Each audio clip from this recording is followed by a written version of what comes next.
Okay. An Taoiseach, an Campbell, Gatan an seo, agus na daoine ag fécinn Jarlína. Maidin mai agus fáilte ród, chuig ar codál inniu I Museum Condaí Monaghan. Is mise deidir banú uid, is lean aní, agus coádador me decades centenaries le Condaí Monaghan. Taoiseach, Campbell, invited guests, and everyone watching online, you're all welcome here this morning to our conference, which has been live broadcast from Monaghan County Museum. My name is Deirdre McQuaid. I'm a librarian here in Monaghan, and I'm the Decades Centennials Coordinator for County Monaghan. Since 2013, Monaghan County Council, led through the Library and the Museum Service, have been leading out on a diverse programme under the Decades Centenaries. Projects such as the One Book, One County, where we take each year reading a book to do with that particular period of time, where we discuss it, the context of it, to our digital animation projects, which is bringing to life some of the key events in our Monaghan history for that period, to the many arts and creative projects, to our series of autumn lectures, and also our many, many research projects that are ongoing, working with academics, with local historians, and with creative practitioners in order to bring these stories to life, which are evident in our award-winning exhibitions here in the museum. So today's conference is one of our key events for 2021, which is titled Experiences of Border Minority Communities, a Historical Perspective, and which brings together both the academic and the local voice on what it is to be a community along the border. So before we get started, I wish to express my sincere appreciation to our whole team involved in putting together today's conference, which was many months in planning. I wish to thank all of the speakers, some who have travelled afar to come here and present. And last but absolutely by no means least, I wish to thank the museum staff, our IT staff, Steam Fox, and everyone else behind the scenes, as you know, are the main cogwheels in making sure today runs well. So without further ado, I now welcome our Taoiseach, Mr. Aidan Campbell, to say a few words.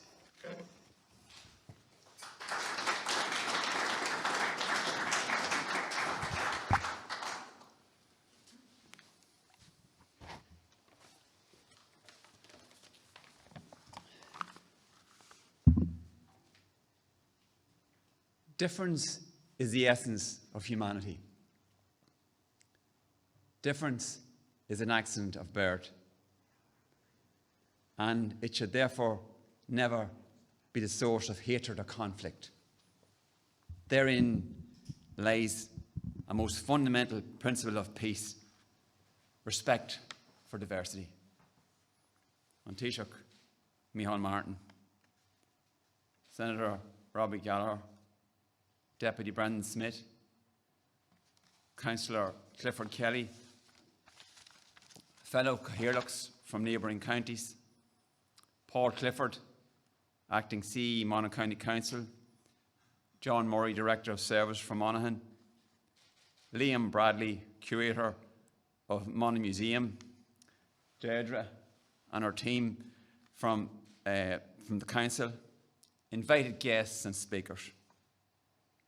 It gives me a great pleasure to say a céad míle fáilte to everyone here today, to the Stony Grace Isle of Monaghan, for today's significant seminar, the Border Communities, Minorities and Partition Seminar. At the outset, I want to say a particular welcome to An Taoiseach Micheál Martin and commend him for all the work he's doing. Thank him for taking the time of his very busy day and schedule to be with us in Monaghan here today. It's much appreciated, and thank you. My opening quote this morning from John Hume, a man I admired greatly, could not be more apt as we gather to reflect on the legacy of the border and its close proximity to County Monaghan and all that is meant for the people who live along the side of the border. An accident of birth, as John Hume put it, where you end up living and what you believe. Today is an opportunity for enabling our communities to interact, explore, and challenge themselves and each other through the catalyst of a shared history and heritage. Community has been at the heart of the imaginative and engaging programme of events that Monaghan County Council Culture team has produced through the decade of centenaries. Monaghan's position on the border has provided exciting and unique opportunities for partnerships and collaboration with organisations and groups representing various sections of the society. This successful approach to reflecting on our island's history and heritage has ensured that all generations can interact and respond to what it means, place and time.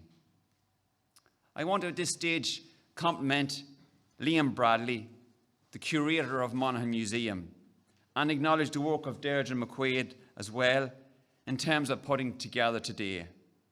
Working together with the expert advisory group on centenary celebrations, the Department of the Taoiseach, the Department of Foreign Affairs, the Department of Tourism, Culture, Arts and the Gaeltacht, and all our cross-border partners.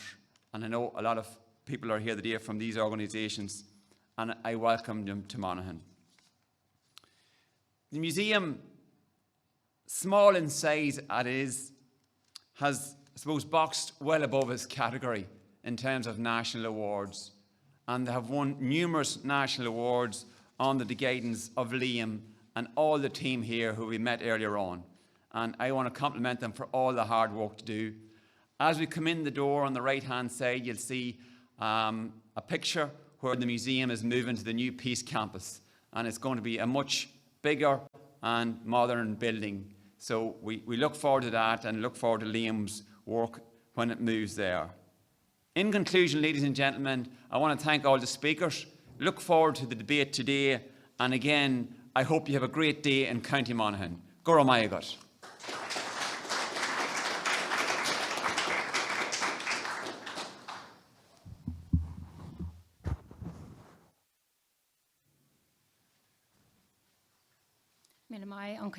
I now would like to call on our Taoiseach, who's going to give the opening address. Thank you.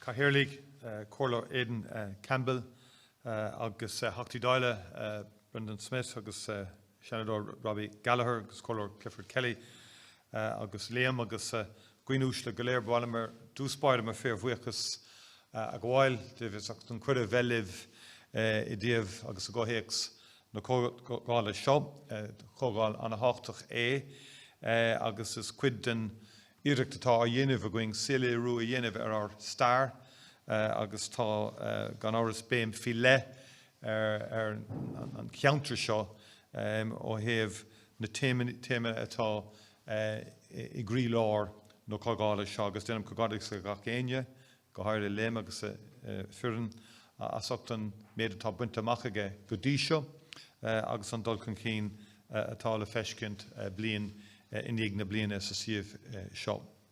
I'm absolutely delighted to be here today for this really significant conference, and I would like to thank Monaghan County Council and Monaghan County Museum for organising and hosting this event, in particular Liam Bradley and Deirdre McQuaid, who have been pivotal in bringing everyone together.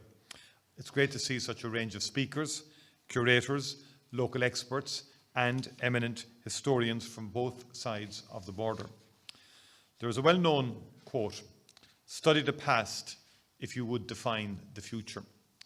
I very much welcome the focus of our commemorations programme on an inclusive and reflective approach to remembering and exploring our past. We do not and must never demand a fixed or homogeneous narrative. That is why events like today's are so important.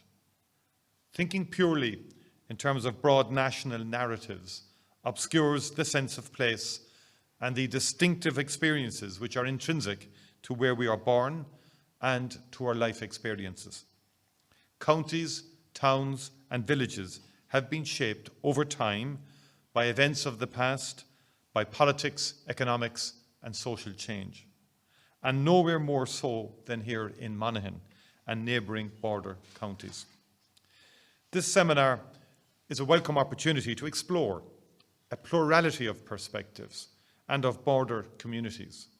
It gives us space to remember and recognise the suffering caused by past injustice and trauma, but also to look to a future of promise and healing for reconciliation and hope.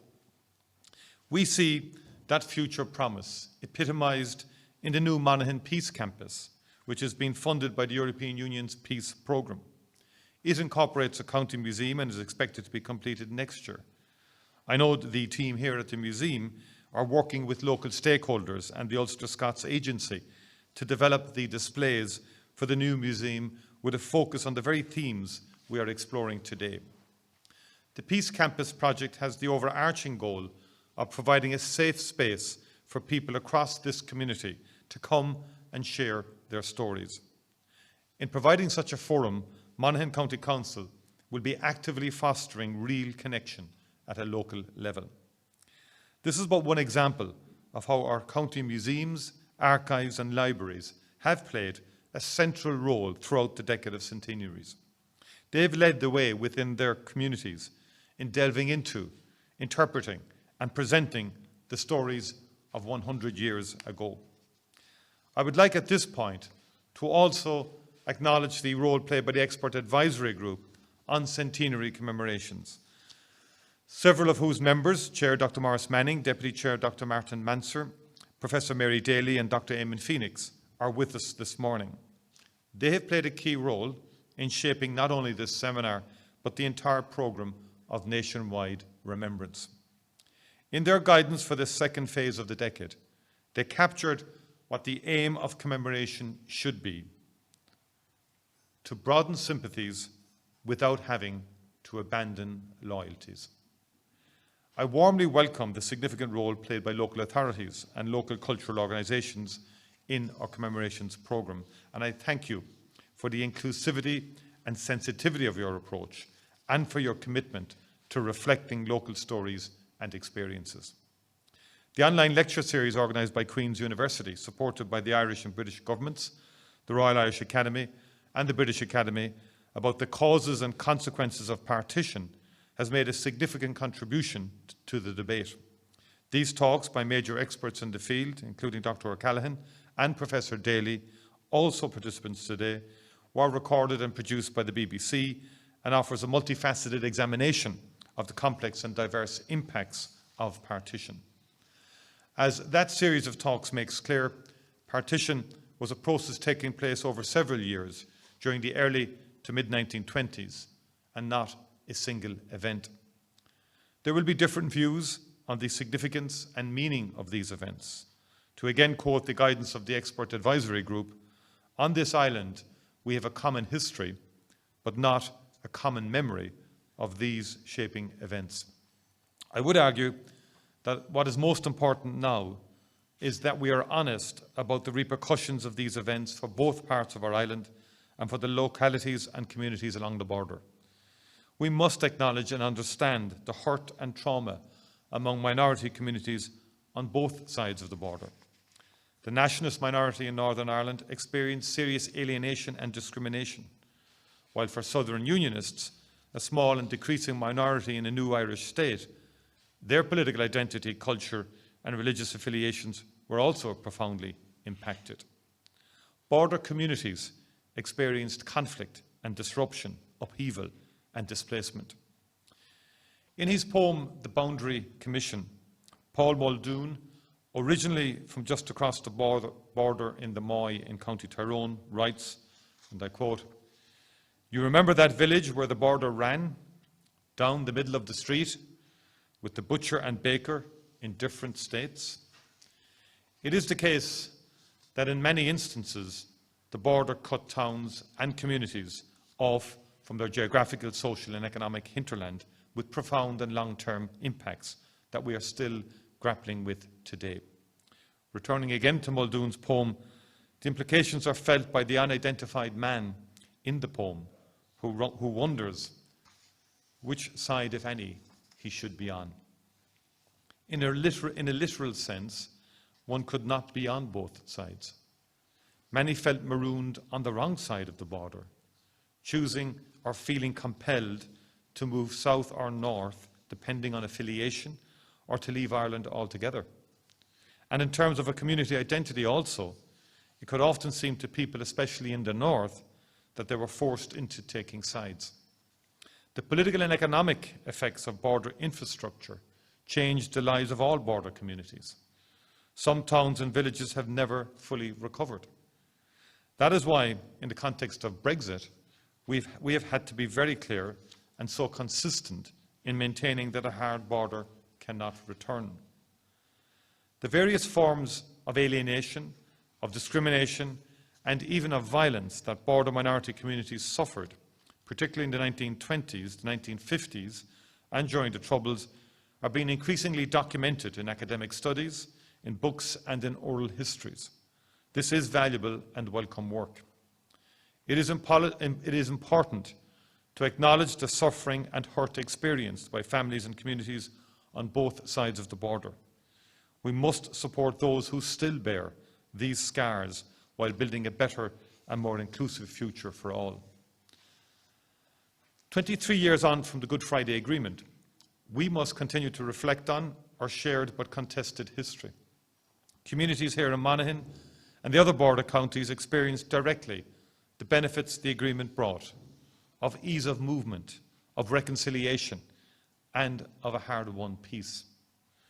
As we look back 100 years to our history, we must also look forward to our future together on this island. A year ago, I launched the Shared Island Initiative to engage with all communities and traditions to build consensus around a shared future for the island of Ireland, underpinned by the Good Friday Agreement. And this is built on the recognition that the best way to approach the different equally legitimate futures that people may want for the island of Ireland is to work together right now. In doing so, we move beyond the narrow ground of identity difference to the broader space of a community of interests. As part of the initiative, we are bringing increased resources and investment to the table. Under the National Development Plan, the Government has committed to allocating at least €1 billion for the Shared Island Fund to support all island capital investment out to 2030. In fact, taking all aspects of the National Development Plan into account, including the Peace Plus programme delivered with the European Union, the United Kingdom and the Northern Ireland Executive, there is a total commitment to cross-border resourcing of more than €3.5 billion over the next decade. In the NDP, we have committed to investing in the unique elements of built and natural heritage of the border regions to better recognise their diverse community and cultural traditions. We've also committed, working in cooperation with the Northern Ireland Executive, to pay particular attention to the needs of minorities in the border counties. And we are already making real progress on practical initiatives that have a meaningful and positive impact in the border region. We are moving forward with the Ulster Canal. Through the Shared Island Fund and the Rural Regeneration Fund, the Government is providing €12 million to Phase 2 of the Ulster Canal here in County Monaghan, from Clonus to Clonfad. At the same time, we're allocating funding of €1 million for preliminary work on Phase 3 of the canal. These investments will encourage visitors and sustainable travel to the region, preserve the heritage elements of the canal, and provide new amenities and recreational facilities. Ultimately, it will connect Clonus right across the inland waterway system to the Shannon-Erne waterway. The construction of the narrow water bridge will be similarly transformational. The bridge will link the Mourne Mountains and Cooley Peninsula, providing huge tourism and connectivity boosts in the east border region. It will act as a key enabler for improved cross-border active travel and recreation activities, including the development of greenways, walking trails and park amenities. We are investing €3 million in funding from the Shared Island Fund to progress this to tender stage, with further funding then to be provided. Both the Ulster Canal restoration and Narrow Water Bridge are true cross-border and all-island projects, opening up new and exciting opportunities for the local and wider region and economy. However, the initiative is about much more than investing in infrastructure. We are also building up our knowledge of what our shared island is and what it can be. Just as our reflections here today are informed and enriched by the work of academics and local historians, our thinking and planning for the future needs to be informed by rigorous policy analysis and research. So we have commissioned a wide-ranging, independent programme of published papers and reports from the National Economic and Social Council, the SRI and the Irish Research Council. Furthermore, as those of you in academia may already know, in July we announced that €40 million from the Shared Island Fund will be invested in a North-South research programme over 5 years. This will support the deepening of links between higher education institutions, researchers and research communities across both jurisdictions and will help build up overall research capacity on the island of Ireland. I was in Queen's University Belfast last month talking to researchers there about it, and it was great to hear their enthusiasm for its potential. And right at the heart of the Shared Island Initiative is dialogue and engagement. Through the Shared Island Dialogue series, we aim to expand the contours of the debate on our shared future, to include as wide a spectrum of identities and views as possible. So far, because of COVID restrictions, these dialogues have been taking place virtually. I'm keen, where it is possible to do so, that the dialogues take place in person and around the country, including, I hope, here in County Monaghan. We want to listen to people's ideas, questions, concerns, fears and hopes. Over the years, women, minority communities and young people have not had the voice and influence in the peace process that they should have. I want to fix that, and through the Shared Island Initiative, we are ensuring that they are at the heart of civic dialogue on our shared future, significantly enhancing the range of perspective and experience that is brought to bear. Recognising that there are 1.3 million young people born on the island since 1998 who have a central role to play in shaping the future, the theme for the very first dialogue of the series, which I launched in November last year, was New Generations and New Voices on the Good Friday Agreement. That first theme speaks to the idea underpinning this whole initiative: to encourage an inclusive, open society on this island, building on the Good Friday Agreement and its respect for all identities and communities. Looking at today's programme, it similarly provides a valuable platform for dialogue and debate. I expect that those of you present here today and many others watching online will find it informative, stimulating and perhaps also on occasions challenging. I wish you every success with today's event. Go to McHugh with Cllr.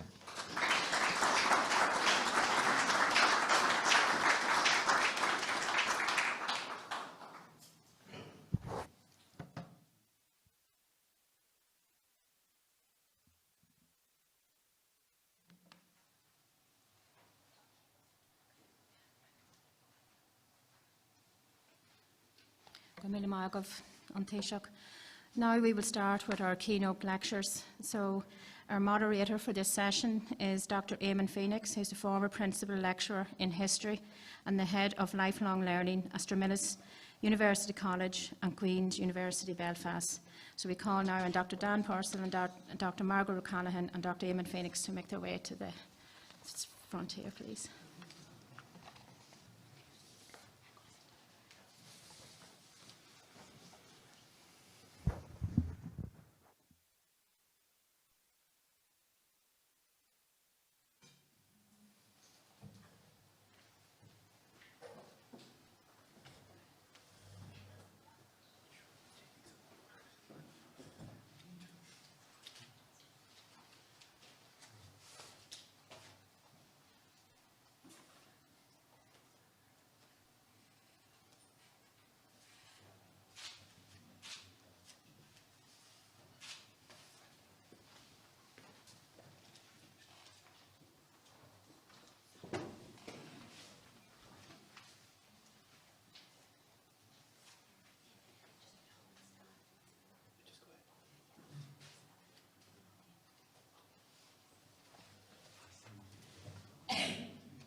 Taoiseach, distinguished guests, ladies and gentlemen, it's a great pleasure to be asked to chair this session this morning, looking at some of the aspects of the historical background of partition.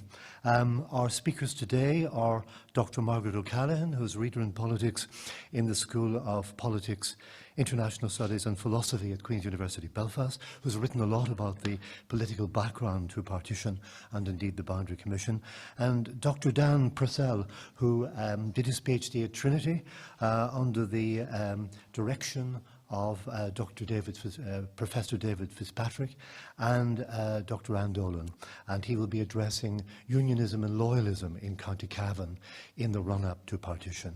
So I'd call now on our first speaker, Dr. Dan Purcell. Thank you very much.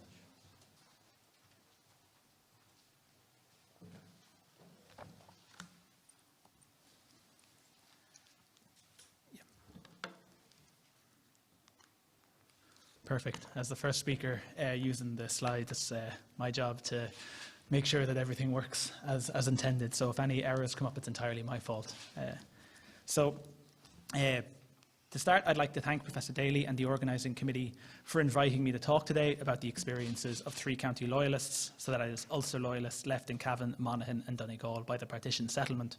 I'm particularly happy to be doing this in Monaghan Museum, where I spent many happy weeks during my PhD looking at the Marin papers and other collections that are held here. Today, in line with the theme of this event, I'm primarily going to focus on the theme of partition itself, the creation of the border and how that was reacted against. This means that there's quite a lot of richness to the 3 county loyalist experience that I won't be talking about. Questions of migration to the north, questions of suffering of boycotting, of raiding. And all of this is worth emphasising now as part of a very, very rich experience and a very, very rich tableau that makes up 3 county loyalist experience, even if we're not going to touch on it too much today. Again, before starting properly, I'd like to include a small aside on that most exciting of topics, terminology. Generally, in this talk, I'm going to refer to 3 county loyalists as a means, firstly, to distinguish themselves from the Southern Unionist movement more broadly, and secondly, to capture more closely the cultural community defined by the overlap of Ulster Protestantism and Ulster Unionism. The use of both of these terms is, of course, ambiguous and will shift between them at times depending on their contemporary usage. At this time, the community was referred to both internally and externally by a hodgepodge of all different terms: loyalist, unionist, Protestant, Ulsterman, Orangeman. As we will see, the organisation set up to organise Donegal loyalists after partition was named the Donegal Protestant Registration Association, while the Guard formed in Smithborough to defend against IRA raids was named not the Loyalist Defence Association, but the Protestant Defence Association. With the benefit of nearly a century of hindsight, it's tempting to view the partition of Ireland as falling along reasonably obvious lines. Despite the significant areas of Catholic majority, all counties that were included in Northern Ireland had either majority Protestant populations or Protestant populations large enough that the religious difference came to only a few thousand people. Discussions of alternative lines of partition focus on potential smaller northern states, not larger ones. However, the original territorial claim of Ulster Unionism, set out in the Covenant in 1912, was for 9 counties. The eventual 6-county settlement represented not so much a last-minute land grab as a renunciation of previous claims to even greater territory. While this renunciation may be seen as fairly inevitable now, and certainly welcome to the nationalists of Cavan, Monaghan and Donegal, there was one group to whom it represented a disaster and a gross betrayal by their supposed friends: 3 county loyalists. While there were many losers in the 6-county settlement that emerged, 3 county loyalists are perhaps one of the least studied. While Southern Unionists in Connacht, Munster and Leinster were all aware that they had no hope of staying in the UK once an independent Ireland became a reality, 3 county loyalists had tied their political hopes to Ulster Unionism. They bought wholeheartedly into the new community that had been established, and thus, when delegates to the Ulster Unionist Council voted to accept the principle of 6-county partition, they felt all the more betrayed by it. Had they not signed the Ulster Covenant, had they not joined the Ulster Volunteers, had they not joined the Ulster clubs and enlisted in the British Army to show their support for the British government? However, as the future political settlement would suggest, the commitment of 3 county loyalists to the Ulster cause was not uncontested. Cavan, Monaghan and Donegal were notably different from the other Ulster counties in terms of their religious divide, and the complications of the three counties' claim to a place in Ulster was recognised by many six-county loyalists, especially loyalists in Fermanagh, who otherwise would have seen themselves as on the border of any potential settlement. So they were very kind of keen to define that actually, you know, Fermanagh is definitely in Ulster, but Cavan potentially not. And the editor of the Impartial Reporter at the time, William Copeland Trimble, for example, defines large portions of Cavan as actually more historically belonging to Connacht and therefore not truly being representative of Ulster. If we take the three-county Ulster settlement, or if we take the three-county loyalists and we try to look at their Ulster participation, if we try to look at how committed they were to the Ulster movement, we can identify a few key metrics by which we can measure this. And normally when I do this, I sort of either list a series of percentages or show a series of tables, and I very quickly realise that's not a fun experience for me or for the audience. Unfortunately, it is stats, so there is a limited workaround that we can do.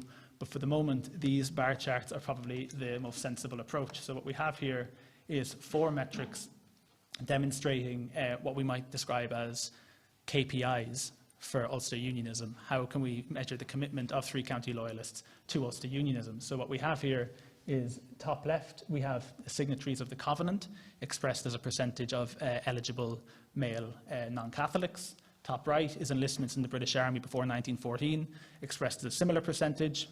Bottom left is membership of unionist clubs, and bottom right is membership of the UVF. All of these have also just been normalised, so they don't show actual values, they just show how all the counties of Ulster compare against one another.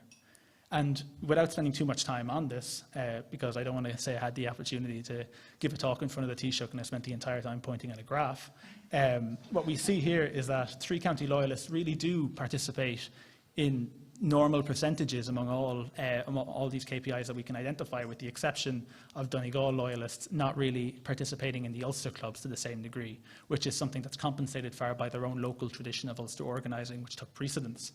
Indeed, in some of these areas, such as membership of the UVF and in British Army enlistments, the least Protestant of all the Ulster counties, Cavan, is the one that performs proportionally the strongest.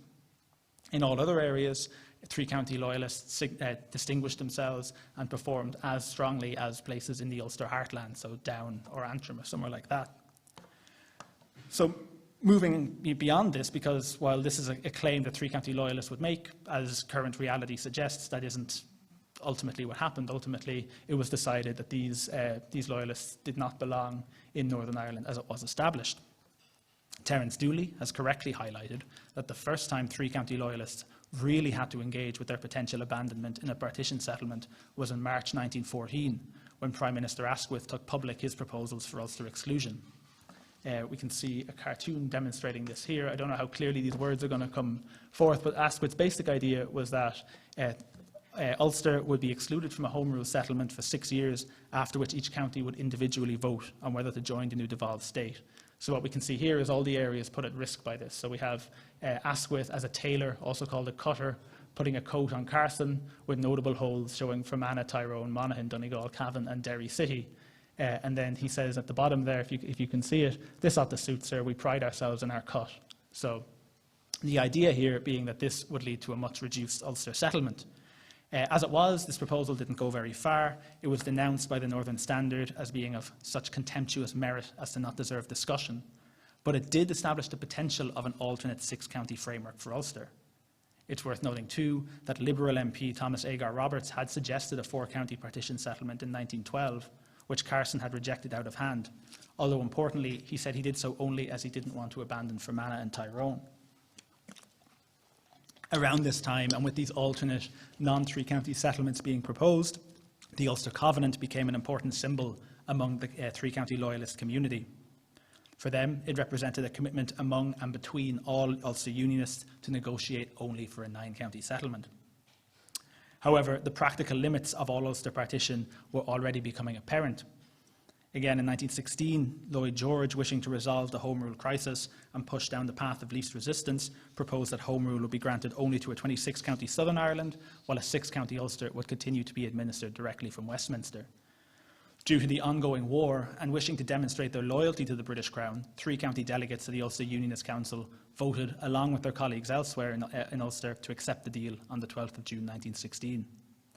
As it happened, Lloyd George had promised different concessions to nationalists and unionists, and shockingly the deal collapsed when this came out. However, in the time when the deal was assumed to be political reality, Cavan loyalists had been ready to accept and had internalised what they saw as a permanent sundering from their homeland.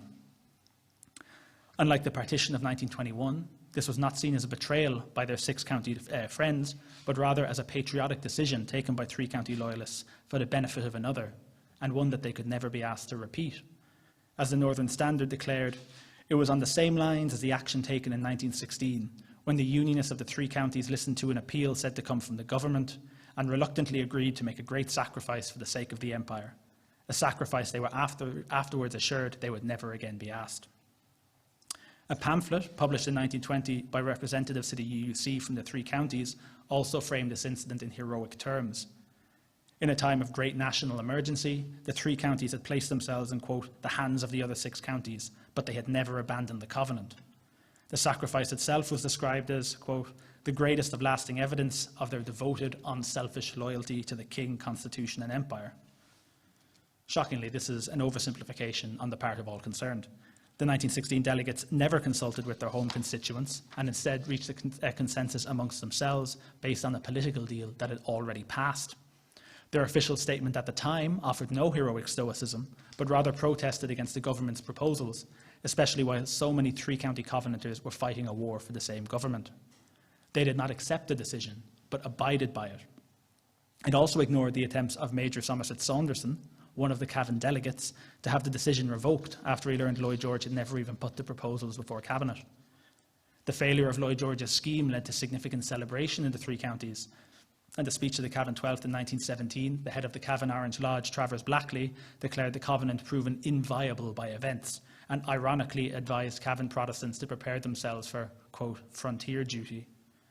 The Irish Post and Weekly Telegraph, another Cavan loyalist newspaper, published a series by Herbert Moore Pym on different covenants throughout history, casting them in a heroic light and ending on the refrain, we know what we mean and we mean what we say. The crisis did, however, see the start of a 3- and 6-county split that would become so pronounced later on. A meeting of the Royal Black Chapter in Clonus in 1917 welcomed members drawn exclusively from Cavan, Monaghan and Donegal and declared their cause under the collective three-county name.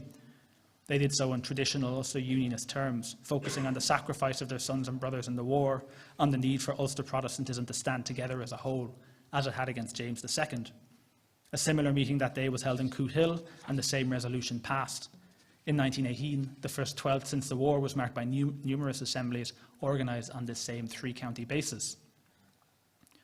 As it happened, the greatest fears of three-county loyalists would indeed come to pass, and much earlier than they hoped. In March 1920, a new Government of Ireland bill, which legislated for 2 parliaments, one to cover a 6-county Northern Ireland and the other for a 26-county Southern Ireland, was accepted by the Ulster Unionist Council. The response to the UUC's decision in the three counties was outrage. In May 1920, the three-county delegates to the council unanimously resigned. This Northern Standard ran an editorial entitled Cast Out. At another three-county 12th, this time in Clonus in 1921, Robert Burns, the rector of Drum, stated, quote, in this country it does not pay to be loyal. One would almost think that we would get far more consideration from the British government if we plotted against the king and murdered His Majesty's forces from behind stone walls and hedges. What faint hope the community had lay in instigating a revolt among the rank-and-file unionists. Even as the three-county delegates resigned from the UUC, they agreed to call for a special meeting to try and reverse the decision. Quote, we must try and save a split never to be healed. The petition they submitted to do so was signed by 100 members of the council and had representation from every county in Ulster. It cited Rule 3 of the council's constitution to force a special meeting of the council on the 27th of May. The statement requesting the meeting called on their 6-county brethren not to abandon them. Quote, the Ulster people have stood together for many generations, and that confidence and reliance on each other has been the chief cause of their success and prosperity. Official protest by Lord Farnham and Major Saunderson cited the Covenant as a binding agreement that had been betrayed. A pamphlet sent by three-county Protestants to the Ulster Unionist Council opened with the text of the Covenant but capitalised the word 9 in the title, as you can see there. A meeting of the County Cavan Unionist Association passed a motion protesting, quote, most emphatically against the breach of the Covenant caused by the Ulster Unionist Council on March the 10th, deserting their fellow Covenanters. Similar motions were passed by Monaghan and Donegal, and then collectively at a meeting in Clonus on March 1920. Indeed, Lord Farnham had been so incensed by the acceptance of partition that he initially rebuked attempts to overturn the decision, stating that he was done with them for all time. And the vulnerability of the UUC to these arguments can be seen in the use their enemies made of them. Irish Parliamentary Party MP T.P. O'Connor taunted James Craig in the House of Commons on the 29th of March 1920, saying, "The Covenanters of Donegal, Cavan and Monaghan have been given up to the Papists and the Nationalists." The three county delegates devoted significant time and money into making these arguments and to producing pamphlets such as this one. They argued that the same demographic and political facts, which had been true in 1911, which had been true when the Covenant was signed in 1912, were still true now. To abandon that commitment in the face of so little change made a mockery of the word of Ulster Unionism. Why had they been asked to sign the Covenant if they were to be cast aside so easily? The decision of the UUC was rushed. Delegates had had little time to consult with their constituents. They were ill-informed. Thomas Moles, a Belfast MP, had incorrectly stated Sinn Féin would hold a majority across 9 counties. The key argument was to dismiss the idea that 3 counties should be excluded because of their nationalist majority. We have a nationalist majority, that is true, but so does Derry City, Fermanagh County, Tyrone County, South Armagh, South Down and the Falls. Yet no one proposes to exclude them. The truth is that it is impossible to fix upon any exclusively unionist area. There are more unionists in the southern area than there are nationalists in the 3 counties, and no provision is made for them. In their case, we are told minorities must suffer, but that doctrine seems to be ignored when the minority is a nationalist one. Unfortunately, for 3 county loyalists, arguments such as these had no effect. The UUC again affirmed their commitment to a 6-county state, and while 3 county loyalists were assured the decision had only been taken after, quote, much heart-searching, presumably this was of little solace. Indeed, this was like trying to hold back the tide. On the 23rd of December 1920, the Government of Ireland Act became law, partitioning Ireland into North and South. On the 24th of May 1921, the first elections were held in the new Northern Territory, and then in June, the Northern Irish Parliament sat for the first time. From the perspective of 3 county loyalists, the same traitorous delegates who had abandoned them were now running the new state. However, if we were to end here, this would be a very, very negative story, but this is not a story of betrayal necessarily, but one of persistence and adaptation. Despite the energy with which Cavan loyalists had devoted themselves to their cause, once they had lost, the community, in common with Southern loyalists elsewhere, came to adapt to their new reality surprisingly quickly.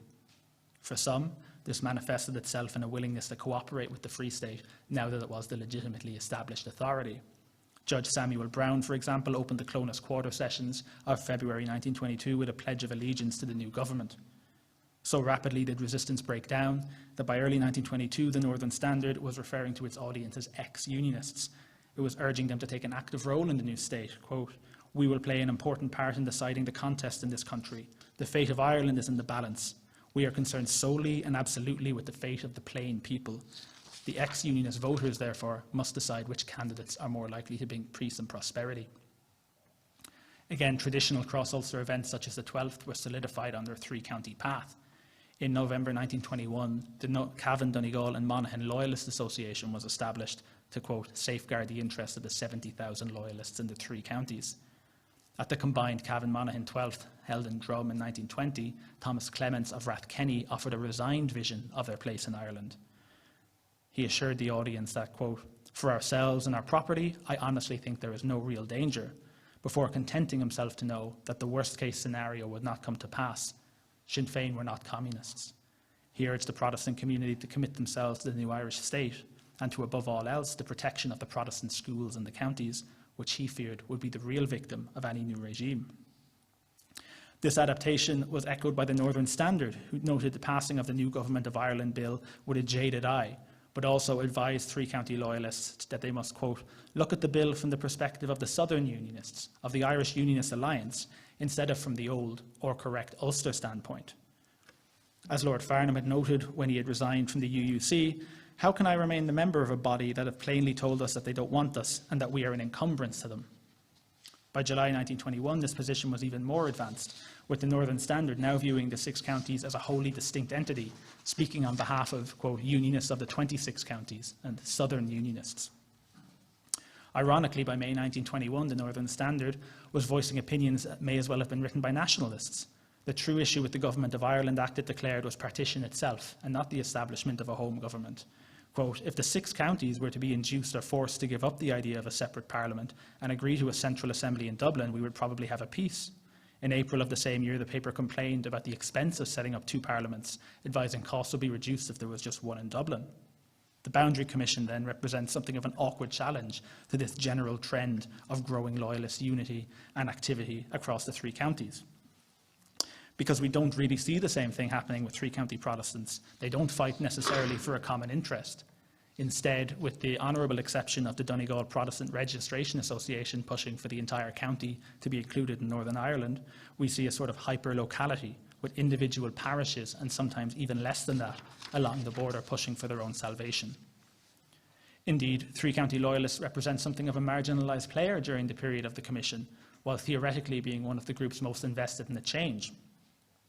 Few in the community held out any significant hope, really, of effecting any noteworthy change, and it is therefore perhaps all the more ironic that the loyalists of Monaghan and Donegal were perhaps the most successful of all the groups that petitioned the Commission in terms of achieving above what they expected to get.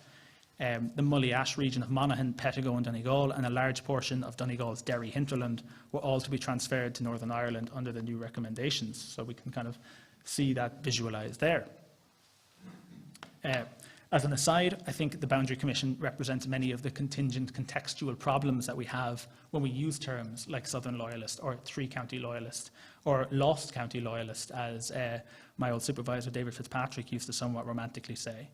In looking for a Southern Loyalist response to the Boundary Commission right now, we will take into account, for example, the testimony of those living in Clonus pushing for a change in the border, but not for their neighbours a few miles down the road in Maharavili, vehemently opposing any such change. Were the proposed boundary changes to go through, then the statements of loyalists in Balik, due to join the Free State, suddenly become of interest. Do the statements of loyalists in Muff, going the other way, suddenly lose their value? The Boundary Commission is a very useful source, I think, because it captures this ambiguity in the partition settlement and the fluidity of identities around it. In many ways, what emerges from the 3 county experience of it is that they were a group who saw themselves defined as by what had happened to them, not by who they were. However, I think I have the self-control to rein in the pernicious academic impulse to just start talking about what words mean for 2 or 3 hours. I've already spent enough time on that at the start of the talk, and for now I think we can justifiably look at how loyalists in Cavan, Monaghan and Donegal itself put forward their claims. Even though, again, we can perhaps more accurately say loyalists of Monaghan and Donegal, as Cavan loyalists figure very rarely in applications made to the Commission. That's primarily just recognition of demographic and geographic reality. Cavan Protestants tended to cluster around Cavan town, around Arva, and around the border itself with Monaghan near Drum. And none of these areas were stood any real hope of a change in their current status. The most prominent application from Cavan can be seen here, and this was made not by a specific parish or a local body, but an individual, Edward Saunderson, son of famed Unionist leader Colonel Saunderson, whose estate Castle Saunderson sat right on that border, separated from Northern Ireland only by the narrow Finn River. He wrote exclusively on behalf of his family and proposed that only the family estate be shifted into Northern Ireland. We can see his proposed new border here, and you may notice that the line splits in 2 there at the bottom right. And that's because, as Saunderson wrote, he knew that there were 2 Catholic farmers living in that small bit there divided by the 2 lines, and they mightn't want to be part of Northern Ireland. So he was fine if the border was drawn so that they maintained their position in the Free State. A move that Brian Hughes has described as thoughtful, but naive. Most applications were small scale. Individuals or parish groups writing in to request a change, so groups from Raphoe, Mullash, Glaslough, Dromully and Clonus all wrote in asking to be put into Northern Ireland. They often were organised around pre-existing religious or unionist structures, Orange Halls, local Anglican priests, presbyteries. In all of these cases, the focus was surprisingly dry. Terry Dooley, again, has correctly said that they don't focus on their sense of injustice. They don't focus on which state they'd like to belong in. They focus on roads that were cut, farms that have been bisected, market towns that they've lost access to. It's a surprisingly pragmatic approach. They don't really mention their sense of self-identity or which state they'd like to belong in, except implicitly when they bring forward 1911 census data to show the distribution of Protestants and Catholics along the border. Again, this is one of these cases where we see Protestant and Loyalist being used quite interchangeably. Perhaps the most interesting argument used is in areas that don't have a clear Protestant majority. So, for example, the application from Dromully, the Anglican priest J.R. Mara, essentially argues that while the area has a majority of Catholics in it, those Catholics weren't actually representative of the true character of the area. They were landless labourers who had come in and settled a generation or two ago, whereas the Protestants held most of the land and had been there for much longer time. Therefore, Dromully was inextricably Protestant. This argument didn't convince the Commission much, but it kind of, I think, speaks to the conceptualisation of space as having a Catholic or a Protestant element to it. However, and to move on from the Boundary Commission, we'll just look lastly at the most significant application made, which is, as we've said, by the Donegal Protestant Registration Association. So the DPRA had been founded in 1922 when the Venerable Donegal Unionist Association had decided that its old name and purpose were rather obsolete. Its primary focus was to promote Unionist candidates in elections and to mobilise loyalists for the Commission. Despite this name and purpose, Catherine McGee has done some really interesting work emphasising the internal conflict within it. So some members, such as Colonel Hart of Kildare, wished that the Commission wasn't so focused on religion and identity and on the old Unionist nationalist split. He wanted it to be more of a political one. He felt that there were old Home Rulers who would have supported their cause because they wished access to the city of Derry. He thought that they'd be won over to the cause of good governance. And in this spirit, he also opposed either a Unionist or a Protestant name, but something else. However, his objections were not popular enough to carry the day, and the DPRA continued its preparations for the Commission with its original focus on the Protestant community. We can see again through the population distribution here that there is areas of strong Catholic or of strong Protestant majority along the Donegal border, especially around Derry, and this was really the key to their cause. They essentially argued two things. They first argued that Donegal had to be part of Northern Ireland because it was so isolated otherwise from the rest of the Free State that it was just a case of access to markets. And then when they, presumably reflecting the internal conflicts within the organisation and an awareness that this argument wasn't going to work, they secondly proposed that specifically Pettigo, Strabane No. 2 and Londonderry No. 2 all be transferred into Northern Ireland, an argument which convinced the Commission and ultimately took place. Well, it took place in their recommendations. It didn't take place in reality. People living in those areas will be shocked to find out. As elsewhere, the question of political preference was minimised, and again, it really just focused on the access to the city of Derry as a very, very significant market and the loss of access to that for people who lived only a few miles away from it. So I think really the key lesson when we look at the Boundary Commission is why do we not see a stronger response? Why, for Southern Loyalists, what essentially represents the last lifeboat off the Titanic in their view, why do we not see more of an effort to make claims? And I think really what's striking here is that this is another representation of the adaptation that has been made. This is a representation of the three-county loyalist community accepting what is possible, what is not possible. They've already essentially made up their minds to a large degree that they are to be a part of the Free State, and they've already made up their minds to make the best of that. The majority, the Monaghan Protestant Association, the Cavan Protestant Association are much more focused on what's achievable. So maybe small areas can be transferred, but for the majority of Cavan and Monaghan Protestants and Loyalists, it makes much more sense for them to focus on trying to engage in local politics. And that's what we're going to kind of see now. So while Ian Dalton has described the manner in which Southern Protestants kept their heads down and largely associated amongst themselves following partition as a parallel state, this was not exactly the case in Cavan, Monaghan or Donegal with their larger, more assertive communities. Micheál Knight, who is perhaps the most prominent unionist in this period, most prominent Monaghan unionist, who we see here in the bottom left, for example, demonstrated his own comfortable adjustment to the Free State by being elected in 1936 as president of the Incorporated Law Society. While Cavan Protestants had lacked a presence on local councils since the early 1900s, they took lessons from their colleagues in Monaghan and Donegal, where Protestants, referred to from 1921 onwards as ex-unionists, such as Colonel James Madden and William Martin, remained active in local government. They saw themselves as the representations of three-county Protestants as a whole, and they tried to put forward that perspective where they could. In 1935, Colonel Madden tried to put forward a motion congratulating the King and Queen on their Silver Jubilee. While the chair of the council refused to let the motion go forward, Madden justified his proposal by saying that Ireland was a dominion. It shows that even a decade after its establishment, this new Irish state could mean different things to Catholic and Protestant. Organisation in these counties followed on from the structure of the unionist associations of the 19th century and the defence associations of the revolutionary period. While Knight and other Monaghan Protestants founded the Monaghan Protestant Association, originally the Protestant Defence Association, Cavan soon followed with the Cavan Progressive Association and the Protestant Parliamentary Committee for County Cavan. All of these groups were careful to say they were not political parties. They merely aimed to support any Protestants who wished to run for office. While all three communities would succeed in returning Protestant candidates to the Dáil, it was actually Cavan who did so first. John James Cole was elected a TD 5 times in 1923, 1927, 1937, and 1938 and 1943.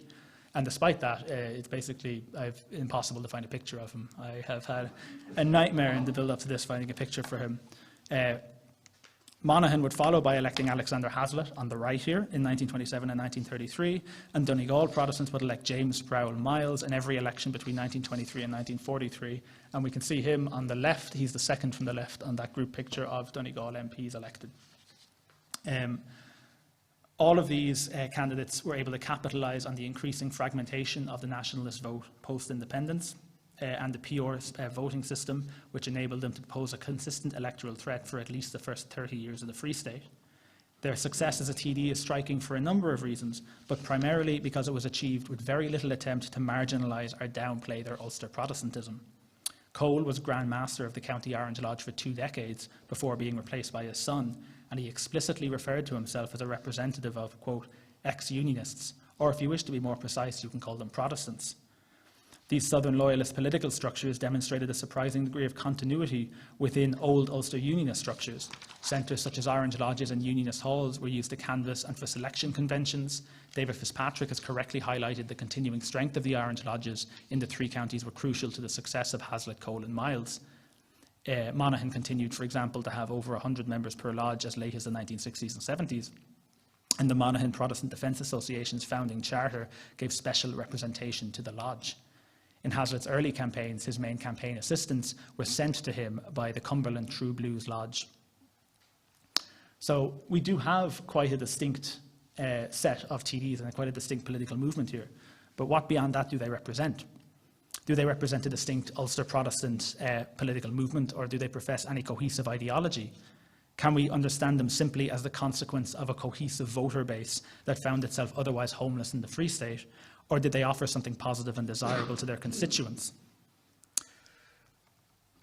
And certainly, despite their proud cultural unionism, neither Cole nor Miles nor Hazlitt made any attempt to resurrect unionist politics in the Dáil. They even met and decided that they wouldn't associate amongst themselves as a single party.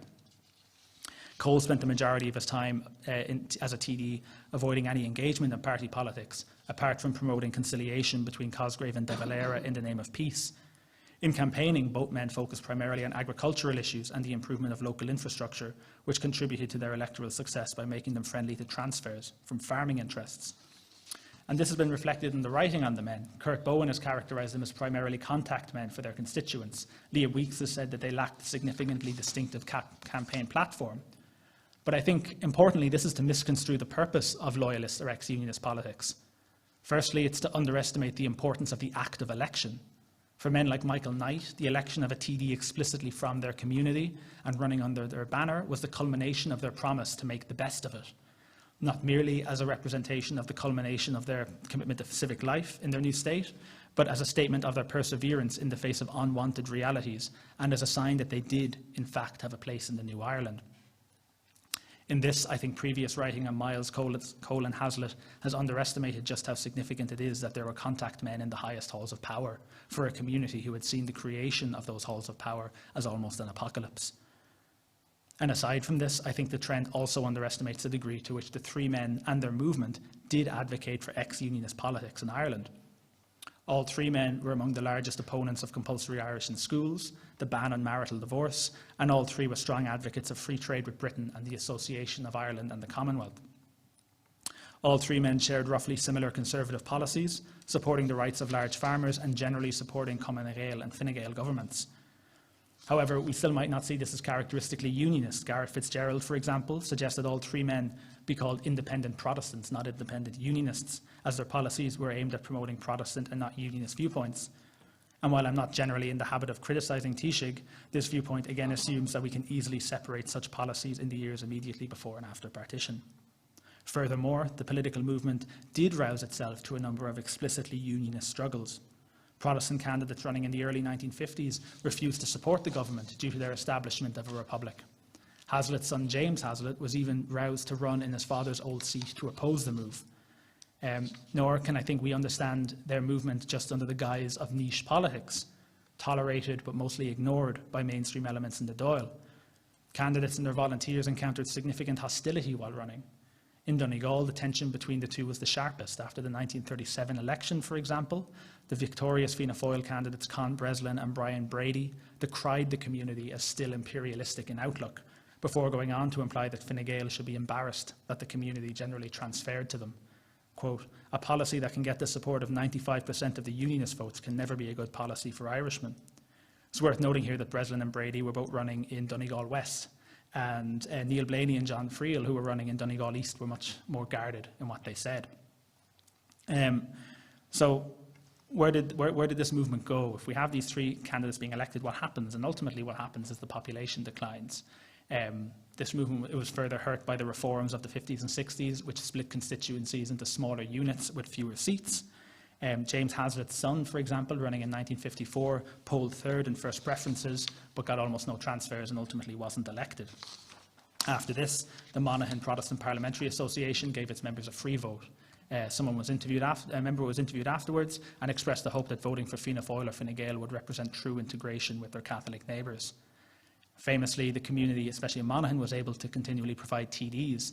In 1969, Monaghan returned Erskine Childers and Billy Fox, although of these only Fox was a native Monaghan man. Notably as well, both were returned for different parties. In Donegal, Protestants, as I said, were able to elect Miles until 1943, whereupon he was challenged and lost his seat to another Ulster Protestant, William Sheldon, who held the seat until 1961. And the reason I say this talk goes up from 1914 to 1961 is primarily because I think Sheldon is what we can describe as the last point of distinctly an Ulster unionist movement. We do have Ulster Protestants who are very prominent TDs after that, Seymour Crawford, for example, in the 90s and the 2000s, and obviously Heather Humphreys today. But when we look at an explicitly loyalist political movement, it's hard to see it continuing beyond Sheldon himself, who even then only represented the vestiges of the movement and was primarily a farmer's candidate. So ultimately then, this is the story of adaptation. Three county loyalists recognised their perilous position in the early 1900s and bought wholeheartedly into the Ulster movement. When this didn't work, they threw themselves just as strongly into trying to oppose the UUC. And when this also didn't work, they finally committed themselves to working within the new Free State and being active, if reluctant, citizens. In this they succeeded, helped no doubt by the fact that the new Free State was nowhere near the sectarian entity so much rhetoric had claimed it would be. Their story demonstrates a number of things: how ethnic identity can be constructed and contested in the name of political expediency, and how the Irish border, which now seems so intractable, at the time represented more of a consistently moving frontier zone. Three county loyalists are an instructive community to examine, precisely because of how they sat on the borderline between all of these different worlds, and in negotiating them, highlighted their ambiguities. Thanks very much.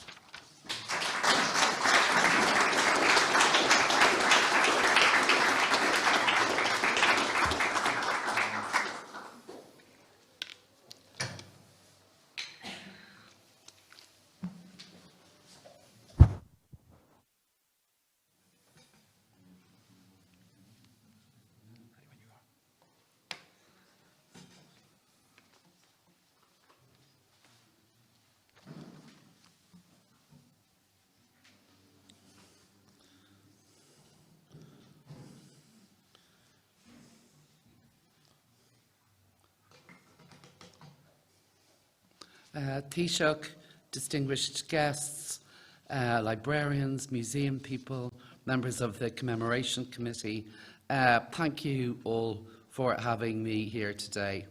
And thanks for that paper. And I have in the past written about the Boundary Commission, so I'm not going to really talk about that today. but I am going to focus back in on two ideas, one of which the Taoiseach emphasised in his talk. And the key idea there, I think, is that partition, first of all, was not an act, but was a process. And I think that's something that's emerged from the commemorations over the last couple of years, or it's beginning to emerge. So it was like the partition of Ireland happened on some date or other. It was deemed, but the more I look at it, and I think the more we talk about it, the more we realise that it's kind of slow and steady process. And my other key point is, I don't think it's inevitable in its outcome, and I think Daniel's last points are very salutary and interesting on this, because ideologically for quite a long time there's been an attempt to persuade us of the long-term inevitability of partition that's emphasised in recent books, like, for example, Charles Townshend's study. But I think new research and new ways of thinking about it are changing, or potentially changing, how we can see things. And from my point of view, I think it's quite interesting that it returns to us the importance of high politics, high political decisions, decisions made by politicians. So while I am really interested in border communities, how they represent themselves, I also believe that those mentalities are often an interplay between long-held beliefs and perspectives and high political decisions. For some of you who have perhaps looked at the Queen's series of talks of partition, some of what I say will be repetitive, but I hope I'm saying something new as well. In the Public Records Office of Northern Ireland, there are archives that have not been opened. And over the past year, with some colleagues in Belfast, we've been trying to get those papers opened. But in the process of doing that, I've been spending quite a bit of time looking at files that are opened. And I discovered there's quite a lot of interesting material there that I certainly didn't know was there, and that I think is useful. And one of those, a couple of files I found recently look at the Pettigo-Balik controversy of June 1922, which I think is quite a crucial one. It's on the border. It represents a moment when Winston Churchill really tries to take control of Northern policy. It happens in early June of 1922, and it's a kind of pivotal point into the Irish Civil War. So really what I've got to say that's new today, a little of it, is about Balik and Pettigo. But before I talk about that, I'd just like to say some more general things that may be already familiar to some of you. As the Taoiseach has said, the partition of Ireland was not an act but a process. Partition was imposed by British imperial governance as an instrument of policy that you could say marked that government's failure on the wider problem of governing Ireland. It provided a precedent for later British imperial partitions and, as I've published elsewhere, a landmark in the genealogy of partitions. In all partition cases, the imperial government purported to respond to what they call facts on the ground. These are deemed to be pre-existing mentalities, and it's this pre-existing mentalities explanatory model of partition that we've been dealing with for quite a long time. We know that facts on the ground in the Irish case were resistance to Home Rule since 1886. This marked the fact that democratisation and polarisation came simultaneously to Ireland in the 1880s. And the key question that was opened then was, of course, the question of the Union. So those 3 decades then, from the 1880s up to the passing of the Parliament Bill in 1911, were decades during which nationalist Ireland waited for Home Rule and unionist Ireland prayed and hoped to avoid it. So you've got kind of interesting kind of parallel alienations, if you like, and separate formations. And it's in this period, I suppose, that Irish unionism begins to attempt to distill itself into Ulster unionism. particularly after the Parliament Act of 1911, but also perhaps from some would say late 1890s, early 1900s. The Parliament Act, as we know, and it's worth reflecting on given our very recent history, was a piece of legislation introduced to remove the legislative veto of the Lords, which had blocked David Lloyd George's People's Budget. It was the single greatest barrier, incidentally, to the passage of Home Rule. And its passage made some form of Home Rule inevitable. We know that no British government, Liberal or Tory, had any desire to introduce a Home Rule Bill since the defeat of the second Home Rule Bill by the Lords in 1893. The Tory, or Conservative and Unionist Party, had the Empire at the heart of their anti-Home Rule policy and were committed to killing Home Rule by kindness. The Liberals, after Gladstone, and this is complicated but fairly clear, appreciated there were no votes in England and Scotland in supporting Home Rule for Ireland, and when they got in 1906, they introduced a kind of minor local government measure, but they made it plain they had no intention of introducing Home Rule for Ireland. The post-Parnellite Irish Parliamentary Party, it should never be forgotten, in all its various manifestations, had very little leverage on the issue of Irish Home Rule, really between 1893 and 1911. The third Home Rule Bill was introduced by Asquith only because he required the votes of Redmond and his party to stay in power. And Ronan Fanning has persuasively made the point that he knew that there were going to be problems with it. As we know, bizarrely, this need coincided with and was partly a consequence of the removal of the veto of the House of Lords through the Parliament Act. So, two British, London, domestically driven alterations, change in the British Constitution that shifted the balance of power between Lords and Commons, the need for Irish nationalist votes for the Liberals to stay in power, that's what changed the agenda for Home Rule. Nothing else, nothing to do with Ireland. The Parliament Act meant that once a piece of legislation passed, it could no longer be vetoed by the Lords. I mean, we know all of this. So once it went through 3 times, it would become law. So this is what ups the ante in the years before the First World War. Unionism, we know, was stronger in Ulster, and the Cabinet, particularly Winston Churchill and Lloyd George, thought that some additional protections or provisions or remediations for Ulster Unionists or Irish Unionists would be required to preserve that constituency from immersion in a Home Rule Ireland. The hiatus delay period provided unionism with a space and time to build resistance. So I won't go through the paramilitarisation of unionism before the war, and then I suppose issues have changed again by the 1916 Rising, when there's a suggestion that there might be a grant of a very limited form of Home Rule, to which Devlin and Redmond appeared to agree. We know after that, the failure of that, if you like, partly due to British Conservative reaction, getting the US into the war was the main aim of British strategy through late 16 and into 17. If we look at the death of Casement, the Irish Convention of 17 to 18, they're all partially about securing US opinion. It's clear from the records of the Irish Convention, the last big meeting of Irish Unionists and Ulster Unionists together in an All-Ireland forum, that though most Irish Unionists aspired to accommodation with a wider Irish nationalism, the Ulster Unionist representatives had already decided that hanging back, staying silent, was the best policy. And it's very interesting to go through that period, actually. 1918, the last year of the war, saw the attempt of Lloyd George's coalition, as we know, to introduce conscription. The dubious German plot of the late summer of 18 saw most of the new Sinn Féin leadership locked up.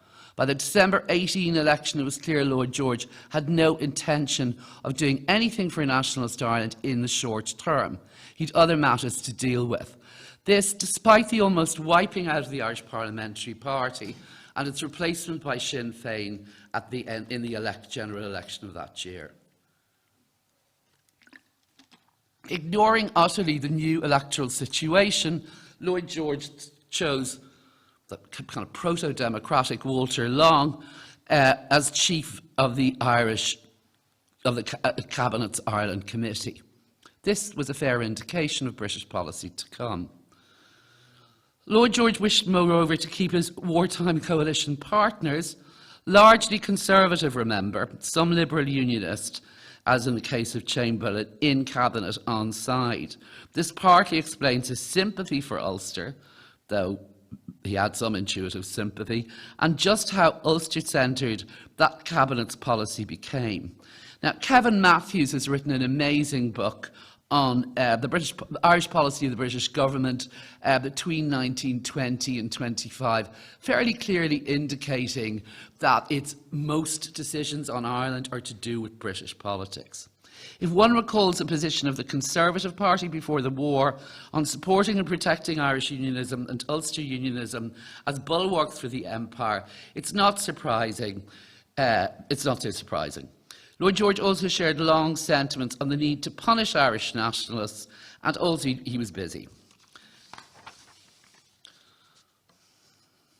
As what was to become the British-Irish War escalated in 1919, the Irish Committee, chaired by Long, came up with a new bill. And okay, this is kind of one of my key points. The Fourth Home Rule Bill of 1919, which represented, I would argue, the biggest new initiative on Ireland since 1886. So we're partly conditioned to just see it as kind of a fourth Home Rule Bill, bit of a change. There was talk of exclusion, but no, this is dramatically different. This is a dramatically new bill. It's a bill for the partition of Ireland, creating two new entities to be called Northern and Southern Ireland, and it was for these entities that elections were to be held. So, I mean, I think a key point here is that this is an extraordinary high political and socially totally transforming piece of legislation that we often look as just part of a continuum. I don't think it is. I think it's radically new. Its key novelty lay in this intention to establish two limited, devolved parliamentary entities on the island, which would remain, of course, within the UK and Empire. But the imperative from the government's point of view was to establish a new Northern Ireland immediately and to make of it a fact on the ground. So what's interesting about this, no negotiations have taken place with so-called nationalist Ireland. This piece of legislation, which is radically new, is put in place. Clearly, there is going to be, and if you look through the private papers, you'll see that even before its establishment, the proto-administration for Belfast has already been established. Sir Ernest Jones has got a building, the Scottish Provident building. Craig himself has set up at Cabin Hill. So there is a proto-admin before the legislation's even through. Time was spent all through 1919 discussing with Craig rather than Carson if the new entity should be 4, 6 or 9 counties.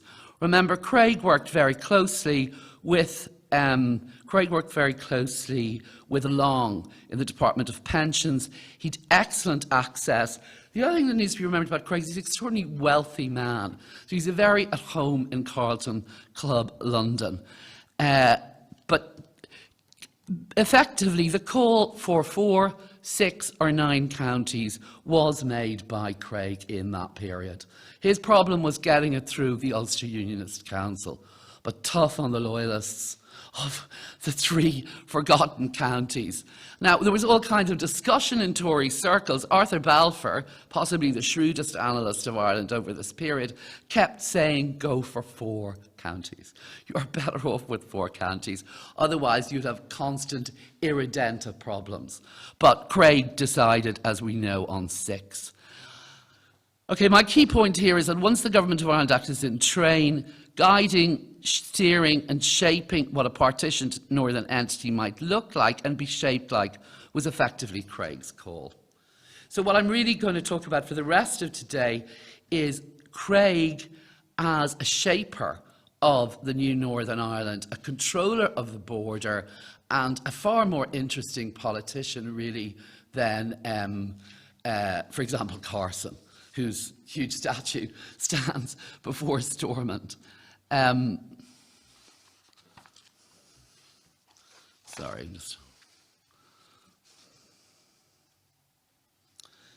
So I want to say something about PR. PR was widely canvassed as a means of protecting minorities. It was, we need to remember, first past the post as an electoral system that proto-partitioned Ireland before 1920. So people have a tendency to look at a map and see green and orange, but that is the reflection of seats returned, okay? In other words, the first past the post system hid, obscured, or just buried minorities all over Ireland, in border areas but everywhere else.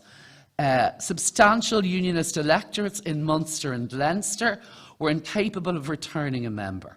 Many of the arguments made about Ulster unionists or loyalists could as easily be made in North Cork or Tipperary or Kilkenny. Similarly, nationalists in Ulster. But the local elections of 1920 with PR revealed the true state of demographics on the ground in Ulster and made the partition line more problematic as it was, even before it was drawn. Hence, Tyrone and Fermanagh. Tyrone and Fermanagh always had nationalist majorities, as had Derry City, etc. So this, if you like, is the problem that Craig had to most centrally think about when he got his new parliament in the summer of 21. But you could say that he was comfortable up to November of 21. But the Treaty of 1921 presented him with enormous problems. It was the case, allegedly, that he had been granted, there was in place a new Northern Ireland, it was stable, it had been opened by the King, and it had entitlements for the future as far as he was concerned. But the Treaty of 1921 and the terms upon which the Irish negotiators were permitted to negotiate that treaty altered the game for Craig irrevocably. These people were apparently negotiating on behalf of Ireland, all of Ireland, and we can talk about it legalistically or we can talk about it politically and actually. But it appeared as if they were negotiating at some degree for all of Ireland. And its conclusion was that that Ulster counties had to move to exclude themselves from it. So clearly it was an arrangement with some kind of a 32 Irish entity from which these 6 counties, or however many counties it was, would have to move themselves. That was the legal position on the treaty. Also, at the moment of the King's speech in 21, as far as Craig was concerned, that was all already in place. So Lloyd George, infuriatingly, opened up the whole partition issue through the Treaty of 1921 by, first of all, introducing the Boundary Commission, the notion of the Boundary Commission, the idea that the wishes of the inhabitants, a language, I mean, we can discuss this in detail, a language then current in boundary disputes in a post-Versailles context, that the wishes of the inhabitants would be considered. Now, nobody in Craig's Belfast in January or February 1922 thought about anything other than Tyrone and Fermanagh when they heard the language of the Boundary Commission. So we tend to forget what a challenge to Craig the treaty was, how scared he was by the Boundary Commission. If you wanted to be nice to Craig, you could say a lot of his most repressive measures in the first half of 1922 were determined by these fears.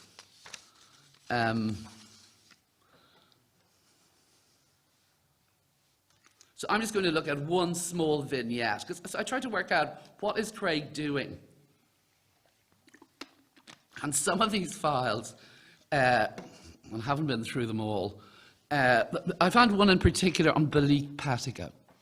For the first half, there are telegrams from Churchill to Collins all through February, March, April 1922. Clearly, Collins is waging some kind of series of attacks on the proto-new border. He has pro and anti-treaty sides together, perhaps pulling in on this. But he's also concerned about the position of Catholics in Belfast in particular. And we know from the book by Donnacha Ó Corráin and Eamon Halpin of the number of deaths during the period of the Troubles, but it does not include the figures for Belfast fully between 20 and 22, when the figures are, I think, 600 or 700 in the 2-year period, and the proportion of Catholics is highly disproportionate. So what I discovered by going into these files is that the Ulster Special Constabulary is very much in place, even from the end of 1920. So we need to look more at that and its structures. But I've been trying to get their files opened, and I keep being told they're just personnel files. But what I think I may have discovered by looking at the Pettigo-Balik episode is just how local control operated within Northern Ireland in the first 6 months of 22, and how Craig ran a lot. Okay, that Balik-Pettigo episode on the Irish border in June 1922, there are a lot of articles on it. It's mentioned in Tom Jones' diaries. The British actually send in troops to repulse a Free State / possibly irregular shared attack. It's often represented as a moment during which Winston Churchill interferes in defence of the new Craig government in Belfast against the alleged, and in this case actual, proto-invasions of Free State troops or possibly irregulars. In the classic representation of the incident in Tom Jones's diaries, Churchill overcomes the sensible reservations of Lloyd George and Tom Jones, sends in British troops, as Jones and Lloyd George laugh and dance at what they see as the absurdity of it all. The key point here is Churchill is trying to work his passage back with diehards within the Tory party, and he's very interested and completely naked in his support for Craig and the new Ulster administration in this period. He's embarrassed to some degree of his association with the treaty. We know that Churchill was, however, deeply embroiled in matters Ulster in 22, but he was setting up meetings between Craig and Micheál Collins and bombarding Collins in particular with advice and nudges, frequently by telegram. Pettigo represents the high point of his support for the Craig project and a hardening of his determination to insist that in Dublin the provisional government take immediate action against their irregular opponents in the Custom House. So there's a fusing, if you like. The shift of focus from the border to the start of the Civil War in Dublin mirrors Churchill's own shifting strategic grip on the situation. In the first months of 22, things did not look good for Craig. Having secured the establishment of his Northern Ireland through the apparently watertight Government of Ireland Act, and having through the UUC designed its composition as 6 rather than 4 or 9 counties, by the summer of 21 he was entitled to relax. But the terms of the treaty of December 21 put all his gains at jeopardy.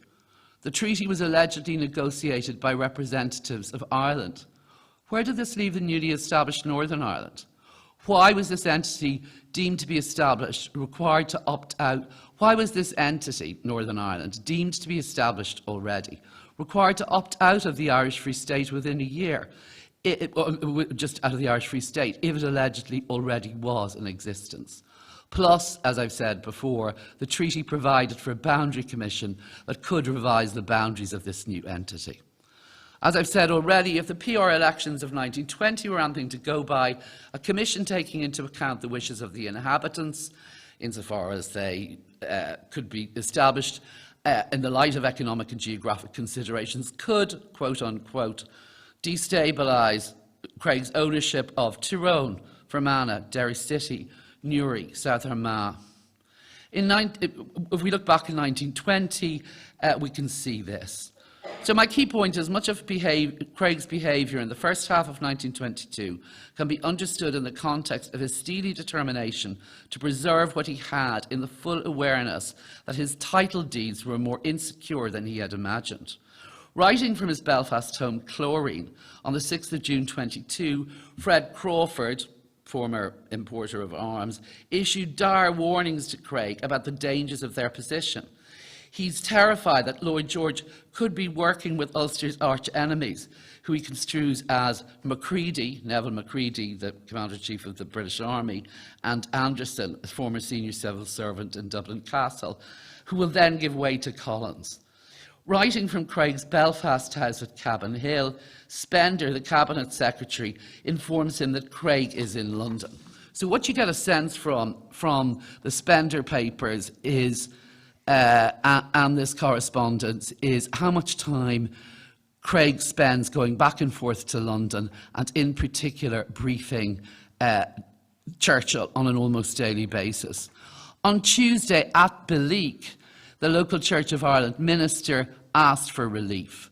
So what you get are, so Guy Richardson and Basil Brooke, future Prime Minister of Northern Ireland, said they could do nothing. This is despite the fact that we know Basil Brooke has an ample supply of B specials available to him in that area at that time. W.H. Barton, Lieutenant Colonel J.P., owner of a building called the Waterfoot at Pettigo, writes a full account of the beginnings of one aspect of the affair in Pettigo. His report, clearly intended for the official record and solicited by Spender, is said to be an account of from 10 a.m. the 29th of May to midnight the 4th of June 1922.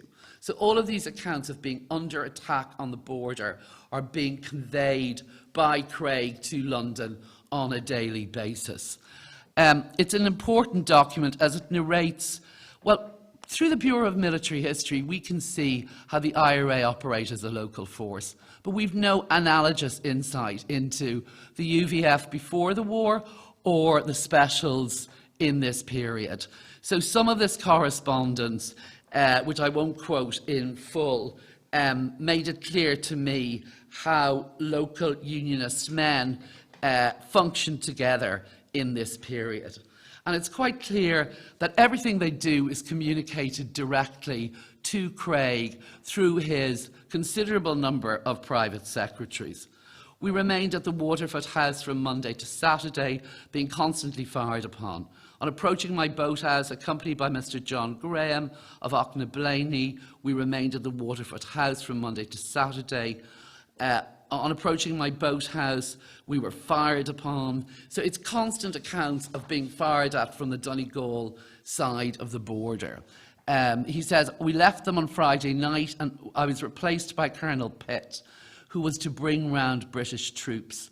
Pitt reported on Saturday, June the 3rd, that about 3 p.m. heavy fire was trained on Waterfoot House from the Donegal side.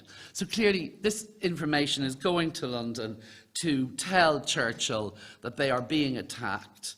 On an analogous date, you get similar reports coming in from Brigadier General Ricardo, the Bray, Sion Mill, Tyrone, writing to Blackmore of an analogous situation on the Tyrone-Donegal border. He is, however, dealing with a man called Peter O'Donnell, who is anti both of the Free State sides, who is, I think, Padder O'Donnell. Ricardo and O'Donnell make an interesting pair.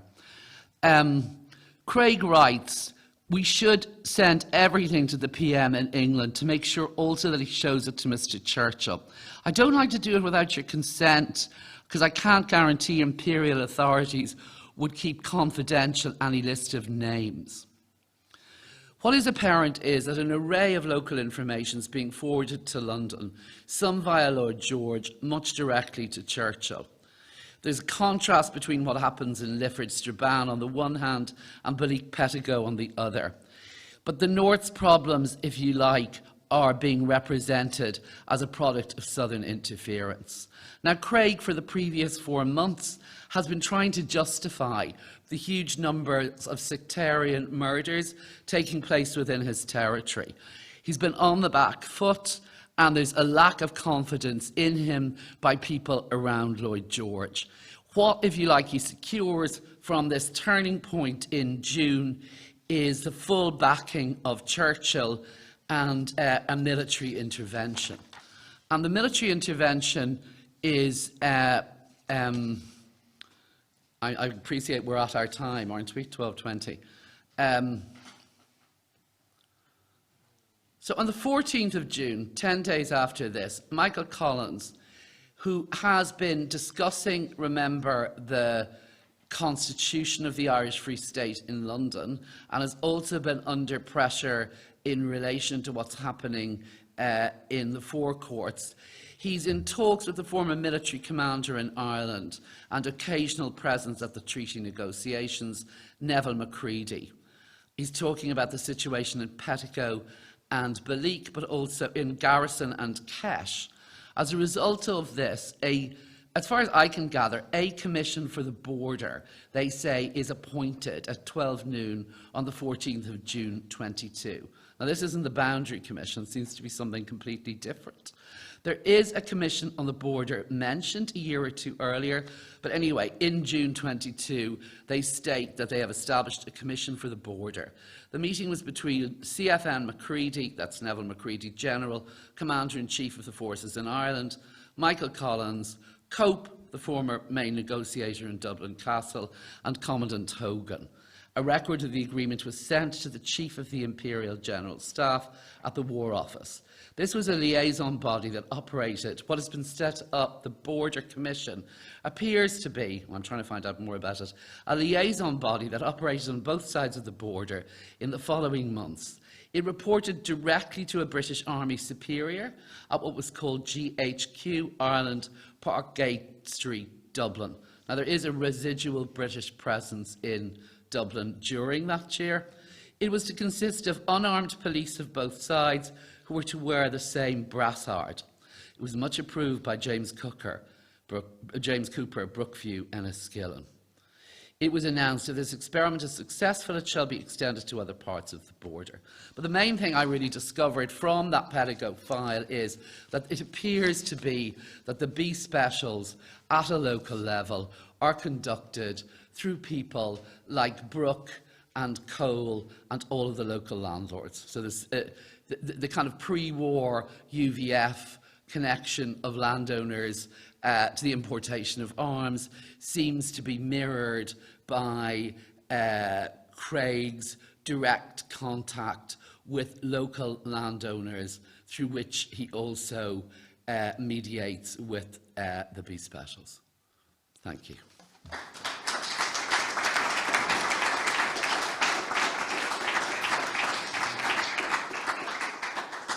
Well, can I thank our two speakers very much for their contributions. There's so many questions we could ask. I mean, one thinks at this period, the Donegal courts are still meeting in Derry after partition, 1921-22, even though the war.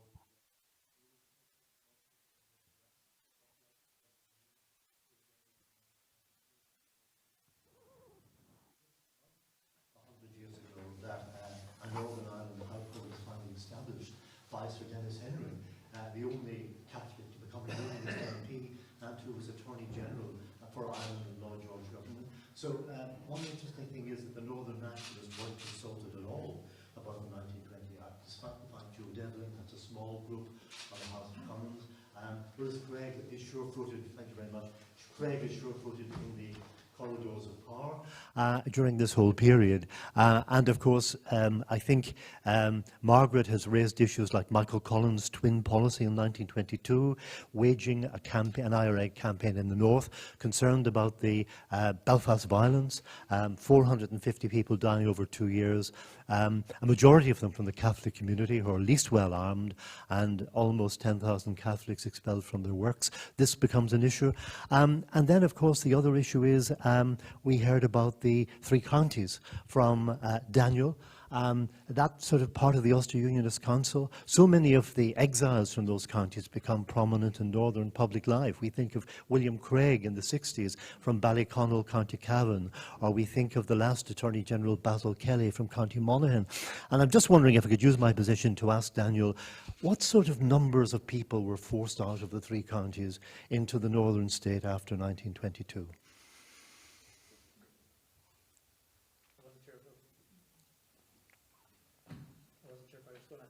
you for the microphone there. If there was gonna, no, I can do two if it's easier. So that question is kind of quite a load. It's quite a hot topic. There's a lot of studies about kind of the rough amounts. One of the most interesting documents is another one that's submitted to the Boundary Commission by Fermanagh County Council, and that shows the alleged numbers of Southern Loyalists who moved to Fermanagh from the Free State in between the establishment of partition and the Boundary Commission itself. And in that, there's it says in Fermanagh alone, there's about 800 names listed.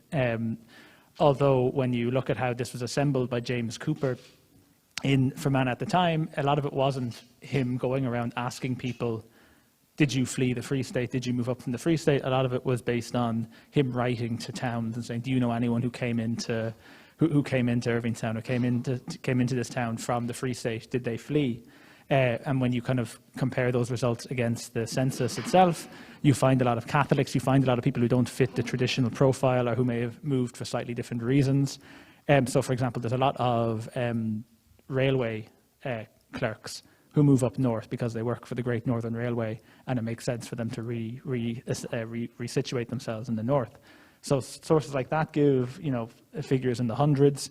Other sources come much, much smaller, a few hundred, and then others say almost, in the mid-thousands. So it really depends on who you ask. But if you look at the source base, it's primarily as a feature of not necessarily unionist propaganda, but certainly unionist applications to things like the Boundary Commission, or in unionist papers, it's used primarily as an example of the dangers of the Free State, as it were. So in most studies of it that are contemporary tend to have a very clearly political purpose to them as well.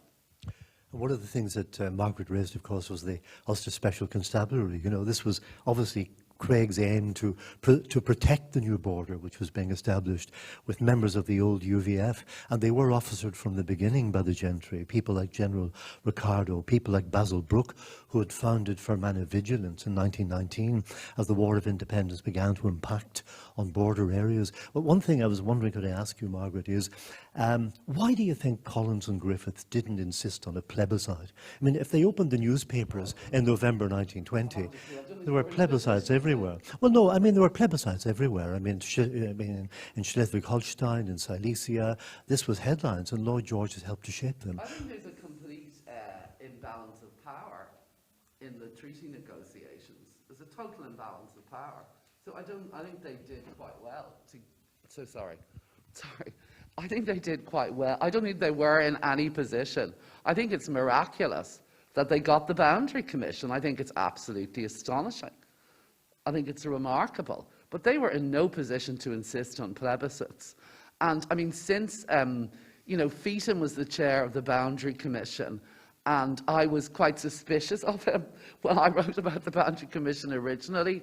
But Deirdre McMahon and myself have since worked out, primarily Deirdre, that he had his card marked through Balfour, through Dawson, the editor of the Times, through his old school pal Curtis, who says England expects, which I think is every man will do his duty.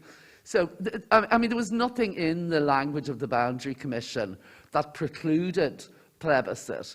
But the minute, I mean, really what I suppose I'm trying to say is from January 22, a propaganda war begins.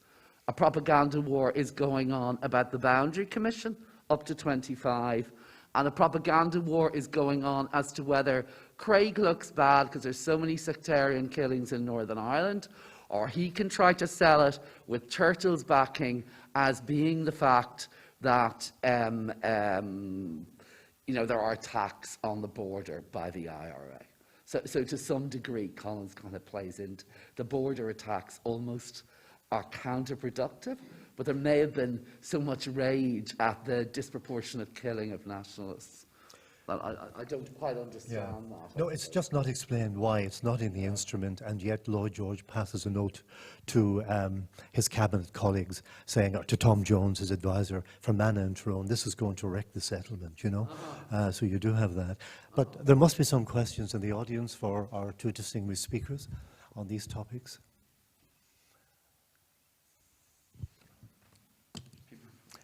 I just think we covered everything pretty Yeah. comprehensively. Yes? Mary, Professor Mary Daly. Sorry, Taoiseach, did you want to come in as well?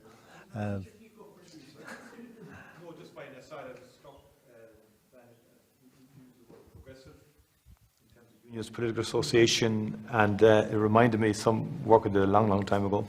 After the treaty and in the 1922 elections, 23 election, there was a Cork Progressive Association and elected 2 TDs, along with the Common Gael 2 TDs in the Cork City constituency, and Mary McSweeney then being the anti-treaty TD elected. I'm just interested in the word progressive, the origin of it. It has a completely different application today, or a different sense, maybe. I mean, Richard Beamish would have been one of the candidates in Cork at the time, who would have been clearly unionist. The name of the other escapes me at the moment. I have it written and so on. But it was seen as a kind of a broad, maybe pro-business, pro-treaty, stability type movement. It later on then it sort of assimilated into sort of support for Common Gael in the latter part of the 20s. But I just find that interesting, that phrase, progressive, and it manifests itself as far south as Cork City in the aftermath of the Civil War.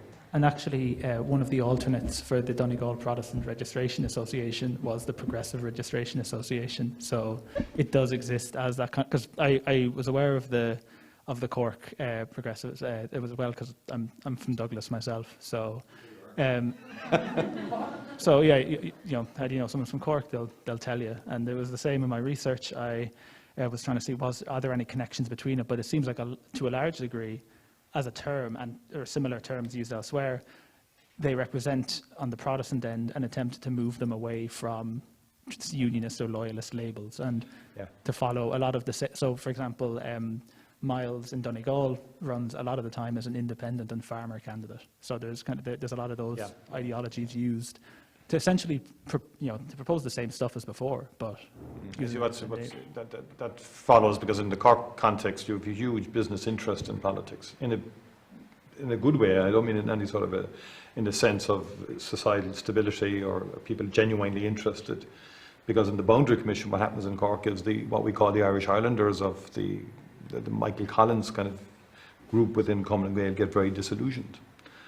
After the Boundary Commission, people like Dowdalls, who are seen as, the personification of Fianna Fáil. I mean, when I was researching this, if I'd gone to Fianna Fáil people and said the Dowdalls were appointed by W.T. Cosgrave to the Senate, I'd have been shot. But as it turns out, the Dowdalls get really brassed off after the Boundary Commission. But with high expectations. Yeah, and then he joins Fianna Fáil and becomes a Fianna Fáil. They go on the platform at De Valera in 27 after the oath of allegiance is more or less accepted. The empty formula thing, and so this idea of once Fianna Fáil accept the legitimacy of the state, so to speak, or the Dáil, suddenly you have a reshifting or repositioning of alliances, and those Irish Ireland elements. Self-reliance and so on in terms of protectionism. Protectionism was a huge issue in the 20s, and they gravitate. So it's just, in terms of the evolution, I was just interested in the way you presented that. The phrase is also used by Dáil Éireann. Just before the treaty, they send Diarmaid Fawcett, who's a Cork man, north to negotiate with progressive elements of unionism, linen lords, businessmen. He meets them and reports back what would they accept to establish a federal Ireland in the run-up to the treaty. And some are quite interested, and they want to. And they want to. Richard Rowley, the poet in particular, who's a linen lord, and they're very keen in ending the Belfast boycott and re-establishing old markets. Many of these kind of businessmen who have been involved in the distributing trade, but they keep talking about progressive voices, and there are some actually within unionism, some who don't see partition perhaps as permanent at that stage. Is it like liberal Protestant? Liberal Protestant, harking into people who might have had a sort of a vague liberal home rule background in rural Ulster, as many had, but find themselves kind of washed over by the events of 1912 to 20, and they suddenly find that they're having to do business with hardline unionism, but they're quite liberal at heart. Sorry, Mary, you were going to come in there. Yeah, it's as much a comment, and I'm happy, particularly if Dan would respond to it. I think if you're looking for, not just in border areas, but in general, if you're looking for loyalist participation in independent Ireland, a lot of it is also sub-Dáil Éireann level. I mean, my father was a member of, my father was a part of the advisory service here, and I would have heard a lot about Seymour Crawford and various others in terms of county committees of agriculture and such like. But I think one of the unfortunate things that happened was that there was a consolidation of local government after in the 1920s, getting rid of the rural district councils, getting rid of various committees like TB committees, et al., various other committees that did tend to involve loyalists. Also, some of the women from these Anglo-Irish communities would have been very active in promoting, you know, on TB, boarding out children and other things. A lot of this was consolidated and centralised, and in a sense it did crowd the political space, and it did squeeze out what was quite an important civic loyalist community at the time. And I think especially in the sense of not just sub-Dáil but sub-county council, it definitely exactly. It allows for the amplification of loyalist voices in what they would term Protestant spaces in their islands of Protestant majority. Exactly. So I think especially the boards of guardians are a very, very vibrant, even source of conflict, source of political tension during the revolutionary period, because you tend to have a much more even divide, or you can tend to have the opposite of what the dominant political split is at the county council level. So you have things like rival motions being brought forward to to either say, for example, when the Battle of the Somme happens, there's rival motions brought forward in a number of boards of guardians in Fermanagh to either say that they should never have been there to begin with, or to commemorate the losses, and it gets very ill-tempered between them. So there's a huge richness, that's very much lost. And even on a county council level, one of the most interesting sources to look at for looking at border local government is the diary of Thomas Toll, who was the chair of Monaghan County Council for so many years. And it's very interesting to see the ways he can negotiate quite warm personal relationships with people like Colonel Madden, while at the same time essentially voting no on everything they bring forward. So it does kind of emphasize the distinction at that kind of level between the political and the personal. I think especially Monaghan and Donegal seem to be much more kind of combative and vibrant there than Cavan, and I think that is just a consequence of Cavan again having a markedly smaller population than the other two and more diffuse, so it's harder to bring forward individual representatives. Have we another question from the floor? Yes, sir. Yeah, just when you referred there to the decrease in the Protestant population, I suppose it's the only way it's ever measured as opposed to Unionist population. But if you look from the 1911 census to 1926 to 1936, the area which was the old Londonderry No. 2 Rural District Council was able to return a Unionist council in the 1920 elections. Surely you can see the decrease in the Protestant population by 1936 as one measure of how that population had decreased during that period of time. Yes, that's very interesting, the sort of Londonderry No. 2, which was run from the Guildhall in Derry. And, it was severed, of course, in 1920. And one of the problems that the local Unionist ruling class had, that many of them lived in Donegal. They had estates and property. They owned the shirt factories in Derry. And, of course, it was just up the road. And they campaigned. The Mayor of Derry actually accompanied, the Unionist Mayor of Derry, after the gerrymandering of 1922, actually accompanied the Boundary Commission into the Lagan to Newton, Cunningham and Rafo to try to persuade them to transfer this, along with the Rafo Presbytery of the Presbyterian Church, to transfer it. And it would have been largely transferred had the Boundary Commission report been implemented in 1925. So that's certainly interesting. But certainly the Free State government estimated, looking through the papers, that 50,000 nationalists left the North. And I spoke at an event in Shanadaran for the 1916 Rising, and I met 2 former cabinet ministers who told me that their parents or their grandparents had been forced out of the North from a nationalist background in the 20s. So there was certainly a lot of movement south from nationalism during those critical years, 1920, 22. Contrary on that, there was quite a movement of unionist people out, in some cases not voluntarily, that left the East Donegal region over that period, the early periods from 1926 or 1922 onwards. Surely the petition of 1934, whenever the Unionists in East Donegal asked to get moved back into Northern Ireland, and they were able to produce was 7,361 signatures, which on a petition was sent both to Stormont and to Westminster asking for the East Donegal area to be moved. Surely showed their representation, and still the fear 15 years on that they've seen, and maybe the lack of actual acceptance within communities.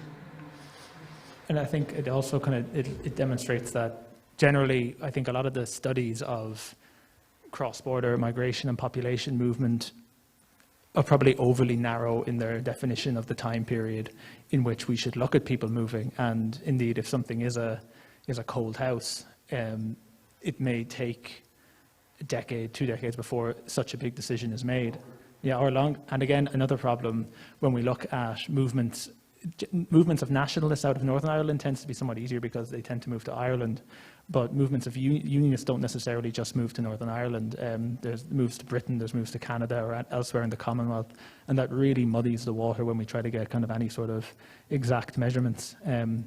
For years, the release of the 1921 census has been like my dream. Is when we do that, I can get individuals and I can map individuals. But I worry now that it's going to come out and I'm going to find I can't get the equivalent people elsewhere because they've scattered so broadly.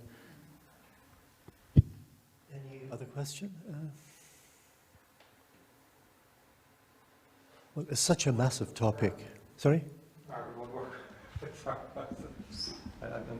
I'm stopping Taoiseach for a few minutes, but just in terms of that issue, the petticoat thing and the kind of interaction between Churchill and Collins and so on,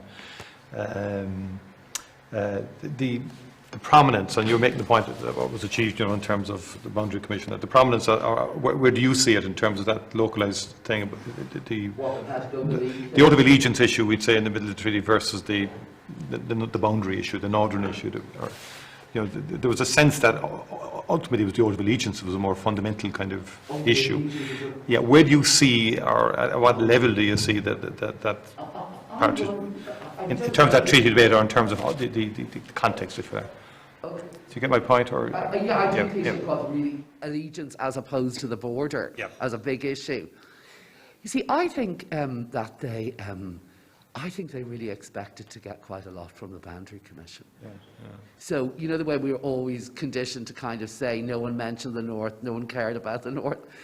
I think Collins and Griffith expected probably to get a lot out of the Commission. But then you have to ask the question, did Blythe and Cosgrave? Do you know what I mean? It's quite odd because, I can't understand how Blythe seems to completely take over Northern policy.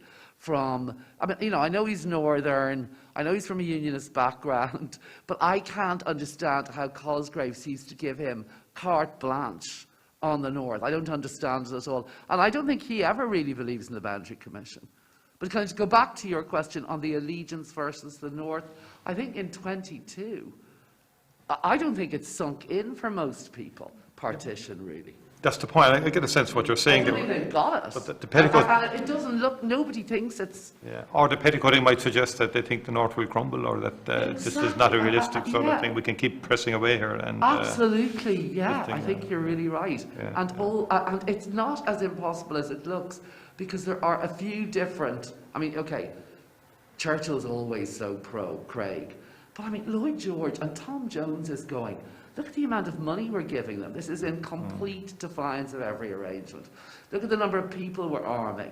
They were doing it under so-called unemployment assistance. they were paying in the money to pay for the peace specials. So it's your point of what you started, I think. It's fluid. Yep. You know, we think it's all over now, but they thought ridiculous. She's been only in place 6 months.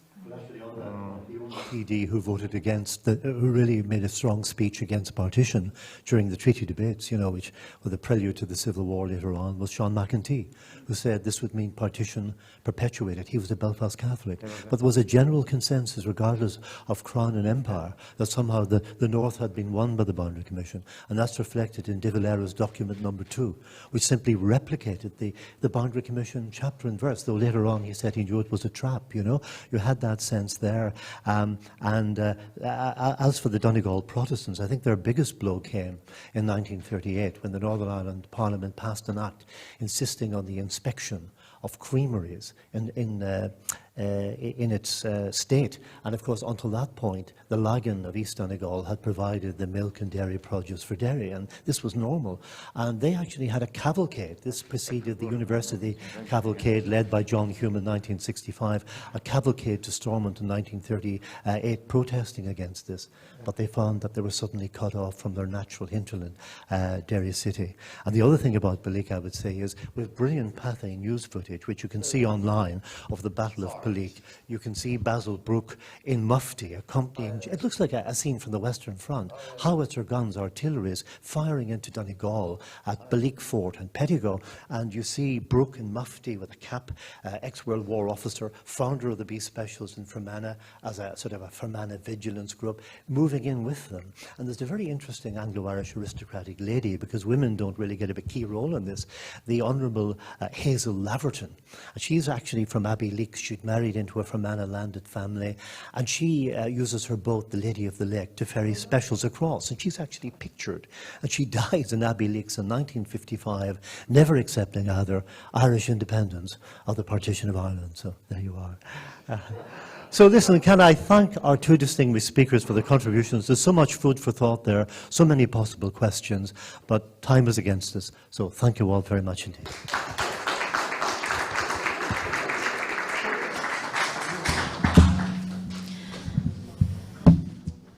Okay, ladies and gentlemen, now that concludes our morning session. And again, thank you very much to Dan, Margaret, and sincerely thanks to Éamon for facilitating that session. I hope you have learned a lot, and I know there's probably more questions out there. You're going away with more to be asked, and I'm sure some stage we'll be able to answer them again. So we're now going to take a break for lunch. For those who are watching online, we'll be back at approximately 1:30 p.m. Thank you. Good afternoon, everybody, and welcome back to our conference, Experiences of Border Minority Communities and Historical Perspectives. This afternoon, we start off with a panel discussion, which is moderated by Professor Mary Daly, Professor of History at University College Dublin. The panel discussion is on the community perspectives on partition. So I now call on Mary to facilitate this session. Thank you. Thank you very much, everybody. Thank you very much, Deirdre. And it's lovely to be back in County Monaghan. I could probably qualify as a border person, historian, because I grew up in Carrickcross.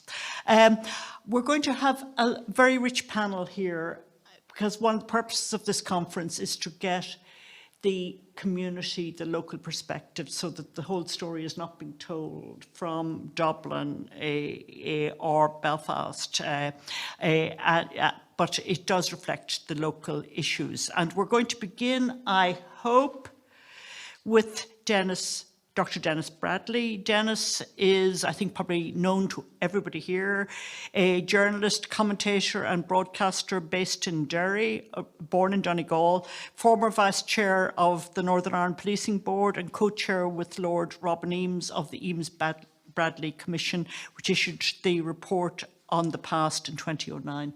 Denis, are you with us? Can you hear? Indeed. I hope you can hear me. Yes, we can, Denis. That's wonderful. So the floor is yours. Thank you. Sorry for not being there. There's a good reason. I'm sitting here nursing a new hip, which you gave me from Dublin a few weeks back. So I couldn't travel today, but it's nice to partake in this. The the fact that I actually have been sent from Derry by the Northern Ireland Health Board to actually get a new hip in Dublin is in itself significant. In that one of the things that was said by the Taoiseach this morning and by some of the speakers was that partition is a process. And I think that be true in that it's never really static. It never has been static. Things change and things continue to change. There are different layers that are created all of the time. My first memory of the border actually comes much later than what has been described this morning, back into the actual 1920s when it was, I suppose, legally established. My father was a bus driver. He worked for Londonderry and Lough Bus Company. So he travelled up and down between Buncrana and Derry and other places in the north on a daily basis, sometimes 7, 8, 9 times a day. That was in the early 50s. I suppose my memories go back to when I was 6, 7 years of age, to the 50s. My memory is not so much of troubles with the IRA and all of that, but I do remember B specials. I think the first time I ever travelled in a car with my father, we were stopped by B specials, and I remember being in the back and crying because I had never really experienced anything like this before. But most of the stories around the border by the 1950s were actually into the comical area, that we were talking about smuggling, about butter being smuggled, about the post-war situation, about rationing. The more funny, the lighter side of all of that, and a certain amount of storytelling which developed around it, and there's been books written about that. People have come up with very funny tales about trying to smuggle butter on very hot days and the implications of that, particularly when they were in inappropriate places. But there was also, and I was conscious even then as a fairly young person, as a young man, that there was an underlying tension, an underlying bitterness about the fact that every time you went up 7 or 8 miles up the road, you had to cross the border. In fact, you had to go through 2 customs systems. And there were implications for that. And there was an underlying anger, emotional rejection of that, even though it wasn't always, people had to some degree become used to it and learn to live with it. But I don't think it ever fully resolved itself into a situation where people were in any way welcoming of it. But I lived in a place called Buncrana. I was born and reared in a place called Buncrana, and there were not that many Protestant people in that town. It was large majority of, even though it's East Donegal, it was in the Shoan Peninsula, and there were pockets of Presbyterian people up around Burt, but that was about 10 miles up the road, and there were certainly pockets of Presbyterian people who lived up around Malin Head and Carndonagh, but that was again 20 miles further up the road. Buncrana itself was mostly that. So the small, very small group of Protestant people who lived within that town were not particularly, I wasn't particularly conscious of their feelings, and I wasn't particularly conscious of their reactions to what had happened 20, 30, 40 years before, and the implications and the outworkings of all of that. What I was conscious of, even as a fairly young child, was a certain resentment towards 2 governments, that we were neither one nor the other, that we were greatly distanced from Belfast, and we looked north, and we had some we actually had some jealousy that they appeared to have much better roads, they appeared to have a better health system, they appeared to, in general, have a better welfare system, they appeared in general to have better prospects of jobs and so forth, because we were certainly emigrating most of our young people. I think that about 90% of the people that I would have went to primary school with went to Coventry and Luton and London and further afield. We were also resentful of the Irish government, who we thought were neglecting us greatly, and really, well, we were too far away, we were out of sight and out of any kind of inclusiveness within the political institutions of that time. So there was all of that going on.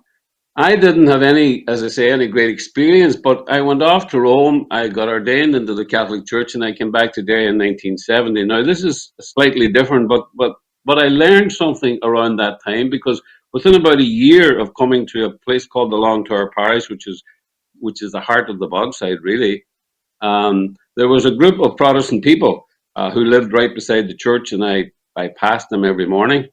And as I passed them, I knew they were Protestant people because they said, "Good morning, sir." Everybody else said, "Good morning, Father." But they were quite open to the fact that I was part of that community, and they were also part of that community. Even if there was a certain, sometimes, coldness that came from some of them because they weren't too sure about all this Catholicity that actually surrounded them. But I was there on a particular night when the then Mayor of Derry appeared into the area with a number of lorries, in which a large number of families actually shifted. They packed their belongings and they moved. This was about 1972, 73, when there was a growing tension about and growing presence of the IRA within that particular area. Now, I wouldn't have been conscious. In fact, I think that in talking to the people, I think that nobody was specifically intimidated. But years later, I came to understand that if you lived within that area and you felt yourself to be a minority, and you saw and you witnessed the growing influence and the growing presence of violence, there was two IRAs in those days. There was the Stickies and the Provisional IRA, and there was the army and the police on the streets. Then I think what I discovered that night, or what I learned that night, is that most of us are quite afraid of violence. And if we have the opportunity, and if we live within a situation in which we are the minority, the outsiders within that political tension where there is violence, then you move. I used to think, well, if I was living in the Shankill in those particular days, I wouldn't have probably stayed there. I would have moved. Now, that in some ways is not the border, but it was an introduction to me about how much fear and identity plays within minority communities, and how much it plays within the outworkings of how a community reacts to any particular set of circumstances. So the crossing, I actually went on to make a film, funny enough, about that movement of people from the west bank of the Foyle to the east bank of the Foyle. And I only mention that because I think it is pertinent within the understanding of the various communities that live around the border. On the national side, it is very easy to identify the ongoing tensions and ongoing memories that are resentful towards the fact that, particularly in places like Derry, but right down through Strabane into Fermanagh, and I'm quite sure down into Armagh and so forth, there is the fact that the memories that, as was mentioned this morning, that when partition was set up, people didn't feel well treated. They felt that they were policed. They felt that they were reacted to in a fashion which made them outsiders, that made them enemies, that made them that around them there was a suspicion, and that they weren't fully included within the actual new institutions and within the new life of that which was happening in Northern Ireland. So there was that resentment, but there was also this resentment from small pockets of unionist people who, when the Troubles began in the late 1960s, early 1970s, that they had to move, and they had to move their homes, because I would still meet some of those people who actually moved across that river, and they would still feel disorientated. They would feel banished to some degree because they had very good relationships with their own neighbours. There was a warmth between at the normal day-to-day living. There was a warmth within that, but the overriding and overarching politics made it impossible for them to stay, and therefore they had to find a new place. Even though that place was amongst their own people and amongst their own identity in political terms, they also felt disengaged from people whom they had lived and grown up with and were neighbourly with. So there's all kinds of layers around this. I found that years later, I was asked, as already said here, with Robin Eames to do a consultation about how we deal with our past and how we deal with our troubles. And I thought I had worked as a therapist for a long number of years, and I thought that I didn't anticipate that there would be any new great revelations that I would come across in engaging with people, and yet there was. I think that I hadn't until I went down around Tyrone, the borders of Tyrone, and the borders of Fermanagh, those in particular, that I discovered that there was a deep, deep resentment, not just against the IRA, and not just against the Irish government, but also against their own government, the British government, because they felt to some great degree as people that they were now in a minority, that they had joined the police, or they had joined the UDR, or they had joined some aspect of the British Army, and that they were now being, to some degree or other, being betrayed, left behind by the British government, as well as by the Irish government, or misunderstood by the Irish government, and that in fact that the IRA had tried to drive them out of their homelands and out of their farms, away from the border, and that a form of genocide which they thought was not particularly recognized or written up by people, and that was deep within the consciousness and within the imagination of a lot of those people. I then went on very quickly to experience very up to date the Brexit situation, and I suppose the most telling situation I find in that was that one particular day Charlie Flanagan arrived in Derry to do a seminar with a group of business people from both communities, from the nationalist community, national business community in Derry, plus the unionist community who were still in business in Derry, and he did a speech and took questions and answers, and at the very end, this was a couple of months before the Brexit vote took place, and he said, "Nobody has asked me about Brexit. Why hasn't anybody asked me about Brexit?" Now the answer to that was, nobody asked him about Brexit because nobody ever thought that Brexit would happen. On either community, certainly around the borders, would be my interpretation, that nobody thought that Brexit was going to happen. But Brexit did happen. And Brexit has happened, and that in some ways is another part of the change that is happening within the border and within partition. That it is constantly changing and will continue to change, because the dynamics that are introduced by high politics and by outside forces are as equally transformative as that which happens within the relationships between the identities within the north of Ireland. I also think it just should be said that around the Brexit vote, I think that the turnout in Derry, which is normally very high for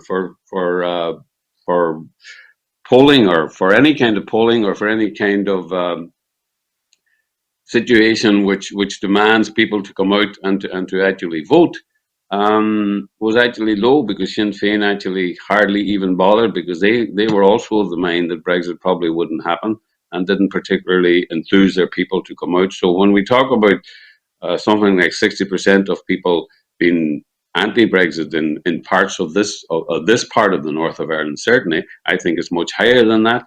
And I think that there was a poll, funny enough, yesterday or last night, which was published by, I think, the University of Liverpool, which showing that people are not, the number of people annoyed or discombobulated by the protocol is actually not quite as high as the politicians are claiming it to be.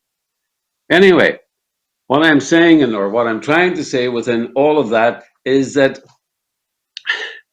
communities are influenced by all kinds of things, but one of the great things that they're influenced by is fear. And within the that community of people who lived along the border who now feel that they are in the minority, and that's the unionist community, I think that they are deeply hurt. I think that they were very, very traumatized by what happened during the Troubles. I feel that they think that that there was a genocidal tendency within republicanism to drive them off their land. Now, Republicans deny that and say, well, that never happened. It was only because they wore the British uniform and so forth. I was very struck one night, and I wrote about this recently. I was at a meeting in Cookstown with a group of former UDR families, and one man shouted a lot at the meeting, but he stood up eventually, and I think I or someone else asked him, was there anything we can do for you in this consultation about how we deal with the past? And he said, no, there's very, very little except one thing. You can get the Republicans, IRA, to tell us that they will never kill us again for political reasons. Now, there is a controversy that goes on here in the North all of the time about should the IRA apologise for what they did during all those 40 years. They will never do that, in my opinion, for all kinds of reasons, because it brings you back into the foundations of who the IRA were and where they came from, 1916, all that type of stuff. So they won't go there, but where they could go is actually to apologize or to state very strongly that they will never kill people again for political reasons on this island. The changing and shifting sands that are around at the moment, and the big one, having wandered through all that very quickly because I have only 10 minutes, is the major change within all of these scenarios is that while I grew up in a majority in Buncrana and there was a minority of Protestants, and while I came to Derry and there was a majority of nationalists and a minority of unionists, and the interrelationship between all of those changed because of the majority-minority situations and people feeling and hugging that either majority or the minority. The fascinating thing about our present politics is that there are no majorities anymore. There are only minorities. All of us are in the minority when it comes to the border and partition. We probably break down into a situation of 40% unionists, this is rough, and 40% nationalists who are completely convinced of their position and completely attached to their position. And then there's 20% who are now kind of in the middle, Lions, Green, so forth. And some of the polls are showing that that's a growing number. Other parts of the polls are saying, well, that's a static number around 17 to 20%. But the fascinating thing is the lack of a majority. And in my opinion, that changes the dynamic of where we actually have to engage with each other. We have to find a mechanism, and this is not easy because unionism feels if we engage, we give it up. But I think that there is, within the broader unionist family, a knowledge that they have to engage. They will find ways to engage.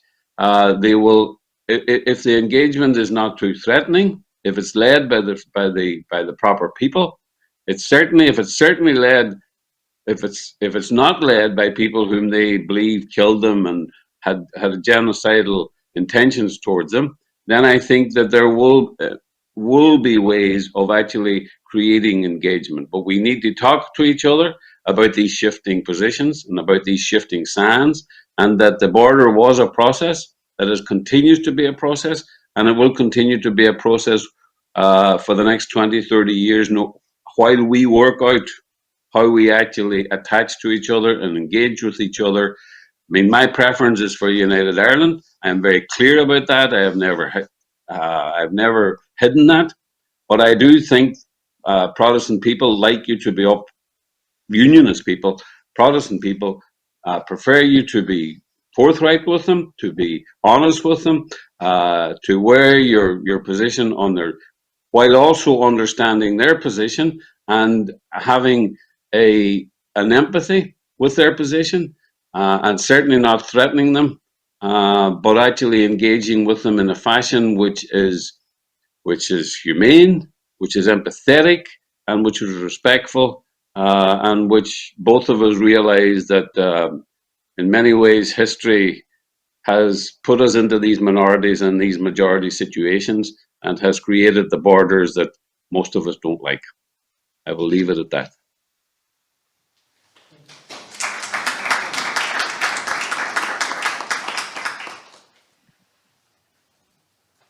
Thank you very much, Dr. Bradley, and you've given us a lot to think about. Our next speaker is coming from closer to Monaghan. This is Angela Graham from Drum, who is coordinator of the Clonus Family Resource Centre. Angela is heavily involved in cross-community and cross-border initiatives of various types, and she's going to speak about her particular community, Drum, which was mentioned this morning by in one of our talks. So the floor is yours, Angela. You're very welcome.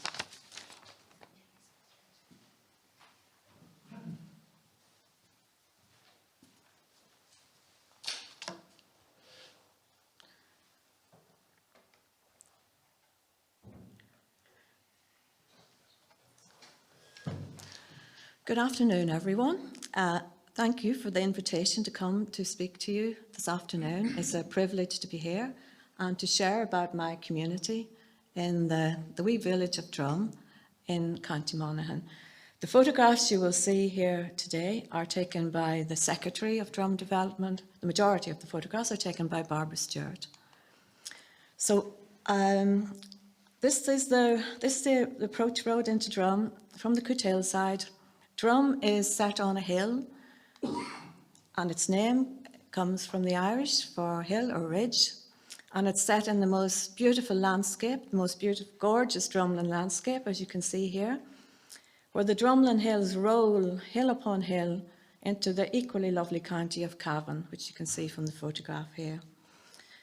Drum is often referred to as the Republic's predominantly Protestant village. It just has one street, about 35 people living in it. The population has fallen greatly. The village shop has closed. The post office is gone. The pub is gone. It has suffered like many other rural villages, no different in that way. But it is a very beautiful village that I'm proud to come from. Here we see the Long Lake and the Church of Ireland on the hill, and it's a place in the country where peace comes dropping slow. I'll just go back again. In the village, in and around the village, we have 4 Protestant churches: Presbyterian, Church of Ireland, Brethren, and Free Presbyterian. In early 1970s, the first Free Presbyterian church in the Republic of Ireland was built at Cllr, just outside the village of Drum. Also, what makes Drum unique is that there's 2 orange lodges, and they're named after local town lands. There's Violet Hill and there's Aharea, and there's 1 Royal Black Preceptory, a Presbyterian hall and a Protestant hall. The Ulster Covenant was really important to the people of Drum, the Protestant people of County Monaghan. In September 1912, the Ulster Covenant was signed. It was signed by 10,479 people in County Monaghan. 5,360 of those were men, and the women signed a declaration in support of it also, 5,119 women. 490 people in total signed in Drum. So it was an important document that people believed in, that really upset them when that wasn't adhered to as we came into partition. Here we have a photograph of my grandfather, George Riley, and he's 18 years of age there. He's joined up with North Irish Horse, and he's gone off to fight in World War I. Photographs of brothers, sons, husbands were very important to families because it might be all that they'd ever have of their loved one, because many of them were not going to return from the Great War. Fortunately, my grandfather did. It was my grandfather's generation after partition in 1921 who went to bed one night British and woke up the next morning Irish. That was the generation. 100 years later, 2021 has been a busy year for us in the village of Drum. I'm calling this slide, Tell Me, Won't You Tell Me, or Won't You Tell Me More?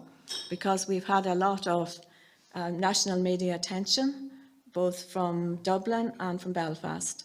And it's given us a great opportunity and a voice to tell our story of a minority people, a Protestant people in County Monaghan living on the border.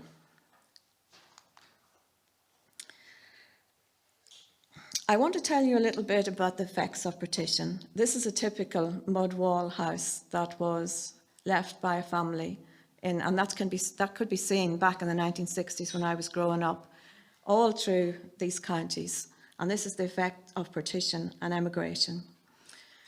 People emigrated for, that's been referred to earlier this morning by other speakers, for many different reasons. For fear and intimidation of being in the new Irish state, of economic reasons, or wanting to reclaim their British identity. The Protestants, as we've spoken about earlier, the Protestants in 1920, the Protestants of Cavan, Monaghan and Donegal, felt betrayed by the Northern Unionists, and Carson stated at the time, "You're on your own now," and we were. So I'm an ancestor of those Irish Unionists, and we've often been described as Carson's betrayed or lost children. The previous generations in 1921 were stranded in a sea of Irish nationalism and Catholicism, and they were fearful. Now, I am acknowledging there was minorities on both sides. The nationalist minority in the new state of Northern Ireland were a mirror image of the Protestant minority left on this side of the border. They were left fearful and bewildered and excluded from nation building in both sectarian states. So it was a difficult place to be. When I walked over the fields and through the byroads in and around Drum, I was brought up on a small farm, and we had a home farm, which is fairly common, of a few acres, and then there was a few acres on another farm about half a mile away.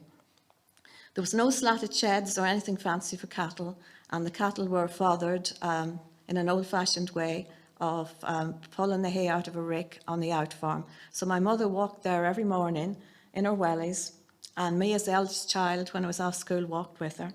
And I was very curious about these houses, and I'd say, "Mammy, why is that house falling down? Where have those people gone?" And she'd say, "Well, that house belonged to the gardeners, and they've left and gone to live in Scotland." And I said, "Okay." And on down the road, and who did that house belong to? "Oh, that was a beautiful house in its day. It had beautiful gardens around it. But now it was all nature had taken over, nature had reclaimed it." I said, "And where did they go?" "Oh, they went to Canada." On down, similar story over and over, America, New Zealand, Northern Ireland. In our part of County Monaghan, families left and moved into County Fermanagh.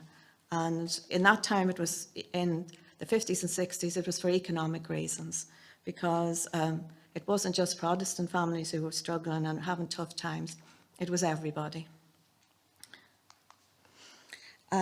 This is a picture of Drum Presbyterian Church, so I just want to explain to you that faith and culture lie at the heart of our community and very important to this day. But the emigration put huge pressure on the Protestant families who were left because the numbers were low. So that's financial pressure, all kinds of pressures to try and keep the churches open, to try and keep the schools open, to try and keep the halls open, to keep the Orange Lodges going, to keep the marching bands going.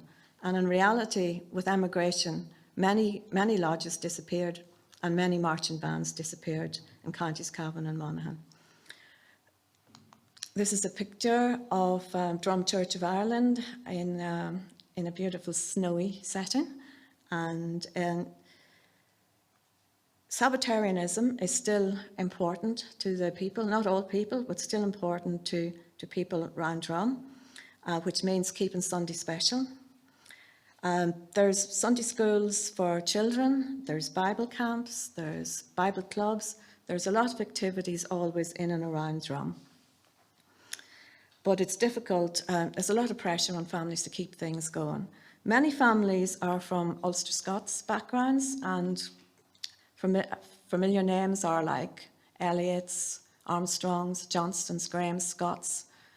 And there's actually an Ulster Scots trail of counties Cavan and Monaghan. This here is just to explain to you about orangism in the community. There are people who are pro-orange, there are people who are Protestant people who are pro-orange, Protestant people who are anti-orange, and there's others who are indifferent to orange. So that is just to give you, an understanding of it. One hat, as we can see here, most certainly does not fit all. However, for those families who do enjoy their orange culture and belief, they travel to County Fermanagh for the 12th of July and the 12th of August.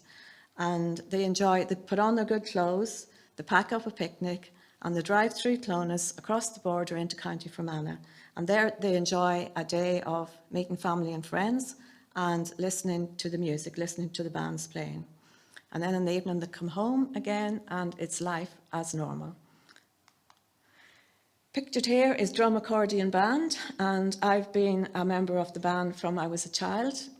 And this picture here is in Drum on the street in Drum on a picnic evening. And picnics are unique events to Cavan and Monaghan, and they're usually organised by local marching bands, and they're nothing to do with the Orange Order. And the bands get together and play, and we move from event to event, and then the local people and visitors all come. They have a cup of tea. It's very much a social evening. For Drum, we've been under the microscope. We've had the great and the good visit us, from government ministers, university professors, but we've welcomed them all. We've been delighted to have them, and we want to share our culture and we want to promote understanding. The band here is carrying a banner. We carry a banneret. It says Drum Accordion Band, and it's a picture of Drum Church of Ireland on it, because faith, again, is important, lies at the heart of our community and what we do. It's important to say that we actively discourage northern bands from bringing their colour parties and from carrying the Union flag.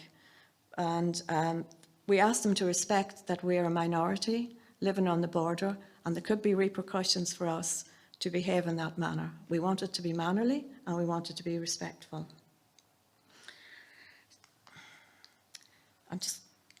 This here now is something that I want to tell you a positive story about Drum.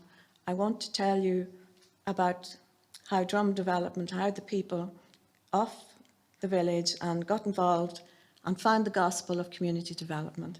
So this here is, it was a whole new way of doing things. This here is an old school, and that's the school I went to, an old Presbyterian school. And we drew down funding from the Department of Justice, Equality and Law Reform. I think it was about 350,000 to do this up and to provide community childcare. It was a huge project. There's no point in saying we weren't scared, because we were very scared indeed, because we had no experience of any of this. But somehow we made it through, and we supported each other, and we got good encouragement from Monaghan County Childcare Committee. However, whenever we went, the whole intention was that this was community childcare, and there was a space for everyone. It didn't matter what family or what background you came from, your child was going to be welcome there. And we've really made huge efforts to employ staff from both sides of the community so that families will feel welcome and will feel included in all that we do. However, when it came to the time that we opened it, this was probably about 2006 that we're standing out there. We were really subject to a lot of sectarian abuse. We had a nice opening sign for outside, and it had a nursery book character of a wee drummer to match the name. And the remarks were made like, well, you might as well paint a sash on him. And it was very hurtful and very disturbing at the time. However, you can be pulled down by that, or you can rise above it. And we decided to rise above it and to take a positive view and to do good things in the community and for the future. So pictured here, we survived. Here we are with Minister Heather Humphreys, who we're so proud of, on our 10th anniversary of the opening of the preschool. And that's Heather and myself and Bernie, Bernie White, who is our childcare leader. We'd just like to say that for Protestant people engaging in civic society, particularly younger people today, Heather is a wonderful role model and example of what can be done. Local people are doing all sorts of jobs now, involved all over in the community. But for Heather to reach high office, to be in our government today, is something very special for us and inspirational for people of all ages, but particularly young people going forward. This here is a photograph of our Tidy Towns initiative. Drum enters the National Tidy Towns competition every year, and thanks to funding that we get from Monaghan County Council, we're able to buy a beautiful range of plants every year for planting in and around the village. This is a view of Drum Lake, and this is another project that we took on, doing up the lake, and again with support from Monaghan County Council, we created a wildlife garden. But in the midst of all the beauty, sectarianism is definitely an issue. Sectarianism and racism, for me, are the twin evils of border society, and they can manifest themselves in different ways. It's all very polite and it's all very nice, but when you scratch the surface, the issues are there and they emerge. But again, it's a thing of not getting drawn into that, but trying to keep positive and to look for the good in others. This here is a project that we did last Easter in the middle of the pandemic. We felt that the older people in our community, the rural community in and around Drum, were really in an isolated state, many of them living on farms up long lanes. So we decided to do up an Easter pack, and we called it Be a Friend this Easter. In order to have a friend, you must be a friend. And that's the same in community development as it is in our personal lives. So we did this on a cross-community basis. We didn't leave out any family. It didn't matter what their background was. We were there delivering gifts to them, and it was really appreciated. It was explained to us some years ago when we got involved in peace work. Drum Development got involved in a lot of cross-border and cross-community peace work, that if it was a dance and all the different people from the different counties were there, Drum would never be off the dance floor because we were so popular to be partnered for projects, which was actually quite nice to hear. We had great experiences, we learned a lot, and we met some wonderful people through doing that work. Our hopes for the future, we would hope for a common good, that instead of saying I'm this and you're that, and be negative, that we'd look for the good in each other, and that we'd be kind to each other, because kindness is the greatest gift of all, whoever we are. As a people, as a Protestant people in Drum, our hope would be that we'd retain our unique culture, faith and identity for our children and our children's children. And this is my last, as the sun sets now on Drumlock, I just want to leave you with a quote from Rosa Parks, who's a very well-known civil rights activist from an American lady. And she said, "Stand for something or you will fall for anything. Today's mighty oak is yesterday's nut that held its ground." Sinead, Gur McHugh.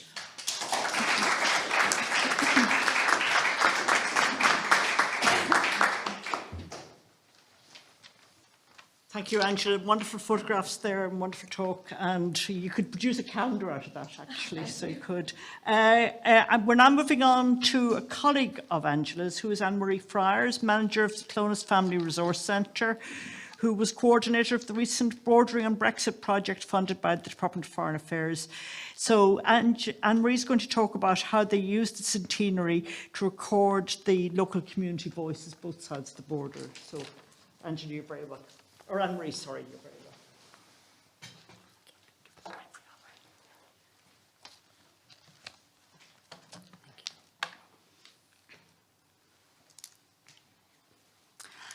welcome. Good afternoon, everybody. Cllr. My name is Annmarie, or Annmarie Fryers, as Annam Dum. I work in the Clonus Family Resource Centre with Angela, as you know, and we call the Family Resource Centre the FRC. Now, I'm here today to present on this particular publication, which we're very proud of. I'm not actually here to speak about myself, but I'll give a little bit of background as to who and where I came from. My parents returned to live in County Fermanagh in 1968, and I lived in Lissenskey for the early part of my life. I went to primary school there and then continued on to Mount Lourdes Grammar School in Enniskillen and on to Fermanagh College, where I did my A-levels. I proceeded then on to the University of Ulster, and I studied, long title, Electronics and Communications Engineering with Microelectronic Systems. I was set up in the mid-80s. I would have thought so. I was the only female in a class full of men. However, 1985, getting employment as a Catholic in the 6 counties was still fraught with many difficulties. And the 2 main recruiters that came to college to recruit us were for Shorts and for the BBC. And quite honestly, not one Catholic out of that graduating class got employed by either of those 2 main employers. I only just decided to stick that in there earlier.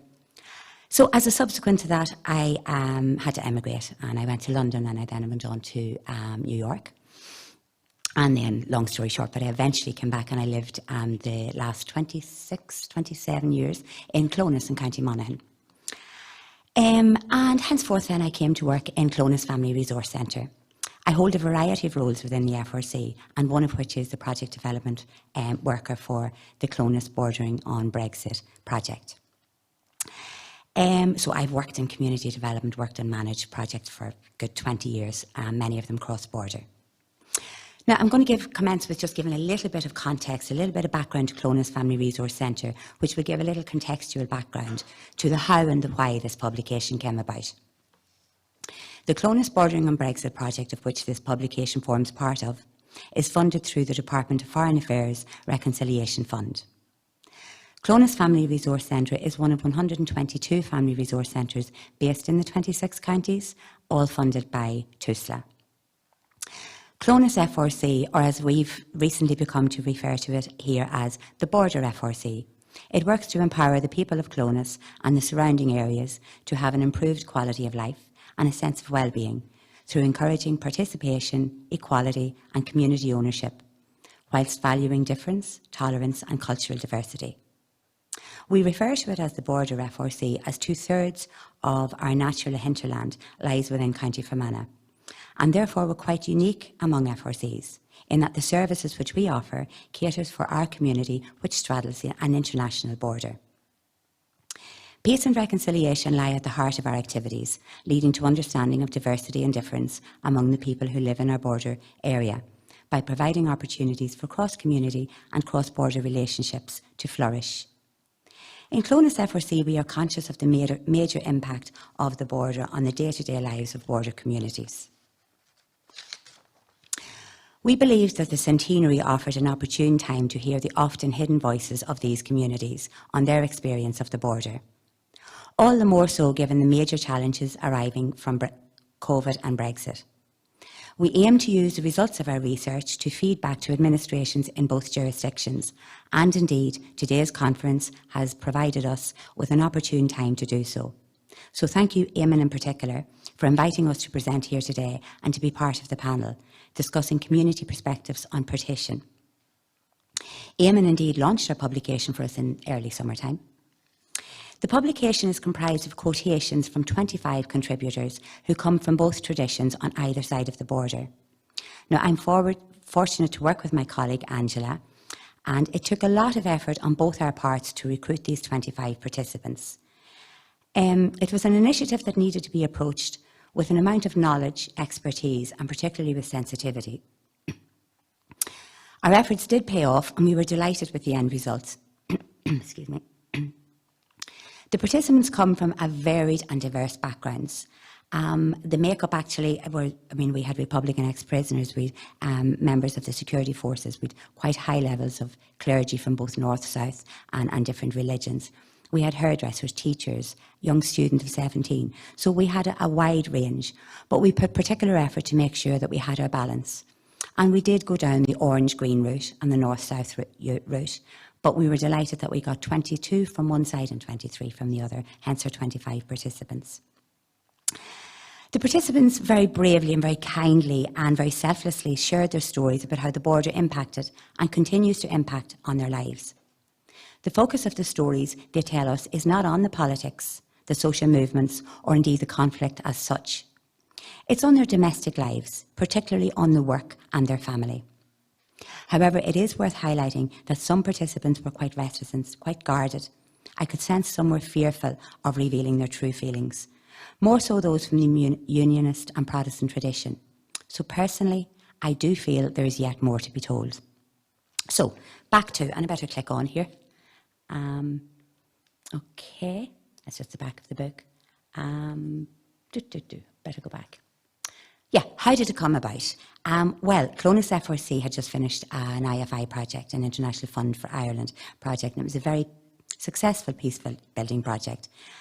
And we were reluctant to leave our piecework and let it sit at that. So at Angela's instigation, we applied to the Department of Foreign Affairs Reconciliation Fund to deliver a one-year project entitled Clonus Bordering on Brexit. And we were successful in being awarded €23,000.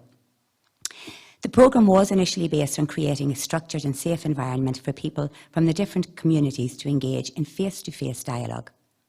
We were acutely aware that the issue that we were dealing with was, of course, social distancing. We have been social distancing in our area for a number of years, particularly with the closure of the border roads. And this has gone on for generations, long before the term became synonymous with COVID. However, our funding started in February 2020 and boom, along come COVID. So that changed the landscape completely. We had to completely revise and reinvent the programme. And long story short, we come up with the idea of doing a listening exercise. But in parallel with that, we engaged Dr. Johnson McMaster to deliver his 6-week programme on partition. What did it do for us? And we genuinely were surprised that we got real engagement with people over Zoom. We didn't think it would work. We thought you need to be face-to-face for dialogue, but genuinely it worked in our case.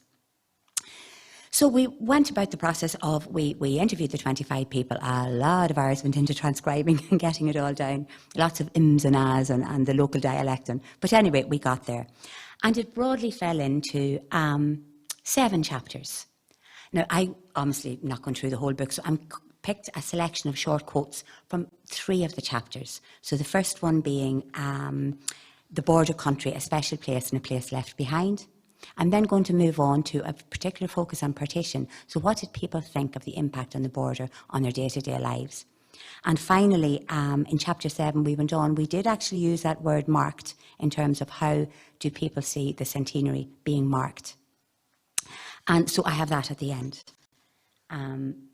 And in the background, you can see a little map of the Clonus Earneast area. So it's the Earneast electoral ward of Fermanagh, and it is the Clonus electoral ward here in County Monaghan. And I managed a cross-border project called the Clonus Earneast Partnership for 4 years. So I'm going to start just by reading the first page of our book, and our contributor was a Protestant man from County Fermanagh. And in the background here, hopefully you can see it, it's a beautiful vista from the top of Cllr Mountain. If anybody's been brave enough or fit enough to get to the top of it, it's an amazing experience. So John starts off and says, I was born in Florence Court. It is in a valley which sits between 2 mountains, Cllr and Belmore. On top of Cllr runs an international border between north and south. So it gives you a great sense of place. It's just a beautiful area to live in, a very, very unique area. But they always say that the savage loves its native shore. Whatever that is, everybody loves their home. But that is sort of who I am. Southwest Fermanagh was always for me the people and the community, and the beauty about the place. I always say it is like a postage stamp on an envelope. We are in the very furthest corner of County Fermanagh, and for about 225 degrees around me, it is all south. So we always sort of enjoyed the expanse of not being tied to one part of the country. That whole southern area, right down to Sligo, back over to West Cavan and Leitrim, they were all part of my home place and my rearing, you know. And Donegal as well, just down the road. So every weekend we'd be in Bundoran or Strandhill, and that gave us a very diverse sort of people and community to be constantly engaged with. So there was always something new, and there was always characters from all over the place. Every time you think of the people all around you within a 20 or 30 mile radius, it would just make you smile. Just being able to know so many characters and the way they lived, those past and present. So James is a Protestant farmer, and in his own poetic way, he captures a sense of attachment to place that is common among the border people that we spoke to. Likewise, Brendan from Clonus, he also loves his native town, and this was actually the front cover of Ireland's Own in 1991. And in the background, you can see the beautiful diamond in Clonus as it is today. But as Brendan finished one of his quotations, he said, "I have never, as long as I've lived, away from it. Whenever you ask me where I'm from Clonus." So now moving on to, I suppose, the impact of the border, and this particularly does focus in not just on Clonus, but Clonus features. So James feels strongly that the border area has been left behind. So James says, "You know, people talk about, well, there are two parts of Ireland. There is the north, there's the south, but actually there is three. There is the north and the south, and there is the border area." Another person actually referred to us as borderers. And it doesn't matter which side of the border you were on. You were either remote from Belfast or you are remote from Dublin, and the authorities never do anything for us. James expresses a sense of grievance among both Protestant and Catholic interviewees towards both governments on the island. Brendan, a Catholic from Clonus, shares that sense. Clonus was once a vibrant town. The deprivation that has been allowed to occur since the border, it seems like it's all brushed aside and forgotten about.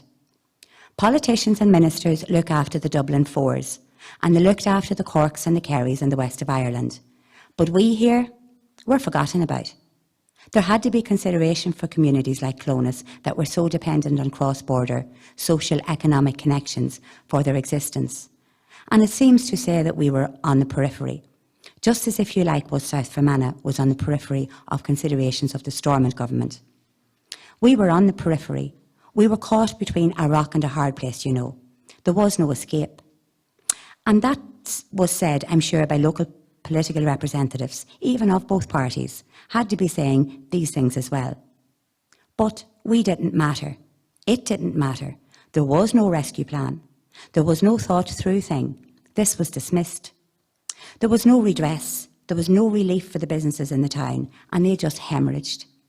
So by the time that the peace did come, the peace dividend wasn't there for Clonus because, well, simply because the businesses had used any reserves they would have had simply to survive. Moving back to James, he said, "We were always shoved to the bottom of the pile. Stay away from there, stay clear," was always the attitude from Dublin and Belfast. We were always underinvested in. We always were the last to be looked after. Take even the internet, and even when money came in for better internet in the north here, lo and behold, it was all given to super speed to those larger populated areas of the like of North Down, Antrim and Belfast, and so on. We are in the west, and as far as they are concerned, we're the people from the sticks, the hillbillies. But if you look at it, a lot of the best entrepreneurs and movers and shakers on this island have come from border areas. Because it is so hard to make a living, you have to have determined people with dreams and visions that they keep after. Now, there were many in our book, which hopefully you will all have in your pack and you will read on tonight before bedtime. This is just an excerpt of one of them, and up here we have a local councillor, Councillor Hugh McElvanny, and underneath here we have our a local solicitor, Brian Morgan, who was the chairperson of the Chamber of Commerce. Now, you cannot see this, and I understood when I was putting together this presentation, there was no expectation that anybody could read what was on it. I thought I could zoom in. But look, I just wanted to give a flavour. But contained within this article, it refers to the fact that local people in County Fermanagh, and Clonus was their market town, they had to travel 20 miles to get to what should have been a 2-mile trip. Their farmlands were divided. Sometimes their home front gardens were divided. I currently live, and I could throw a stone into County Fermanagh, and I walk by the beautiful Lackey Bridge, and it's only 1 mile out the road, and I cross the border 5 times. But yet, that's the reality of living so close in a beautiful area near Clonus.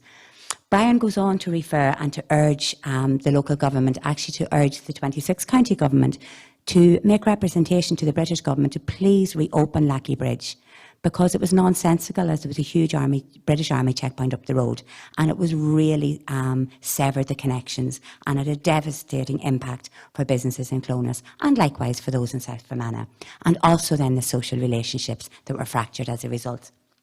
A couple of little photographs. I know I'm kind of running close in time. A couple of little photographs here. The first one's from 1922, actually, when Lackey Bridge had been blown up. The next one's very small, but it shows the present-day Lackey Bridge, which I say is beautiful. Then we show some of the local effort to reopen the roads. And we then show the security forces closing the roads. And we see some protests for opening the road. And then we see a car crossing, an improvised crossing. And I tell you what, I made that journey many, many times in cars which back in the 80s were not great. And you were taking your life in your hands going across some of them openings. Sometimes only a couple of lorries or cars turned upside down. And when the water was high, an experience you don't forget.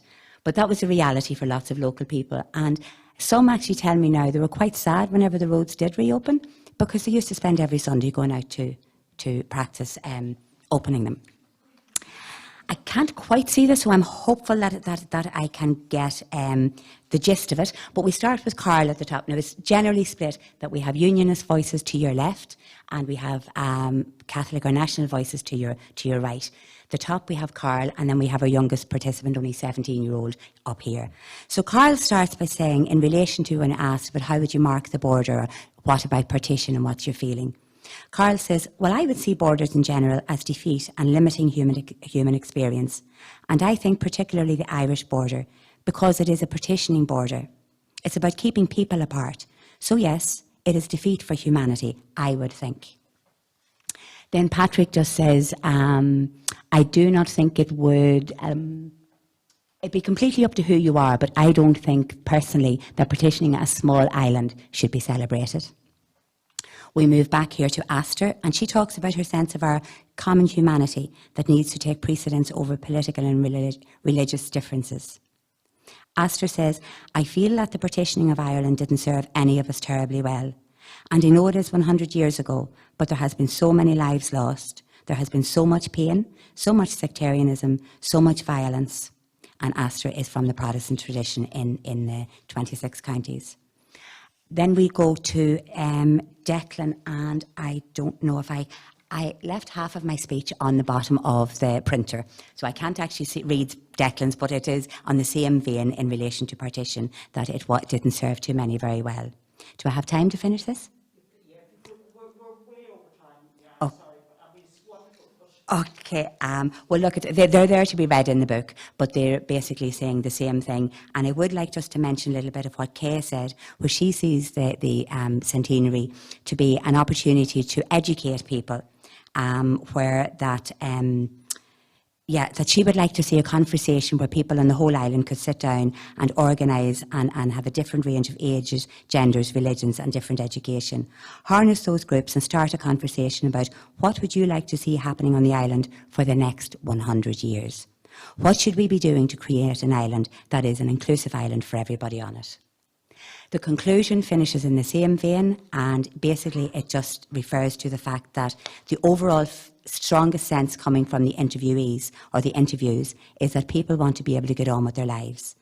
And more than that, they want others around them to have the same opportunity, whatever their background and culture. There is a feel for the common good, and what does it mean in regard to their sense of the border now and in the future? People certainly have preferences, but it seems clear that they do not wish to impose those preferences at all costs. There are things more important than the fixed positions of the past. There is a sense that there is something better than I win, you lose future. There is a desire for win-win, even though people don't know exactly what that could look like. And I finish with a picture of a new dawn. Thank you very much.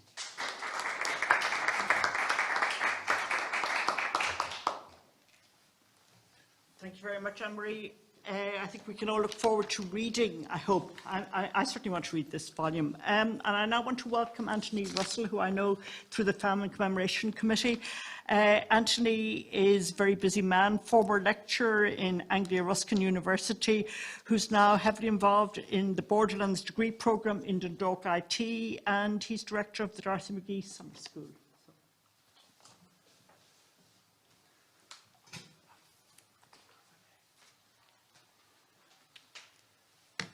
I'm going to go back to Monaghan because I've just been awarded a doctorate, and I've also been made director of the Thomas D'Arcy Summer School. Don't tell Sheena Flanagan DKIT, please. But I have been involved in cross-community work in my hometown of Newry for the last probably 30 years. And I have two straplines for that work. First one is cast a cold light on history's hotspots. And the second one is myth hurts and history heals. And in that vein, I want to look at some of the myths about my Protestant neighbours. And if we start with the plantation of Ulster, actually there's a very definite geography to the plantation of Ulster.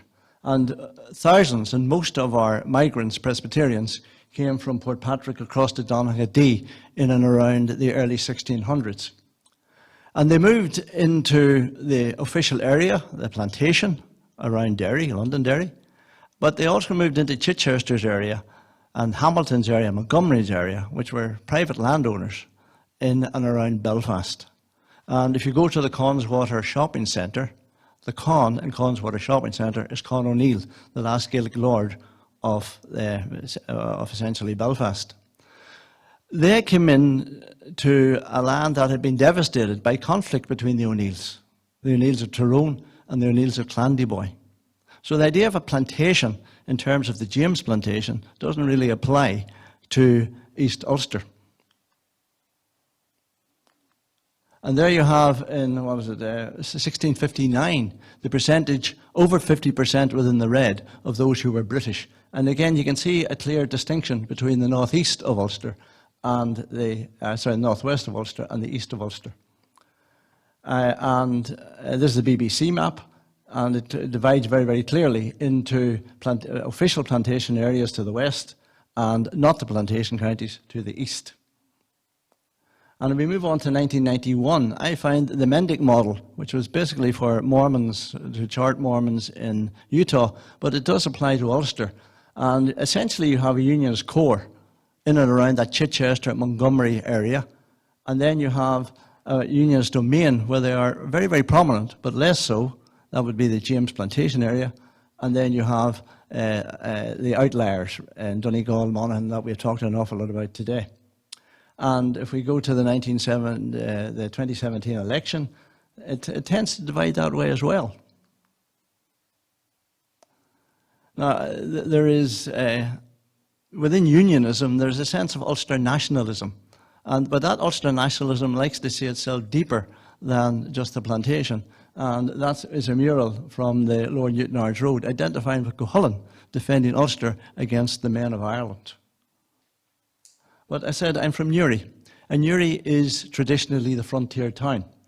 And the map there shows, again, looking at the geography, how inaccessible Ulster was from the south because of the drumlins and the bogs. And one way in was through the Gap of the North.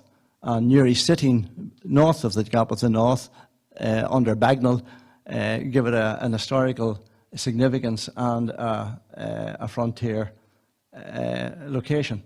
And it would be within the domain of Ulster unionism. And they are struggling very much within the domain. Now, another myth around Newry, not around Derry, not around Clonus, as you have heard, but around Newry, is that Newry was cut off from its hinterland. Newry, geographically, was not cut off from its hinterland, because the Gap of the North was there, that drumlin belt was there, and Newry depended upon its prosperity on the Newry Canal. And the Newry Canal connected Newry with Loughnane, Portadown. Therefore, there was a tremendous flow of goods from Ulster funneling down through Newry, and Newry's merchants in the 1700s developed greatly and rivaled Belfast at that stage. But along came, in terms of, I suppose, there's another historical geographer sitting to my left here, in terms of structuralism, we had another movement within the infrastructure of the economy. And prosperity, therefore, depended not upon the flow of goods from a productive hinterland, but from access to coalfields and large ports. Belfast prospered and Newry declined. And the Boundary Commission picks this up, and it points out that at the time of the Boundary Commission, 90% of the trade in Newry port was imported coal. and 70% of the exports were potatoes. A very, very narrow economic base. The linen mills were closing or had closed. Therefore, Newry was a town in decline. But it wasn't a town in decline because it had lost its hinterland. It was a town in decline because of changes in the infrastructure, in the economic infrastructure of society. However, Newry had another dimension to it, and that was the ethnic dimension. And there you can see the Boundary Commission picks up that within Newry there were 8,924 Catholics and 3,039 Protestants.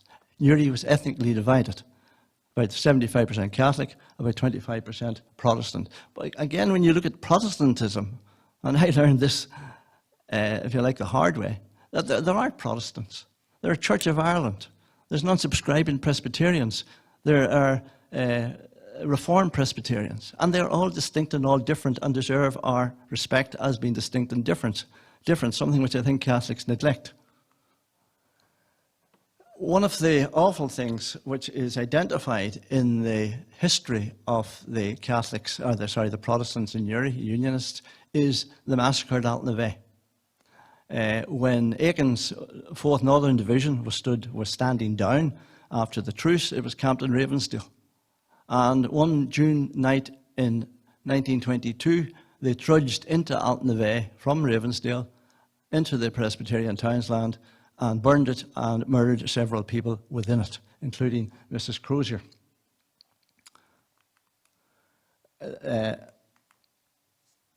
Like that. And that's what Altnavay Orange Hall looks like today. This is an Orange Hall across the valley from me, across the hill from me. It's Commons Orange Hall, 12th of July, glorious 12th. There they are, marching off into Newry. But in many ways it's wrong, because the Commons Orange Hall is populated now by people who come in for their band practice.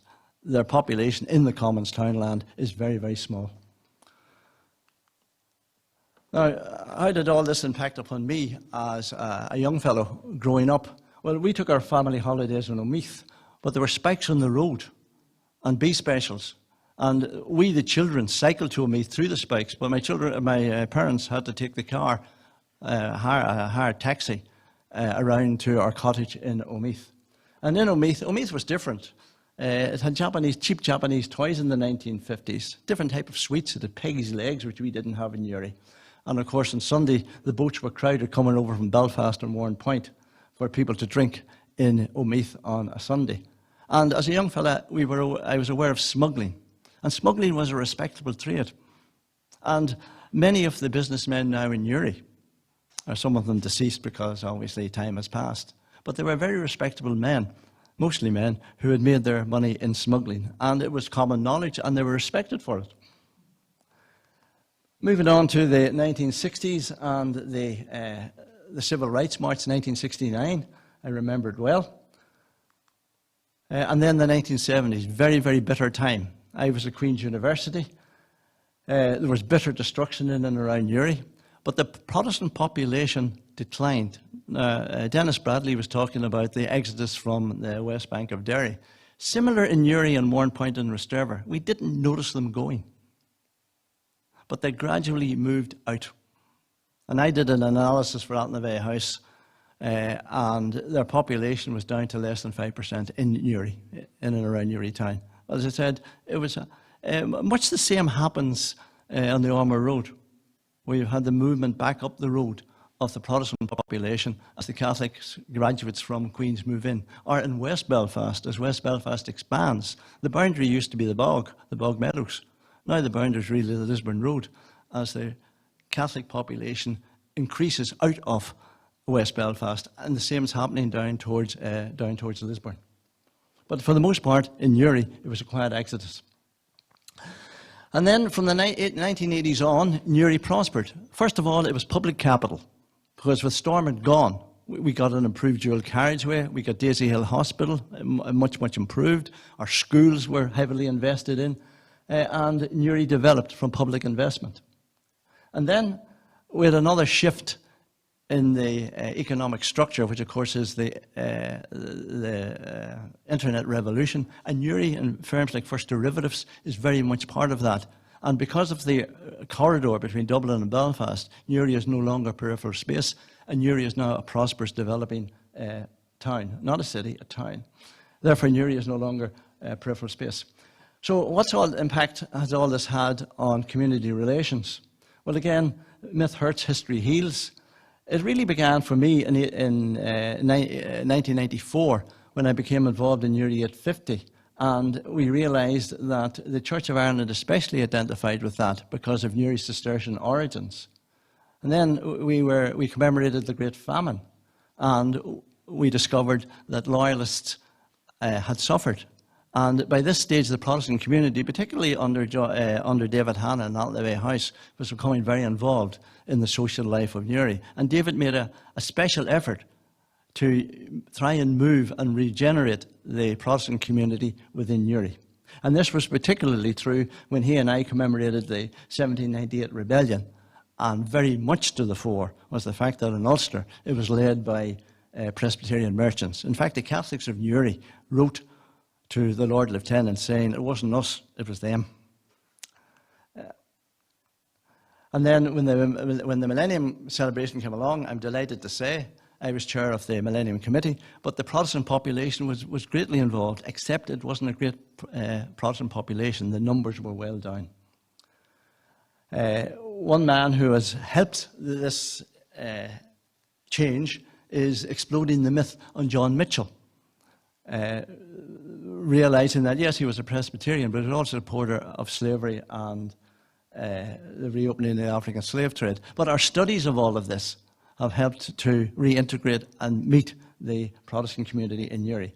And finally, our biggest success, I think, in this was bringing the National Famine Commemoration across the border. And have I 2 minutes for a story? A very quick story. I was having great difficulty getting the National Famine Commemoration people interested in it, oddly enough, particularly Newry Council. And I went to Jim Wells, and those of you who know Jim Wells is a right-wing unionist, and Jim agreed to meet me in the Canal Court in Newry. And he says, who are you? What do you want? So I said, Jim, I'd like you to support the National Famine Commemoration coming into Newry. And he says, rubbish. He says two things. He says, what's this National Famine Commemoration? This is Northern Ireland. Don't be talking to me about a National Famine Commemoration. And secondly, he said, have you ever seen our orange banners? I said, I have, Jim. He says, every bad thing that ever happened to us is on our orange banners. Now you show me the famine. And of course he was correct. But to his credit, 2 hours later, he stood up and he said, I don't agree with you, but I will write to the Sinn Féin minister asking that the National Famine Commemoration, that was his word, come to Newry. And he was as good as his word. And since then, he has been a tremendous supporter of the famine. In fact, so much so that when we did a podcast about 2 weeks ago looking at the union's perception of the Great Famine, Jim is on record in that podcast as saying that the National Famine Commemoration should come back to Newry, only it should come back bigger. Thank you very much.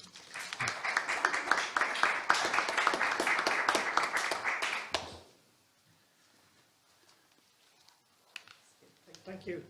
And I remember, Anthony, I remember Omeath during some of those years as well. So, but anyway, I now want to welcome Denzil McDaniel, former editor of the wonderfully named Impartial Reporter newspaper based in Enniskillen, who has written a book on the 1987 Poppy Day bombing and has written a lot and commented a lot on border issues. So, looking forward to listening to you, Denzil.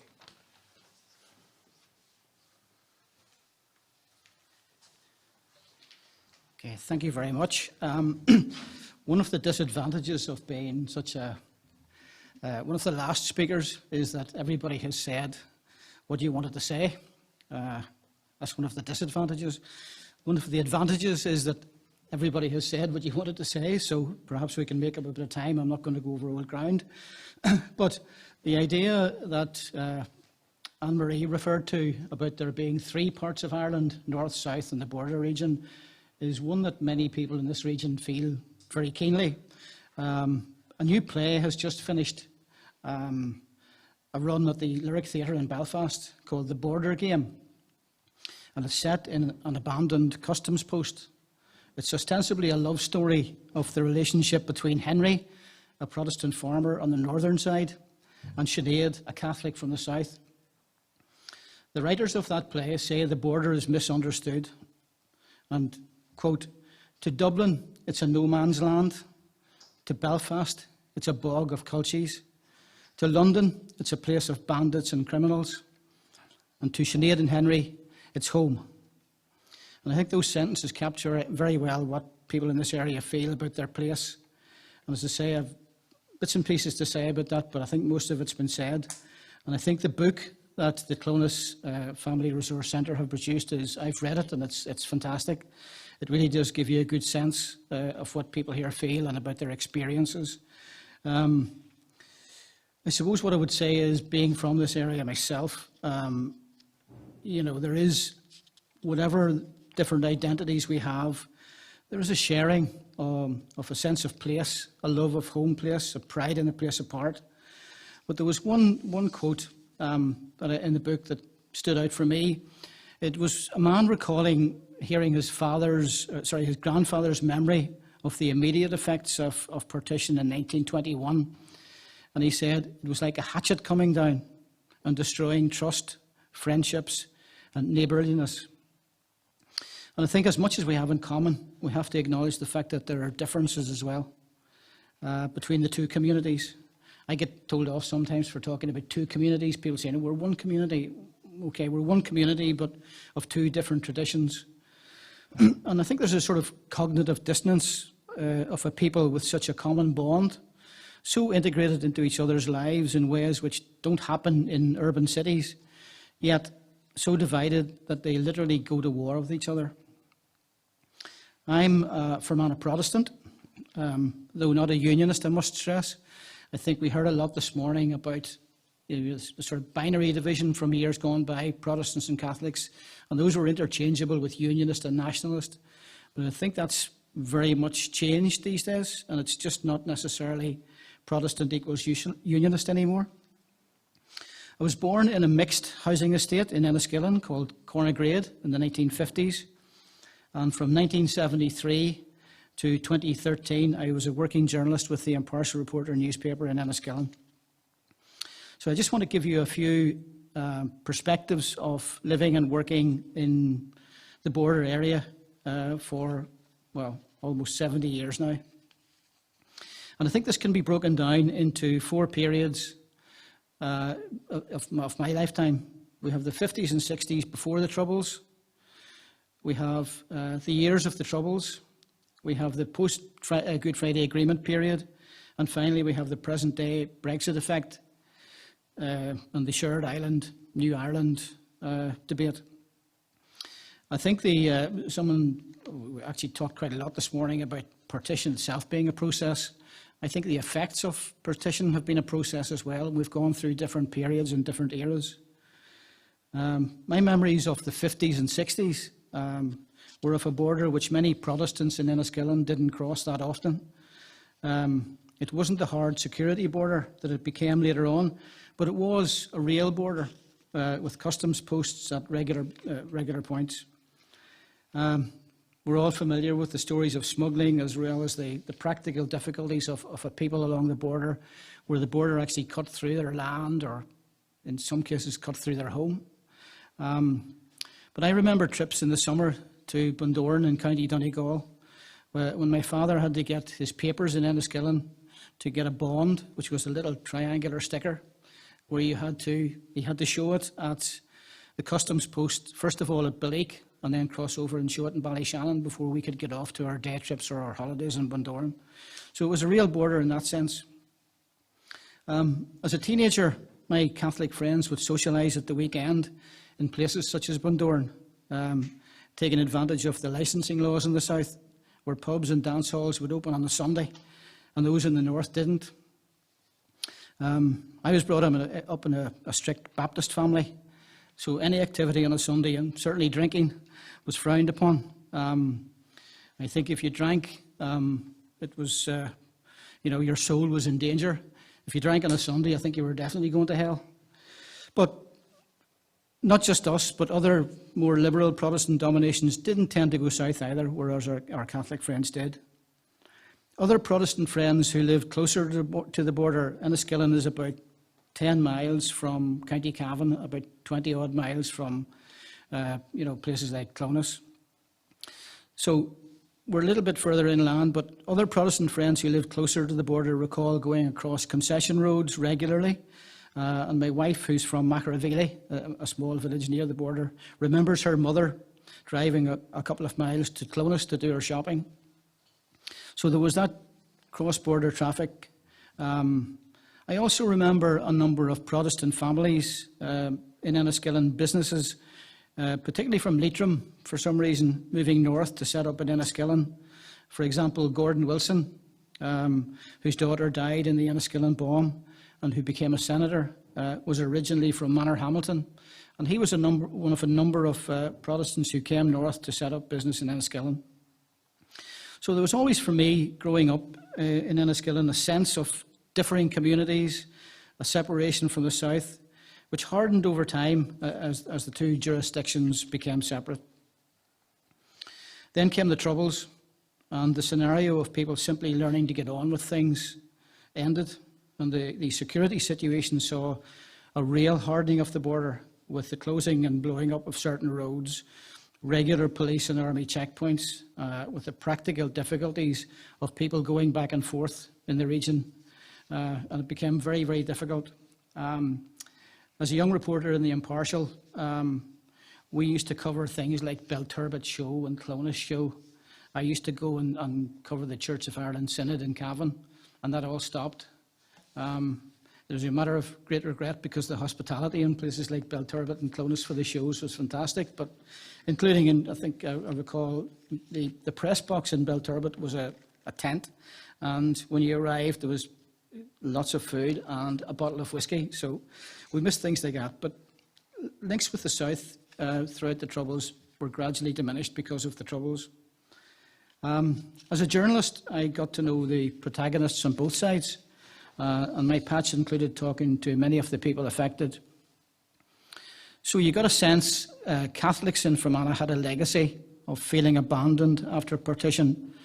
And even though they were in a majority, a small majority in their own county, Unionists used gerrymandering to control local government and discriminated in jobs and housing.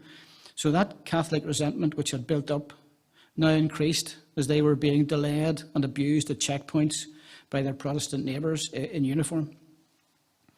Protestants, on the other hand, felt under threat for their community's very existence. In the Troubles in Fermanagh, 115 people were killed, 100 of them by the IRA, with part-time UDR men and RUC reservists a particular target. There's a bit of a debate about ethnic cleansing and so on, but the fact is these people were very exposed and there was a high rate of fatality. These folk also had civilian jobs, so they were local people. Their loss was felt by local families, neighbours, church congregations and so on. So remarkably, a lot of life along the border went on as normal, but there was a real sense of fear and mistrust between the two communities. I always thought the atmosphere at the time of the election of Bobby Sands in '91 was particularly febrile. I don't really want to get into the rights and wrongs of the conflict, just making the point that as it deepened, it was a very dark and difficult time along the border. Quite a different conflict to some of the things you heard in some of the areas like Belfast and so on.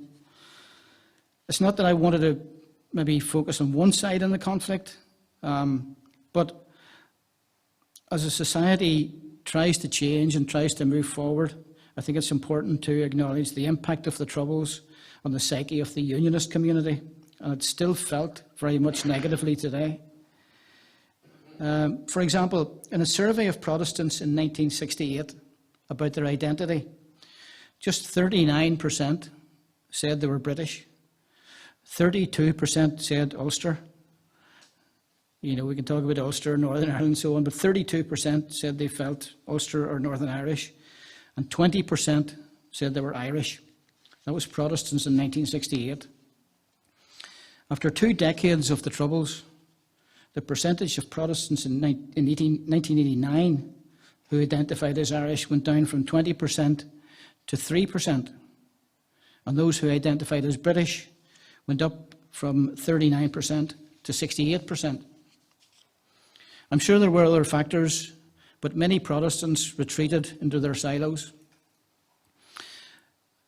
I suppose you would have to say, Angela would recognise the word, there's an Ulster Scots word called thran, which means very stubborn and so on. There's a stubbornness in the Ulster Protestant, and they do retreat back when they're under threat. But there was also a real fear, whether that was physical or emotional, for their very existence.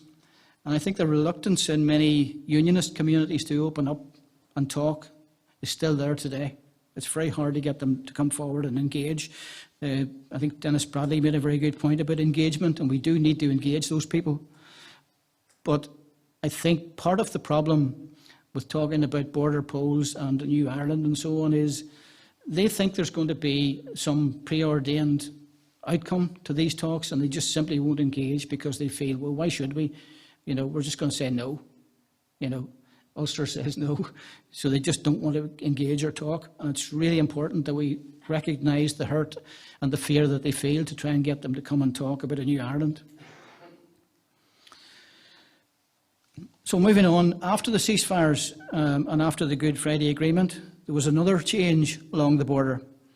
The British Army pulled out, and reasonably quickly movement began again towards normal life. In fact, with both jurisdictions now in the EU, the border became virtually invisible, and there were probably much more movement back and forth across the border than there had been any time since partition. I remember a couple of years ago when we were going to Dublin, my wife had to call at a Fermanagh town land called Gortnagarrow, and our detour involved going between Northern Ireland and the Republic, and that journey all on the same road without even noticing which jurisdiction we were in, which was a massive change for me from my childhood. And now there's a discussion about the border and a generation of Protestants with no recollection of the Troubles in particular, and without any great affiliation to flags or Britishness of previous generations. They're looking at very changed circumstances. And that includes the demographics. Denis touched on this as well, Denis Bradley, the demographics inside Northern Ireland. When the state was set up, Protestants were in a majority of about 2 to 1. At the last census, just 48% identified as Protestants, with 45% Catholic. And remember, that was 10 years ago. So the results of the census taken this year and due out in 2022 will probably see a further shift. In Fermanagh, the Protestant population is down to about 38%.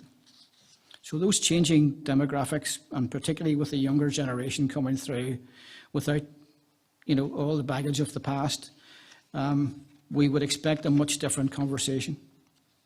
I think, as Denis said, everyone's in a minority now.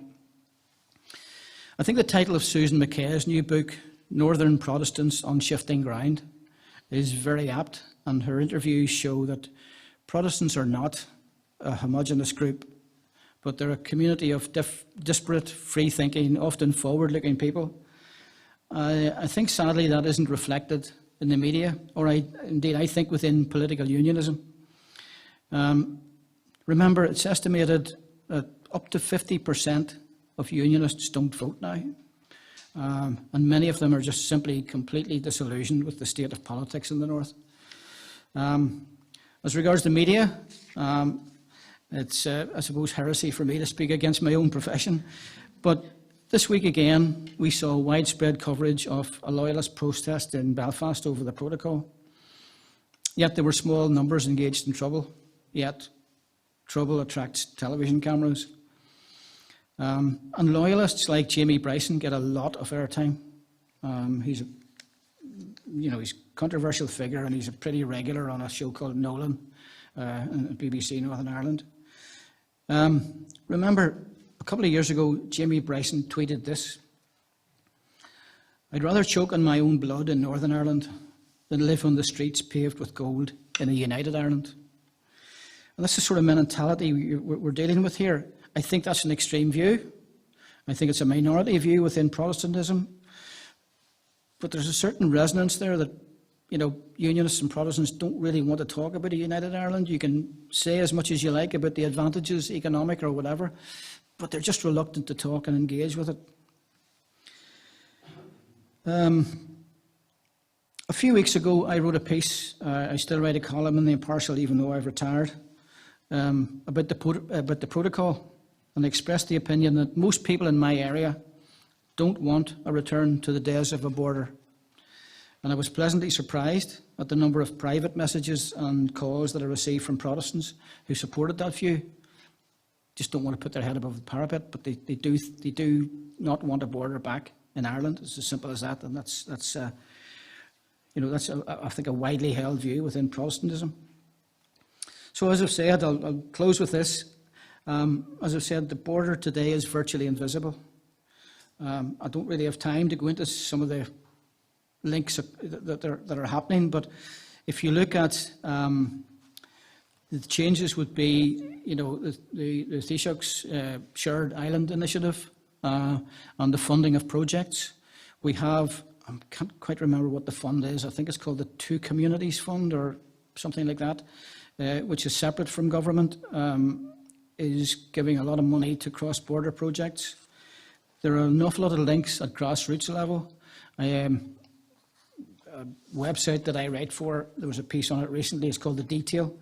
There are something, since the Good Friday Agreement, there are something like 156 organisations or cross-border links between things like, one example is the British Heart Foundation in Northern Ireland and the Irish Heart Foundation have got together to do things like CPR training, to look at how the environment affects health. Environment's another one. You know, it's a bit of a cliche to say that climate change doesn't stop at the border.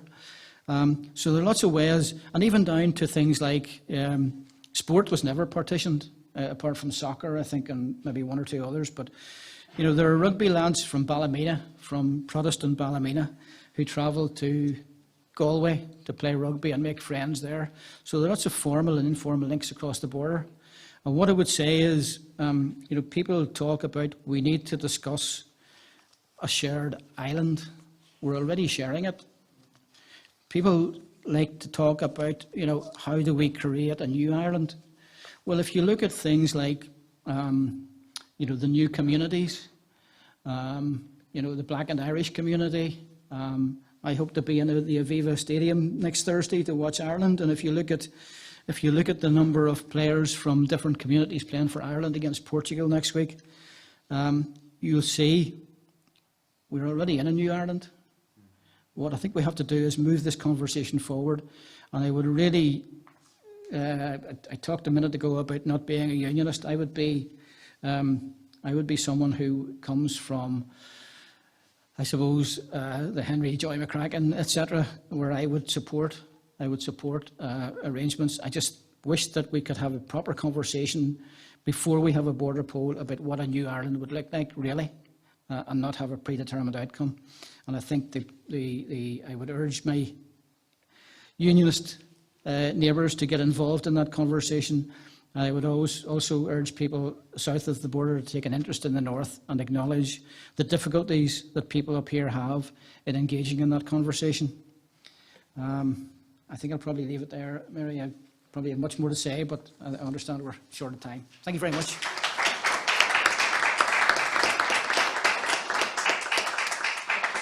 I really want to thank you, Denzil, for that nice upbeat ending. And our final speaker in this marathon session, we're shamefully over time.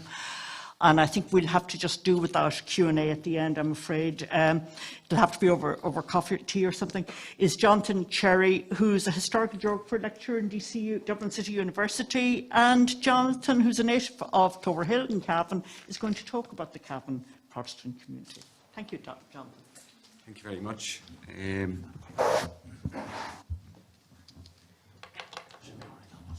That's great. Okay, after those really great papers, I'm sorry you have to go back just for a few minutes just to history, but so many of the themes that I had hoped to talk about, we've touched upon them already, so I will just every so often just move on. But just to begin by saying thank you very much to Dr. Phoenix and to Liam Bradley for the invitation to contribute today.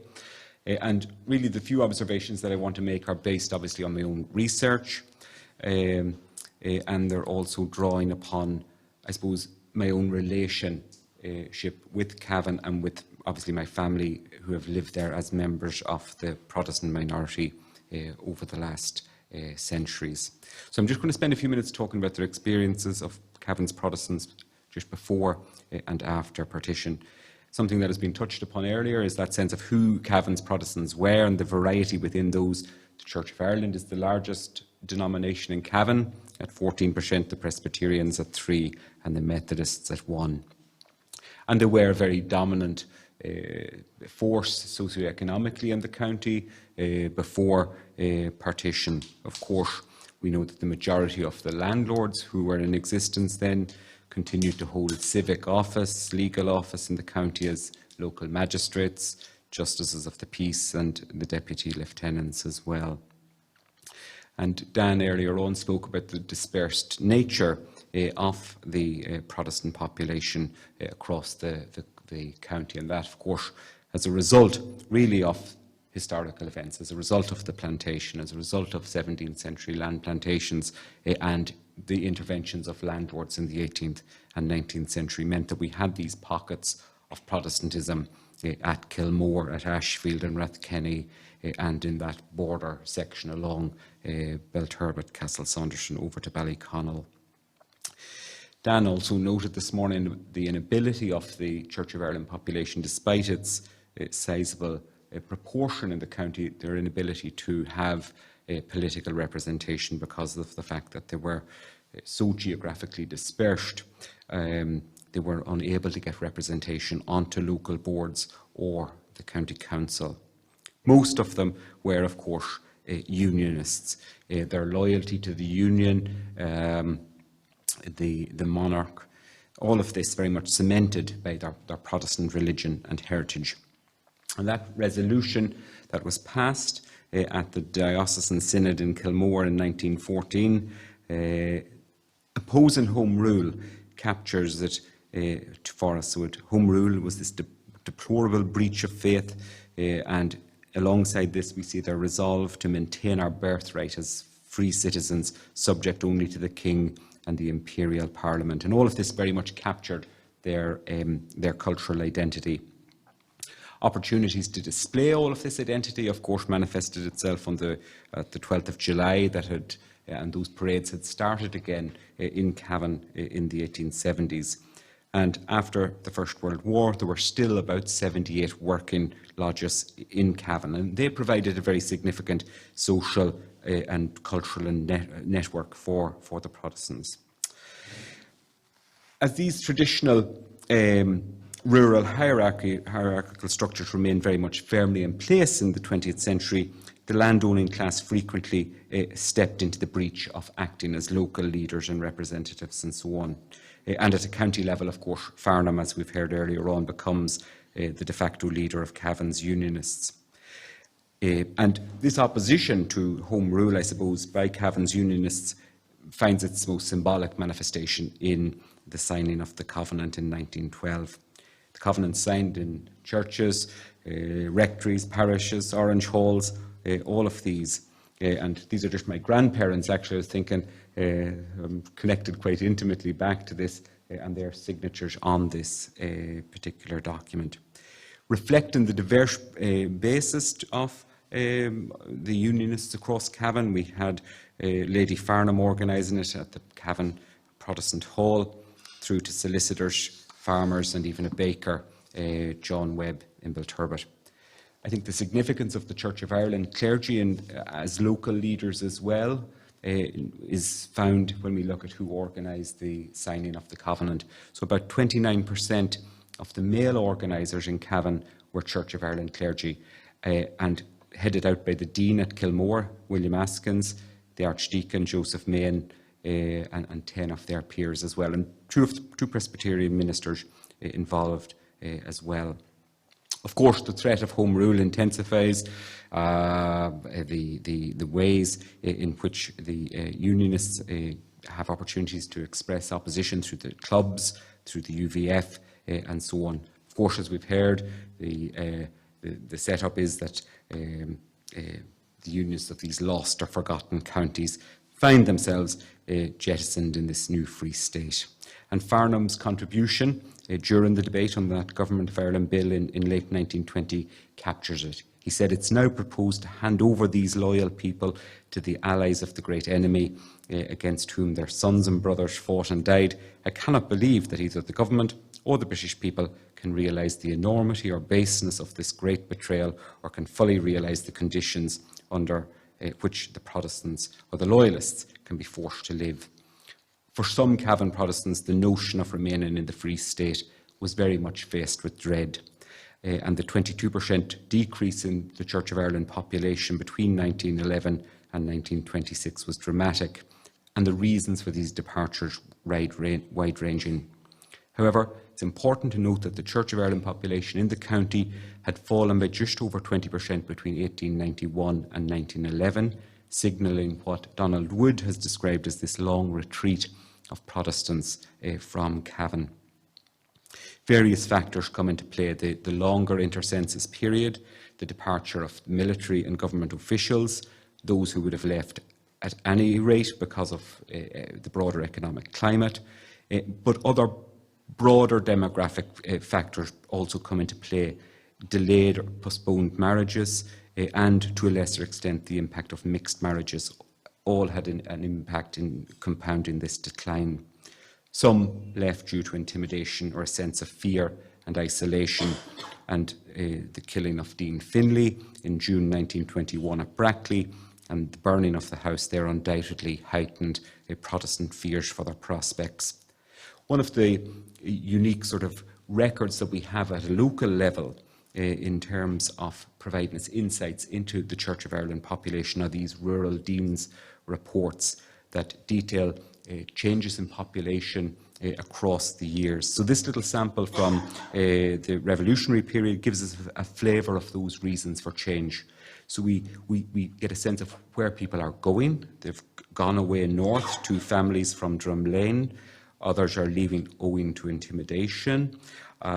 Others at Castle Tara, yes, owing to families leaving, and the low marriage rate is important as well. As to numbers leaving, these sources can again be mined for that information, and this is something that we're just working on at the moment. But in Cavan, we see this exodus of people. So 1923, the movement between 22 and 23 is from 185 families in Ernie Parish in Cavan to 153 families. But migration, celibacy later on, the extinction of families, that natural going away. But I suppose the continuity of so many structures and organisations, even after partition, offers security and insulation to the Protestants who remained as they adapted to life in this new regime. Most Church of Ireland parishes still had their own rectors. There was some grouping of parishes starting to occur. And in addition, this range of parochial organisations that existed as well provided safe outlets for the Protestants in terms of facilitating socialisation amongst their co-religionists. And of course, a network of schools under Protestant patronage remained intact. Opportunities to continue to display loyalty of this unionist heritage and values was still afforded to some Cavan Protestants after partition. And while a number of big houses in Cavan were burned and looted during 1921 and 22, the majority, about 70% of Cavan landlords remained resident after partition, and they were significant employers, obviously, in their own local areas, right down to the 1970s. Lord Longford noted that Lord Farnham, who he described as a loyal Britisher, insisted upon God Save the King being sung at tennis dances at Farnham House during the 1930s. In 1937, the Diocesan Synod at Cllr sent its good wishes to George VI on his coronation. The resolution passed with acclamation and by the singing of God Save the King. And in 1947, the parishioners of my own home parish at Clover Hill sent £3 as a gift to Princess Elizabeth on the occasion of her marriage. On her coronation in 1953, the local landlord at Clover Hill, this guy Major Purdon, organised a sports day, and all of these celebrations in marking the coronation of Elizabeth II. These little souvenir cups, the coronation cups and saucers handed out as prizes, and this whole day of celebration culminating in lighting bonfires on top of the drumlins in the Domain. So all of this in the Republic of Ireland, this sort of celebrations that you might have expected to see in England or in Northern Ireland. I think commemoration of world wars, again, that was something else that provided, again, opportunities of marking a shared heritage and identity, and Remembrance Sunday became very much an integral part of the liturgical calendar within the Church of Ireland. The survival of the Orange Order as well within Cavan, alongside these higher orders, this Black Preceptory, was also significant in providing continuities for the county's Protestants. Small parades, as we've heard earlier on from Dan, continued, and then subsequently the Orange Men in the 1930s and the 40s and onwards to the present day celebrate the 12th in Fermanagh, where they've had this honour of leading the parade, some say as a symbolic apology for their abandonment at partition. I suppose we've already heard as well from Dan this morning that the election of Cole is significant in Cavan in giving Cavan's Protestants a sense of representation within the new state as well. So just very much in conclusion, the experiences of Cavan's Protestants of partition varied. While some were forced or decided to move away from the county after partition, others remained. In 1926, Protestants still accounted for over 15% of Cavan's population. And despite the changed political environment, continuity in the form of this network of churches and organisations, political representation in the new regime, alongside relative freedoms to continue to display loyalty and celebrate their heritage in symbolic ways and actions, facilitated their adaptation to life in the Free State for at least some of Cavan's Protestants. Thank you.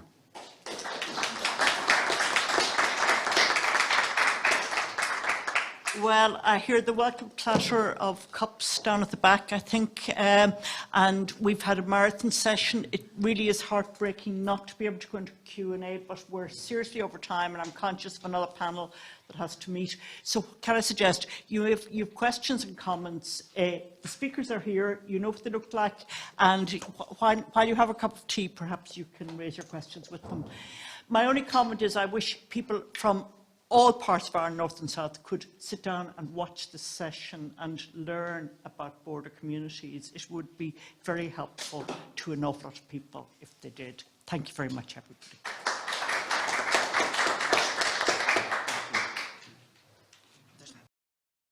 Welcome back, everybody, to our conference on experiences of border minority communities, a historical perspective.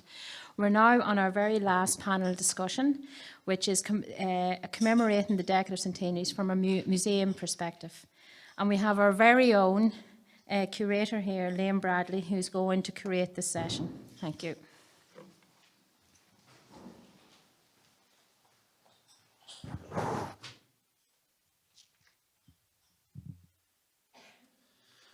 Thanks very much, Dee. This last session is more of an overview of what we have done as a group of museum professionals on the border.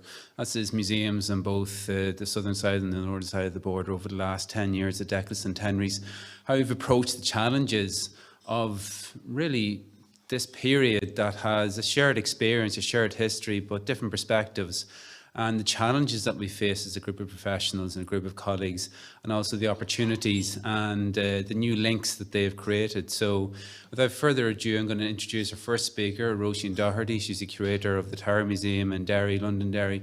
Roisin's going to be speaking about her experiences of her work over the last 10 years and various different projects and exhibitions and events that have happened there, looking at that experience in the city. So I'll call on Roisin now. Thank you. Okay. Thank you, and I'm delighted to be here in Monaghan. I was a previous curator here many years ago, and this is where I got my training, and it's great to be back. And I want to just give you a bit of an overview of the work that we've been doing in Derry, Londonderry, on our Decade of Centenaries programme. And it's just a bit of a flavour of working on the different projects over the past number of years.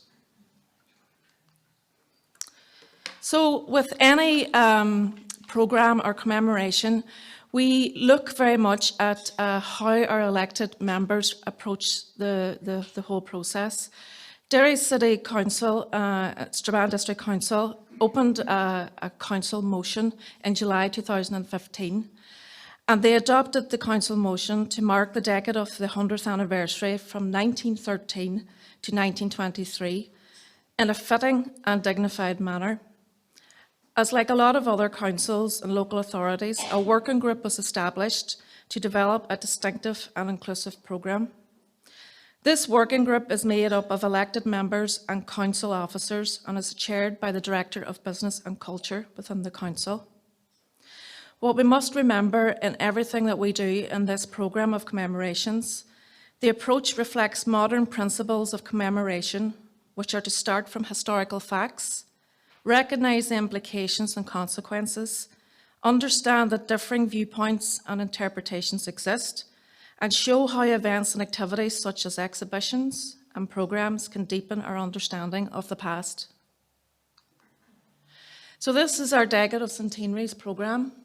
Leah mentioned there several years. It does feel like a lot of years since we started this.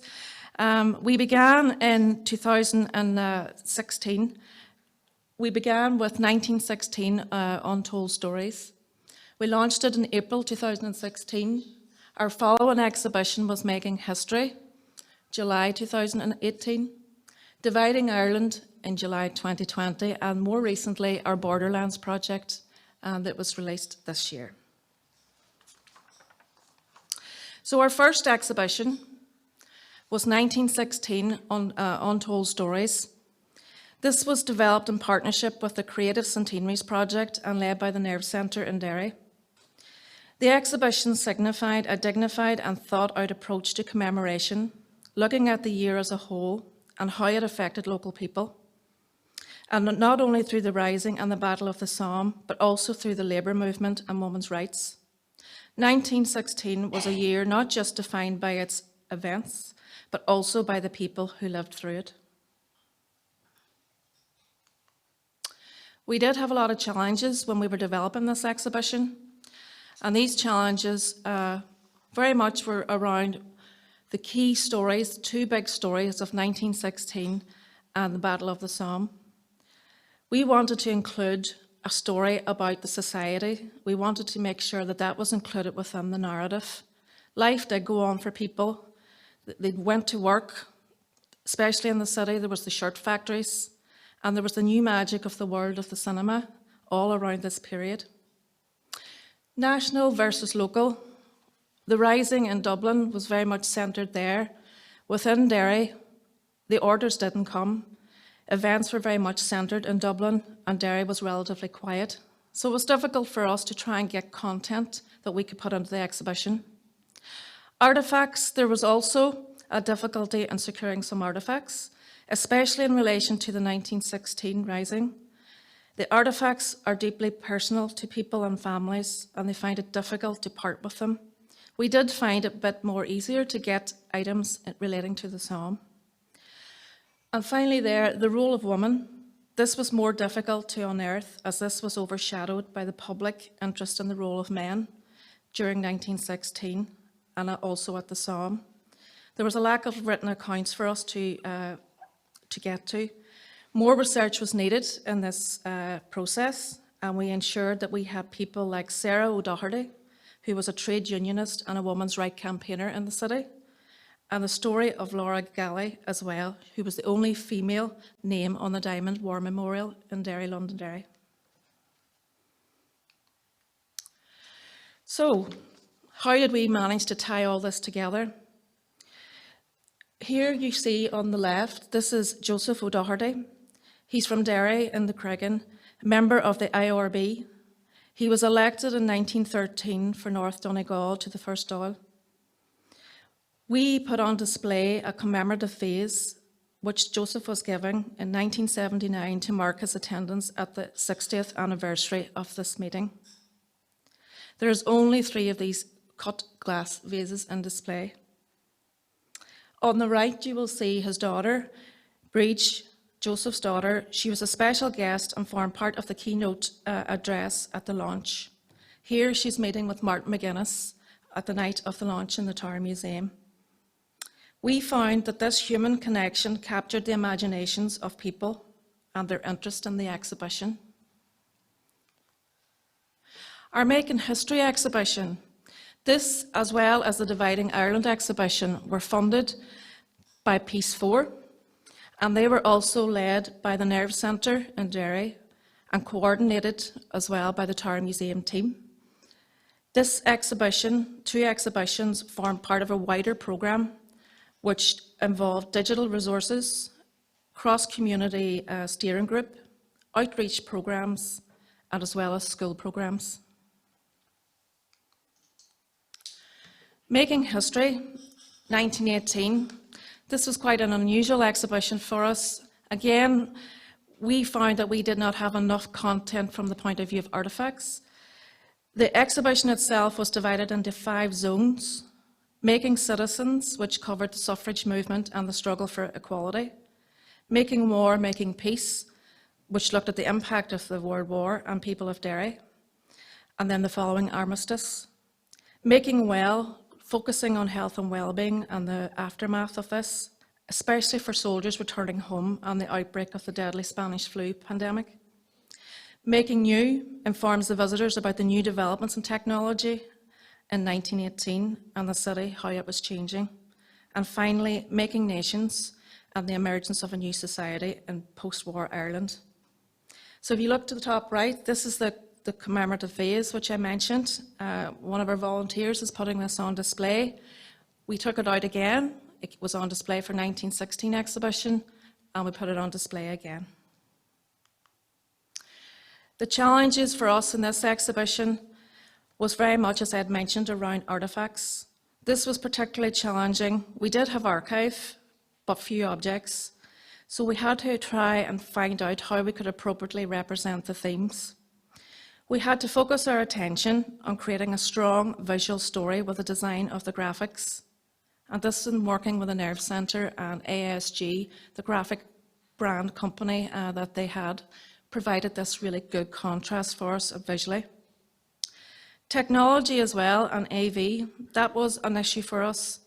We focused on our technology and AV. As part of the exhibition, we had a 3-dimensional printing machine which visitors could design, making their own mementos of the exhibition as keepsakes. This presented different challenges for us in the breakdown of equipment. Our 3D printer didn't always work, and we needed training for our front of house staff and for our own staff as well. Also, the little information that we had on the suffragette movement, we found a reference to St Colum's Hall in Derry in 1913, but very few public events or appearances. So we had to be a bit more creative and think about this. We developed workshops, and this here is a workshop of ladies who are designing jewellery based on a lot of the suffragette jewellery and the themes and the colours around that. These were great groups and lovely ladies to work with. The conversations around the table were about the women from the past who fought for the right to vote and how they could inspire women and ladies and young people today. I mentioned Dividing Ireland. Dividing Ireland exhibition was one of our more recent exhibitions, and this examines the period of history from 1920 to 25, as well as partition, using our archive objects linked to content and supported by a community engagement programme. Again, this was in partnership, as I'd mentioned, with the Nerve Centre.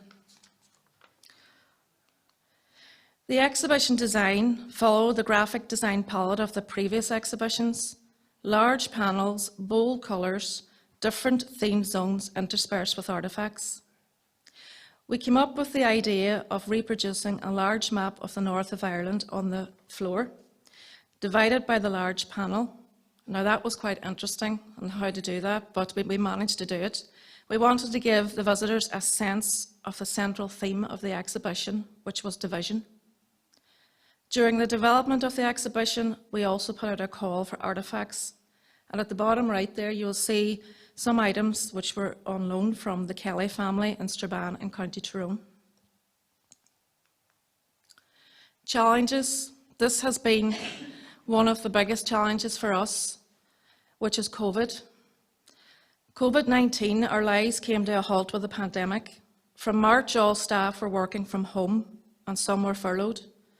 It was not our first experience curating. It was our first experience of curating an exhibition remotely. Our focus turned to providing a physical exhibition, but putting all our content online. Our opening was delayed. We were due to open in April, and we didn't open until July. And this here is the photo call. No visitors, nobody, just our mayor and the team there ready for the opening and a few photos. The significance of the group wearing masks in 2020 and the historical thread which ties us to the past was keenly felt. COVID brought not only challenges, but the opportunity to create new digital content. We had space and time to create. The name, quite a challenge on what to call the exhibition. Partition is not a universally liked term. Dividing Ireland has negative connotations to members of the PUL community, some of whom view the creation of Northern Ireland as a positive event. Commemoration or celebration was a constant theme of tension. The name of our touring exhibition had to be changed in order to accommodate another council area. Also too, we had other anniversaries to work with as well. It just seemed to be a year of anniversaries. We had the 500th anniversary of the birth of Cllr, a major exhibition which we were planning at the same time, and also the 50th anniversary of the finding of La Trinidad Valenciera by the City of Derry Sobacco Club. So we were very busy. And the final exhibition is Borderlands. Borderlands exhibition opened in Strabane in the Alley Theatre in July 2021. This is a community engagement project funded by the Community Relations Council and Derry City and Strabane District Council. It's a partnership project with Holywell Trust, and it featured 22 participants from all walks of life who lived on the border between the council areas and County Donegal. The exhibition offers a realistic and relatable insight into life on the border, and it highlights how crossing the border daily impacts on our lives financially, socially, culturally, whilst also referring to its historical significance. This exhibition took a lot of time in the process of planning, a lot of interviews, a lot of transcriptions, but the range of people from both sides of the border, some very well-known people within the political society, is a very refreshing exhibition to actually read and look and just see, and people are very honest in how they feel about it. We did have one challenge. One of the participants actually, although he had agreed to doing the exhibition, when he found out about all the publicity and the local papers, he sort of felt a bit nervous. And that goes back to the conversations that we were having earlier today about minorities. Even when you still talk about it and you be brave and you move forward, you still feel fear. So I just want to end with, in conclusion, our Decade of Centenaries programme, it has spanned over 5 years and has tested us. It was difficult at times to bring fresh creative ideas and new content into the design of the exhibitions and programme, especially over such a long period of time. But I think the museum service, the council and our partners have done well and have achieved legacy, something that we can be remembered for. In the end, history is forged by us, by who we are, and by our identities. I want to end with this quote from Maureen Hetherington, one of our participants who was interviewed as part of the Borderlands programme. To the question, does the border form any part of your identity? She says, I don't want identity to be imposed on me. Identity is who I am as a person, what I believe in, the culture that I belong to, the culture that I create, because culture evolves as well. It's not stuck in that particular traditionalist manner. Culture changes. For the future, if we all exist from a point of flexibility, not stuck, maybe our next 100 years will be written differently. Thank you.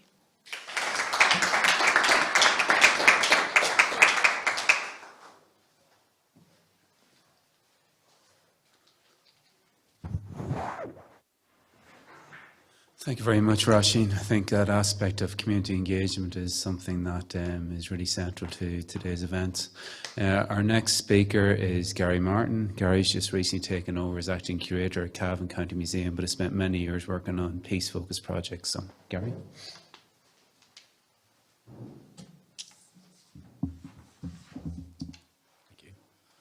Good afternoon, everyone. Just before we begin, I'd like to thank Denis Bradley, Monaghan County Museum, and everybody that organised this event for giving me the opportunity to speak here today. I'd also like to acknowledge before I speak the support that Cavan County Museum has had from the elected members of Cavan County Council, Cllr Councillor Clifford Kelly and Chief Executive Tommy Ryan, who are here today. And I'd also like to acknowledge recently retired curator Savina Donoghue for her hard work and dedication for developing Cavan County Museum during the decade of centenaries. What I'm going to do is just give you a wee bit of context about Cavan County Museum. The museum opened in 1996, used to be a convent for nuns. One of the great things about it used to be in a convent is that we got a fabulous building with 3 floors, but as well as that, we got many of adjacent land and acres of land that came with it as well, which was very important when we started to develop our outdoor exhibitions. It's located in Ballyghamesduff. It's about 20 minutes from Cavan town, so we're quite close to the border and quite close, obviously, to County Fermanagh. I'm going to be a bit awkward. I'm actually going to go back to go forward. So I'm going to go back all the way to 2004. In 2004, Cavan County Museum and Fermanagh County Museum came together to deliver a joint cross-border educational project called Connecting People, Place and Heritage. This project was funded under the EU's Peace Programme. Initially, it was delivered jointly by the 2 museums, and then it became delivered solely by Cavan County Museum. It developed heritage trails, workshops and various outcomes events from the project.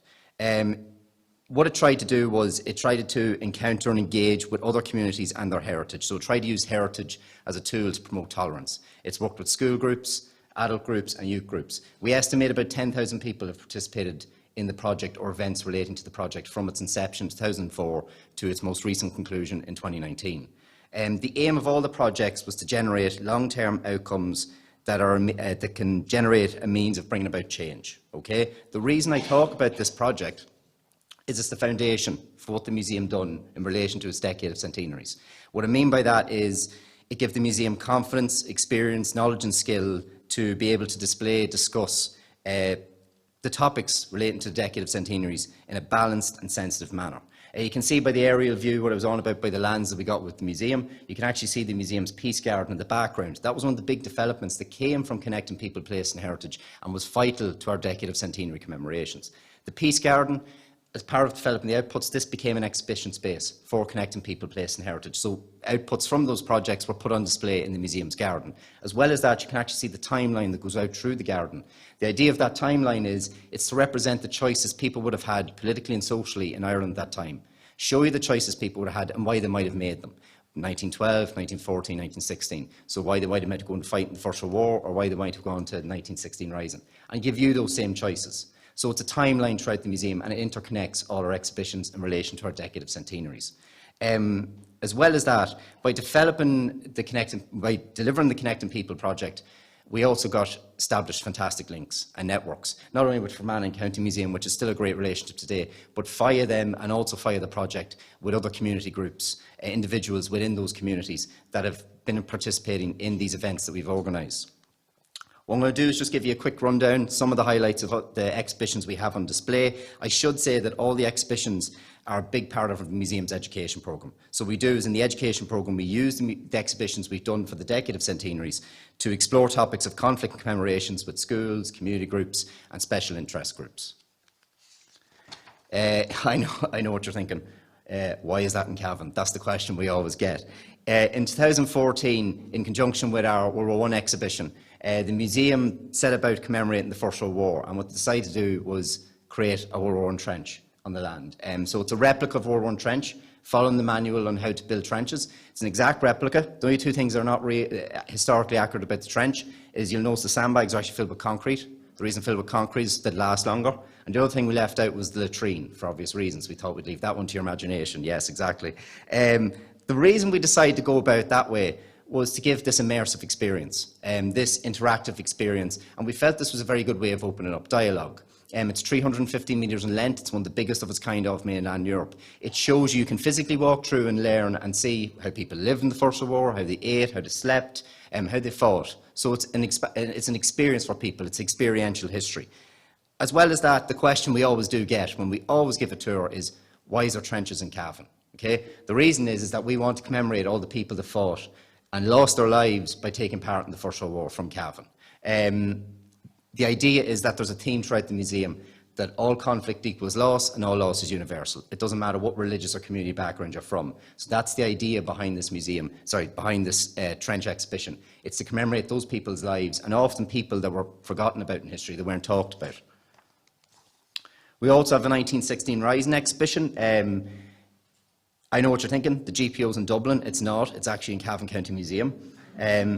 That is actually the facade of the GPO, and what it is shipping containers. It's 3 shipping containers put together, and you can actually walk through it. Yet again, you're experiencing it. That wasn't actually initially the idea the museum had for commemorating the 1916 Roisin, but because of the success of the World War I exhibition, the replica trench, we decided to do the same thing again, because we found it was a very successful way of opening up dialogue with different groups that were coming to the museum. It's a great example as well of this significant part of Irish history from 1912 to 1922. These two things are right next to each other in the museum. So you have the 1916 Roisin and the First War, and they're happening at the same time in history. And they're both next to each other. And it's a fantastic example of it. But it just shows you as well of how what we learned from previous things, both in connecting people, place and heritage. And for example, our trenches informed what we would do in future exhibitions. A few other ones I'd like to mention, in the top right, we had a Battle of Somme installation. That was opened by Arlene Foster, Heather Humphreys, and the granddaughter of General Sir Oliver Nugent. On the left is an exhibition to complement our museum's Roll of Honour for all the Cavan people that died fighting in the First World War, and also our World War I trench. It's called Road to War, Path to Reflection. It's 15 people, 14 men and 1 woman, Cavan people I should say, that are from different religious and community backgrounds that died in the same day or the same battle as each other. So yet again, it goes back to that theme that we're all not that different, that all conflict equals loss and all loss is universal. It also, in the exhibition, recognises the parents, brothers, sisters, wives and children of the soldiers that died. It gives the idea, the impact loss associated with conflict had on familial and community lives. So it shows the impact of that. And most recently, we also have our exhibition on the War of Independence, which shows the War of Independence in a local context and also a national context. Throughout that, we also had various events to tie in with the exhibitions, and we've had many drama performances on the trench, based on plays and based on letters that we have in the museum. We've had recreations in the museum's garden. We had a Roll of Honour, which was produced to mark the end of the armistice. And in that Roll of Honour, there's 752 Cavan people that lost their lives as a result of taking part in the First World War. On the left, you'll see a banner. It's actually for a short film called A Letter from the Trenches. That was shot in location in Cavan County Museum's World War I trench, and recently it was selected to screen at 4 film festivals, one of which was Cllr International Film Festival. So very proud of that fact. Big thing in the museum is reflection. No matter what path people choose in the museum, go and choose to fight in the First War, go choose 1916 Roisin, the timeline I was telling you about, all paths lead to this reflective space. And that's kind of touching upon something we're trying to teach people, is that no matter what people chose, most suffered in loss. No matter what people chose between 1912 and 1922, in times of conflict, choices most often brought people to loss. And that was a shared experience. Loss was a shared experience. The reflective space was created not to be a commemoration or remembrance of any particular community's loss during this period, but rather a place to reflect on the inevitable consequences of conflict. It's a simple place, it's off to itself at the back of the garden, and it's quiet. And that is exactly the idea. It's just to sit there and reflect on everything you've seen at the museum. What I'm going to do is bring it back round then to connecting people, place and heritage. As I said, it provides the foundation for how we go about our commemoration work in terms of networks, the Peace Garden, how we would be able to display and things in a balanced and sensitive manner. In 2017-2019 under Peace 4, the project was started again and delivered in Cavan County Museum. Similar to the previous project, there was outcomes relating to the project, but this time Cavan County Museum actually put it in the remit of the project that the groups had to respond to our exhibitions for our decade of centenaries. So whether it be the War on Trench or 1916 Rising, whatever it may be, they actually had to respond to that and therefore create their own shared experiences. In doing so, they have certain outcomes. So you can see a buddy bench that was put in the garden, you can see a sculpture, a short film, which hopefully I'm going to show you a clip of now. I'm the only person, I think, to show a video clip, which is both exciting and scary at the same time. In the top left, you can see artillery shell art. It's based on artillery shells from the First World War. Children decided to do shell art based around peace. The idea of the project was their response to what they see for our exhibitions based on the decade of centenaries. The thing about the project is the outcomes were never generated as an end in themselves. What I mean is they're meant to be a teaching resource. They're meant to be used again. They're not just displays of work. So whether that be for future groups that come to the museum, as part of our education programme, just tour groups, visitors, or even future participants in the Peace Project. What I'm going to do next is just show you a clip from a short film that was done. It was done by transition year students that participated in the cross-border, cross-community project from Cavan and from Anna. In response to our War on Trenches, they decided to produce a short film. It's entitled My Dearest. They directed it, they wrote it, they done the sound, they done everything like that. The only thing they didn't do was edit it. So I hope the lads that are here with the cameras are very impressed by this. Hopefully it plays, because otherwise this is going to be very awkward.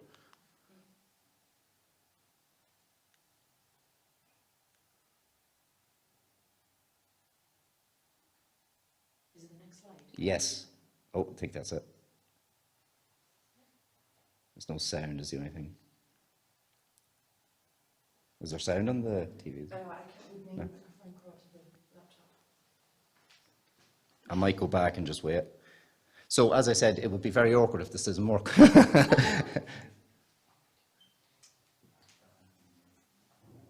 it going through the TV, is it? No, it won't come through the TV. All right, no problem. Well, even if, listen, if we don't get the volume, I could just play it anyway and you'll be able to see the video.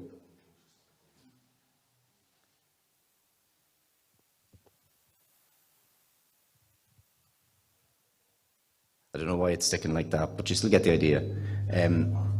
Sorry? Oh, that's a problem, that's no problem. So what I'll do is I'll just show you a quick clip of it, but long story short, they decide to show the atrocities that conflict can have, and they decide to pick the First World War. As I said, they shot this, they're actually acting in the video, as you can see. They're using the replica uniform we have in Cavan County Museum. They're doing it in the trench, and this was actually entered into various film festivals. It's currently on display in Cavan County Museum, and it's on a loop, so everybody can see it every time they come in here. But yet again, it's an example of what that project can do, that people are reacting and responding and starting this dialogue about histories and learning about it in a unique way that maybe otherwise they might not be aware of. So I said, it's just a short minute clip from it. As well as that, the big thing about the project is this idea of leaving an output. It creates a legacy. You're creating your own shared experiences, your own shared memories, your own shared history. And that's a big thing about the project. And the museum is very conscious of that and wants to continue to do that work. And one of the big things we hope to do is continue to commemorate the decade centenaries, but even past that, we aim to have a National Storytelling Centre. And one of the bases for that will be telling people stories from the border region, particularly in Cavan and Fermanagh, after partition. So what your lives are like in the border region after that. So that's one of the things we hope to continue to develop. I'll finish on a quote, because like everybody else, I always like finishing on a quote. This quote here was actually done by a 12-year-old that participated in the project, the Connecting People, Place and Heritage project that I was talking to you about. And they said, peace should last forever, and I hope that it does. And even if it doesn't, I think that it should. And I think that's pretty good. Thank you very much.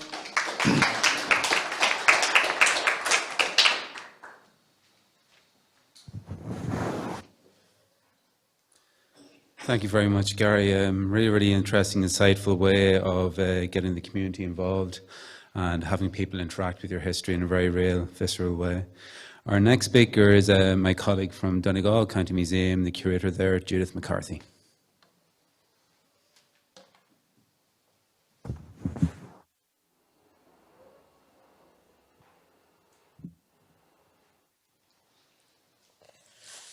Good afternoon, ladies and gentlemen. As Liam said, my name is Judith and I'm the curator of Donegal County Museum. Normally I have a very loud voice. And a little bit of my credentials. I've actually been curator in Donegal County Museum for 27 years, but I'm originally a border child. I came from Cllr in County Cavan is where I grew up, so I have a lot of experience of living and working in the border. Today, what I'm going to talk about is I'm going to talk about how we in Donegal County Museum have remembered the First World War. So Donegal County Museum is part of the Cultural Services Division of Donegal County Council. Since it opened, the museum has endeavoured to remember and communicate the shared histories of its communities. Donegal, like all counties, has been shaped by its history. Its culture, language, landscape and people have all been influenced by the past. This can be physically seen throughout the county, but the influence of the past can also be seen in less tangible ways, particularly when we examine the legacy of the last 400 years on the story of Donegal. From the flight of the Earls in 1607 to the Good Friday Agreement and beyond, from how we were taught history in school to the stories our parents and grandparents told us. The story of Donegal has influenced how we view the past, our communities and ourselves. This is especially true of our perceptions of the role of Donegal men and women in the First World War. For too long, this history was at best forgotten, and in some cases purposely ignored as it did not fit with the narrative of the new state. For people throughout Donegal, this was a bitter pill to swallow, and so some continued to remember those who had fought and died in ceremonies and memorials within their own communities. In an audit of memorials from the Decade of Centenaries, which has just been completed in Donegal, 81 different memorials were identified. Of these memorials, 56% were erected to commemorate Donegal connections to the First World War and are predominantly in Church of Ireland and Presbyterian churches, as well as Orange Lodge halls. In Donegal County Museum, we decided to explore the role of Donegal men and women in the First World War and try to enable all of our communities to share their stories.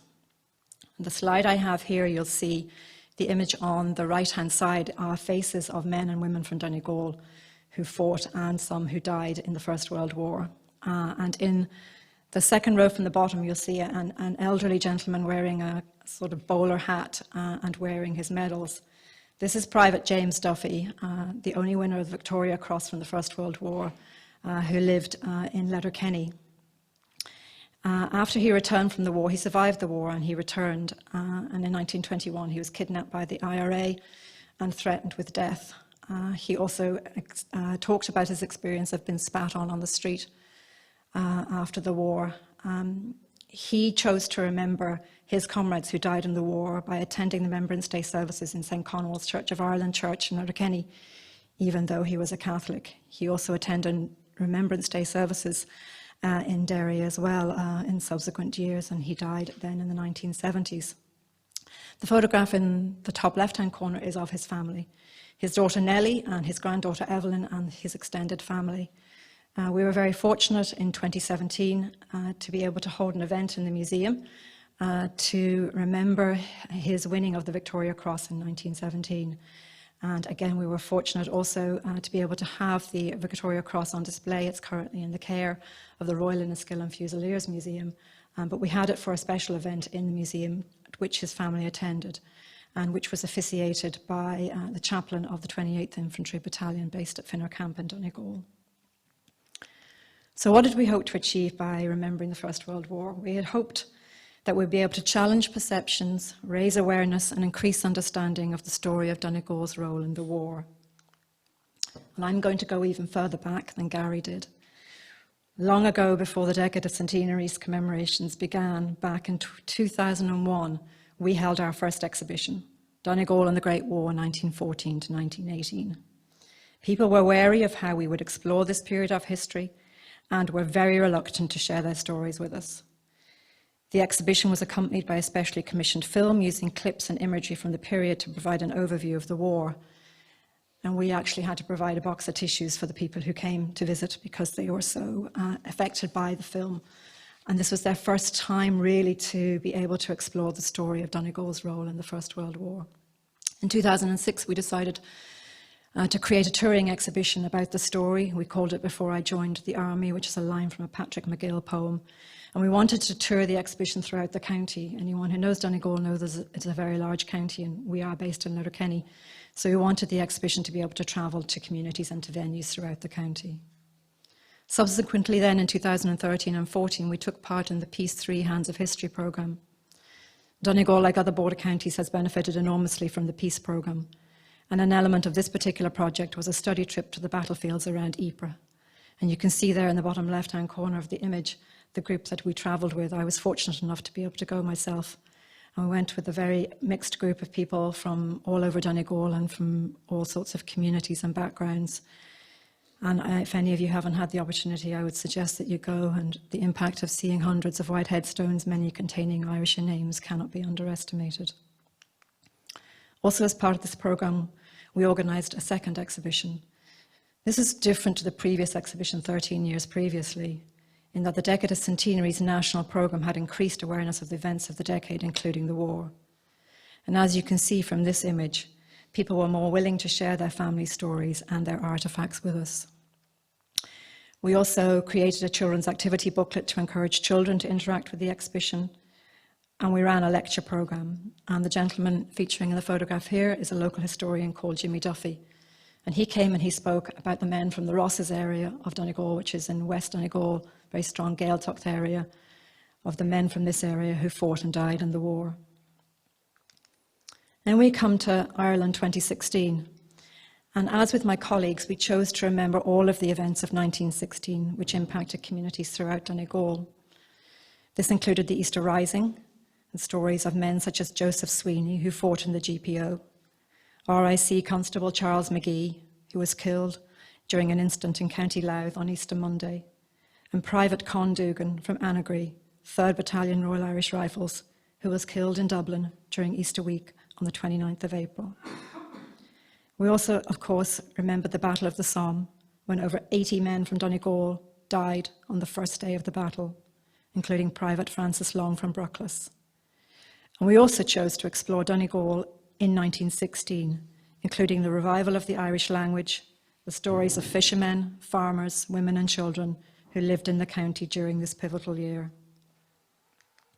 The museum programme included an exhibition programme, both an in-house exhibition in the museum in Letterkenny and, of course, a touring exhibition so that people throughout the county would be able to learn and understand more about 1916. We had an education programme including an education pack called From the Edge, and we ran school workshops both in the museum and in schools throughout the county. We were one of the few venues in Ireland that had the screening of the Battle of the Somme film in conjunction with the Imperial War Museum and the First World War Centenary Project. We also had special events, including this one, which was a cloth floor model representation of the Battle of the Somme, presented by retired Colonel Declan O'Carroll of the Irish Defence Forces. Then we move into 2018, when we updated and reprinted the 5th edition of the County Donegal Book of Honour. The Book of Honour lists all those from Donegal who died in the war, and was originally the brainchild of Senator Paddy Hart and the Book of Honour Committee. It was first published in 2002, but through our ongoing research and with access to new digital records, we uncovered more names. We also undertook a public campaign for additional names and launched the updated edition in 2019. And now in 2021, we are creating a publicly accessible database containing all of the names from the Book of Honour, which will be available on the Council's website. So what have we learned in the last 20 years of trying to commemorate the First World War in Donegal?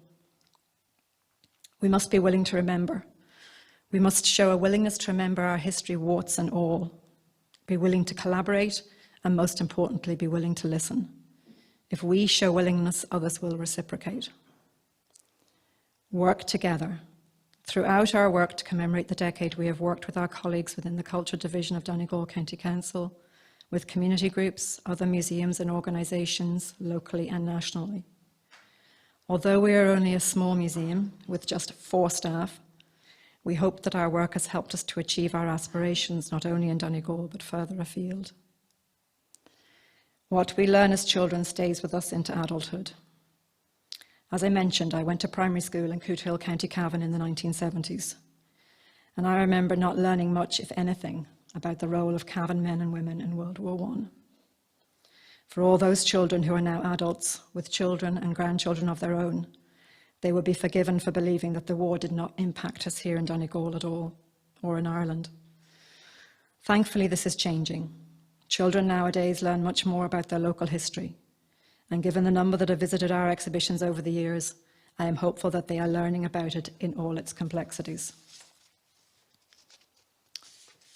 Not everyone will be happy with what or how we remember. There were occasions, particularly in 2016, as Roisin mentioned, when in Donegal at least, it seemed to be a case of remembering the Battle of the Somme or the Easter Rising. We overcame this by recognising the fact that both events had an impact in Donegal and by attempting to tell the story of the whole year as it affected the county. However, it is also okay for people to disagree.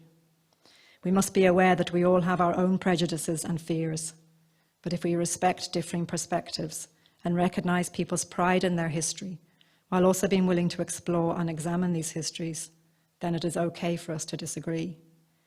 As long as we are open and inclusive. Our past has shaped us as individuals, as communities, and as a nation. We may not always agree with each other's views of the past, but we must work together towards a greater understanding of our history. We should also be creative and imaginative. History is not boring, despite what your children might tell you, nor are museums boring places to visit. But sometimes we, as museum practitioners, make them boring. Here in the image you can see on the left-hand side is a photograph of the soldiers from the 28th Infantry Battalion building a trench in our museum. So slightly different to Cavan, where they built their trenches outside. We decided that as part of our exhibition, we were to have a trench inside the museum, which was somewhat peculiar but very effective. We've also worked very closely with the Irish Defence Forces over the years on a number of exhibitions, and it has proved to be a very productive collaboration. There is a growing awareness of our history, but there is more work to be done. The image on the right-hand side is of some of the stone steps in St Connell's Hospital in Letterkenny, which started life as Donegal District Lunatic Asylum. We have done some initial research into the admission records of the asylum and have uncovered some of the stories of men who spent time in the hospital both during and after the war. Men like Robert Kay, a soldier from Letterkenny who entered the asylum in 1919 from Belfast War Hospital, suffering with chronic mania and hallucinations caused by the stress of campaign. His death is subsequently recorded in 1941 in the mental hospital Letterkenny, where we can assume he had remained since 1919. His and other stories are waiting to be told. We in Donegal County Museum will continue to enable communities to explore the history of Donegal and examine how it impacted the lives of people in the county and beyond. Our exhibition and events programme is informed by a full acknowledgement of the complexity of historical events and their legacy, of the multiple readings of history and of the multiple identities and traditions which are part of Donegal's past.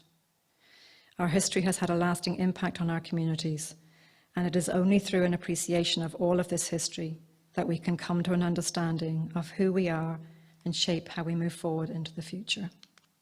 Thank you.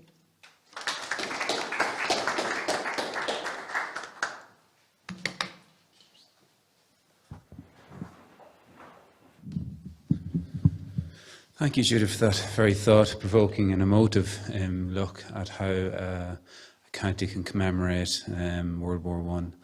Our final speaker tonight, or this afternoon I should say, is again another friend and colleague of mine. You have to forgive me, that's just, I get on this podium and I think I'm in the evening. Another friend and colleague of mine and of the museum, the Heritage and Museum Manager at Fermanagh County Museum, Sarah McHugh.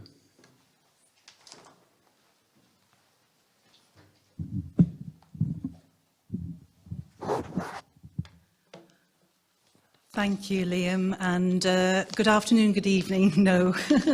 So I'm coming to talk about our experience as a museum. So really what I want to talk about is where we are now in terms of our approaches from a museum perspective in terms of the decade of centenaries. And just again, a little bit of background. As Liam said, I'm a Museum and Heritage Manager for Fermanagh and Omagh District Council, but I'm based at Fermanagh County Museum in Enniskillen Castle. And Enniskillen Castle in itself is a microcosm of Irish history, from its 600-year history as a Gaelic stronghold to a plantation castle to a later garrison fort. So, and within the historic castle site, you have ourselves as Fermanagh County Museum interpreting the history of the county, and we also have our counterparts, the Enniskillens Museum, looking at the history of the two regiments. So within the site itself, we're very aware of very diverse stories and the importance of being inclusive of all communities. And so that's very much the background of where we're coming from. So, yes, so really my talk today is to look at some of the particular project that we're working on at the moment and really the experiences that have informed the particular project. So, right. Why is it not going? There, that's it.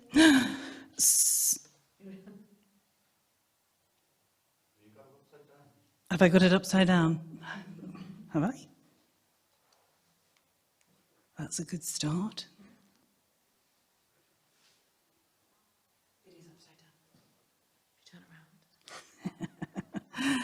I have the clicker upside down. There you go. It's always good to see the world the right way up. The project that we're working on at the moment is the Digital Remembering Initiative. And it looks at enhancing Fermanagh and Omagh District Council's NI 2021 event programme leading into 2022. So the event programme itself has been developed by the Council's Museum and Heritage Service, ourselves, along with the Good Relations team and Community Services, and is endorsed by the Councillor-led Decade of Commemorations Working Group. And the programme itself of activities commemorates 100 years ago through a diverse and inclusive approach to engaging with local communities underpinned by the principles of remembering that was mentioned earlier on. And really, the initiative itself has been, the Digital Remembering Initiative has been funded through the Shared History Fund, which the National Lottery Heritage Fund is distributing on behalf of the Northern Ireland Office. So this is the current project that we've been working on this year. And really a little bit of background as to the approach that has informed how we're working at the moment in terms of engagement and the decade of centenaries. So very much over the years, there are different approaches to looking at community engagement and commemorating the period. And it's important to say that really the period and inclusivity and working with different groups is very much a part of our developmental priorities. In terms of cross-community engagement, all of my members, museum colleagues, Brona Cllr, who's been instrumental with the Cabin Fermanagh project that Gary mentioned earlier, Catherine Scott, our education officer, who is instrumental with working with our students and again looking at the period and engagement, and Sinead Riley, our exhibitions officer. So very much all of our members of staff have been looking at the period and how we engage with different communities and also cross communities and our colleagues in other museum services. So it's really important that a lot of our work is informed by our long-standing partnerships with cross-border museums. Gary's mentioned some of the projects, and we've worked closely as well with other museums, including obviously Monaghan. And the successful projects that we've worked on have been delivered with those long-standing relationships. from peace programmes to touring exhibitions to collections loans to joint schools activities. And these partnerships, I think, are critical more than ever. One of the early projects that we worked on relating to the period, and again this involved working with the Town Museum and the Enniskillens Museum, was the Connection and Division Collecting Project, which was funded through, again, the National Lottery Heritage Fund, the Collecting Cultures, which was a really good project for us. And it began in 2007. It's hard to think it was 2007. And really it was looking at giving museums the opportunity to address some of the gaps, some of the weaknesses within their collection for the particular period, for the decade. And certainly within our own collections, we were very aware, particularly throughout the period, that not all events and communities and stories locally were represented within the artefacts that we had within our collections. And for the first time ever, really, it enabled us to proactively collect and to address some of those gaps. So it was extremely fulfilling project to be involved with, and not only involved collecting, it also involved, again, community engagement, how people responded to those collections, and also training, looking at other approaches as well. So it went on for a number of years and resulted in an exhibition. But its legacy lives on very much for us, because the whole connection and division approach is now included within our collecting policy as a museum. So it has become a theme in itself, and shows how projects, and again working in partnership, can really shape how you work and different approaches. I think it's really important as well, as a museum service, and again in terms of partnerships, that we are outward looking and look at being community led. And certainly those are areas that we've looked at developing in the recent past. We are, as a museum service, involved in the Council's Remembering and Commemoration Grant Fund, which is open to community groups wishing to organise centenary initiatives, events, activities, record and archive local stories, and to carry out research, films and oral histories as well, relating to the period 1912 to 1923. And it's been critical for a museum, and in terms of thinking about how we develop projects and thinking about those links, to have those links in terms of this particular grant and working closely with our other colleagues across the council in terms of looking at involving communities. The ideal in many ways is for those projects that are community-led, that if we can link with our own collections and our own stories and our own facilities, then that's a way of creating a longer lasting link, if you like. We had, for instance, an exhibition in our Living Memory Gallery that was co-curated by the local trade union activist Jim Quinn, called Struggling Workers, A History of Trade Unionism in Fermanagh, and that was funded through the council's grant funding, and was a really successful way of creating a longer lasting link. So again, sort of looking at some of our approaches in the past, the kind of responsive and personal approaches are some of the ones that have worked most successfully, particularly really involving people's responses to collections and stories, and then those responses themselves as a way of engaging with other people when they're coming around an exhibition or whether it's a film. And I think particularly that is important with, say, students, school groups as well, having the opportunity to look at, to think about the connection of objects with family histories, with local areas, and then to be able to create those responses, and then to be able to share those responses in a way of engaging with other people in shared histories, and also different perspectives too. And I think those personal stories, those community stories, and the idea that there are very different approaches and perceptions, I think is really important to share and offers a way in to everyone. As I say, one of the long-running projects that we've been involved in is the Peace Studies project with my colleague Catherine Scott, and it looks at involving students from St Michael's College and Enniskillen Royal Grammar School, engaging with key centenary events and collections, as well as drawing out local stories and personal stories.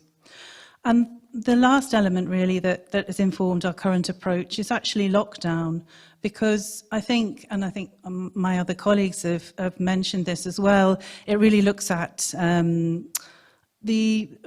as well as being a very challenging and difficult period for everybody, I think it's opened up, and we've all had to really up our virtual, despite the fact that I can't hold a clicker and the right way up. I think I need to still learn in terms of our virtual and online engagement.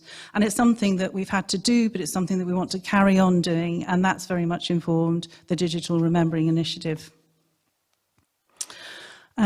The linchpin of our current project is the exhibition, which is now called The Changing of a Nation, and it's the touring exhibition from the Town Museum, and we've also been very fortunate to borrow artefacts from Monaghan County Museum as well. So it's kind of grown and developed and has now a different life on display at Fermanagh County Museum, and it'll grow and develop while it's on display here. The intention is to expand it with oral histories, personal stories, and artefacts which are already there from our own collections, and that grows. It'll grow, and then it'll also go on display in the Stroll Arts Centre in Omagh. I think that idea of an exhibition that isn't a static exhibition, that's one that is then utilised as a point for highlighting other stories and other collections, is a key one. The photograph actually is really interesting when we were talking about earlier on in terms of Balik Petigo, because it actually shows, it's a postcard of a bee special patrol in Fermanagh, possibly near Petigo, circa 1920s. So that's from our collections. So, again, alluded earlier, sometimes it's really hard to have artefacts to tell stories within collections. And again, with this particular project, the whole social media engagement is critical. And this, which is a lovely object, has actually came out of a Twitter conversation as part of our project. And it is a porcelain pepper pot anti-home rule propaganda piece, which is quite hard to say, but is a lovely piece to include. And it came out of conversations, as I say, on social media. It's been lent to the exhibition by Robert and Mandy Bryson, and the piece belonged to Robert's grandfather, Fred McKenney, who moved from Dundalk to Enniskillen in the 1920s. Again, an interesting story. And one that fits in with some of our earlier conversations. And the grandfather and his wife, Mary Ann McKenney, are pictured here with the little home rule egg. So, and in a way, it's lovely. Photographs, film, they're a brilliant way of engaging with people, but actually having objects too is key. Along with the exhibition, we've got an online collections which we've been developing again during lockdown. So the collections cover all of our collections, but we've got a theme linked to a Changing the Nation exhibition. And it's a way of bringing out more stories, personal stories, elements of our collection that haven't been seen possibly, as well as expanding both the stories but also the reach of the exhibition. This particular piece is a prison postcard that was written from the Argenta prison ship by Sean Nethercott to his fiancée Molly Piggott, and we've got a series of these postcards, and again it's a really good way of us being able online to highlight some of the stories and extend the reach of both knowledge of our collections and also that engagement. So we have not only the collections online, but we also have an online timeline which is both local and national, and the idea is that people will be able to input their own events as well within that. So the opportunity that the online presents opens up and opens many doors. So in terms of really what we're doing next that's linked to this, we're also really on the cusp of beginning another project called People, Places, Events. And this is actually, again, funded by the National Lottery Heritage Fund, and it's working with Cooperation Ireland. And again, it's looking at personal stories and looking at community engagement, looking at working with communities along the border, and targeting people, participants who don't necessarily or haven't really been engaging with heritage activities. And the aim really is to utilise our photographic collection, of which we've got a large photographic collection looking at sporting heritage from the period. This particular photograph is actually of the Wattlebridge football team in 1921 and includes Matt Fitzpatrick in the middle row, second from the left. And obviously there's more information about Matt in the panel, Matt Fitzpatrick there, adjacent to the screen. So it's looking at a slightly different approach of kind of a tangential approach to the period and a way in through the photographs and looking at the theme of sport and sporting heritage. So we've yet to start this particular project, but again, it takes those strands that I was talking about and then takes them in a different direction. So in summary, successful approaches can create a link between collections and communities, extending the reach through online resources and engagement. But partnerships are crucial, and cross-border cooperation within the museum sector is even more important than ever. And I think can't stress that more highly, and how it enriches projects. Finally, I'd like to thank Liam for the opportunity to contribute to today's programme. Thank you very much, everyone.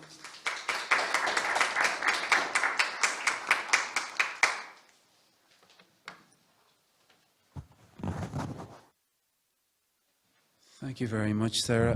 I know we're very short in time now, so we'll not facilitate a long question and answer session now, I think, just in fairness to everybody in the time of the evening.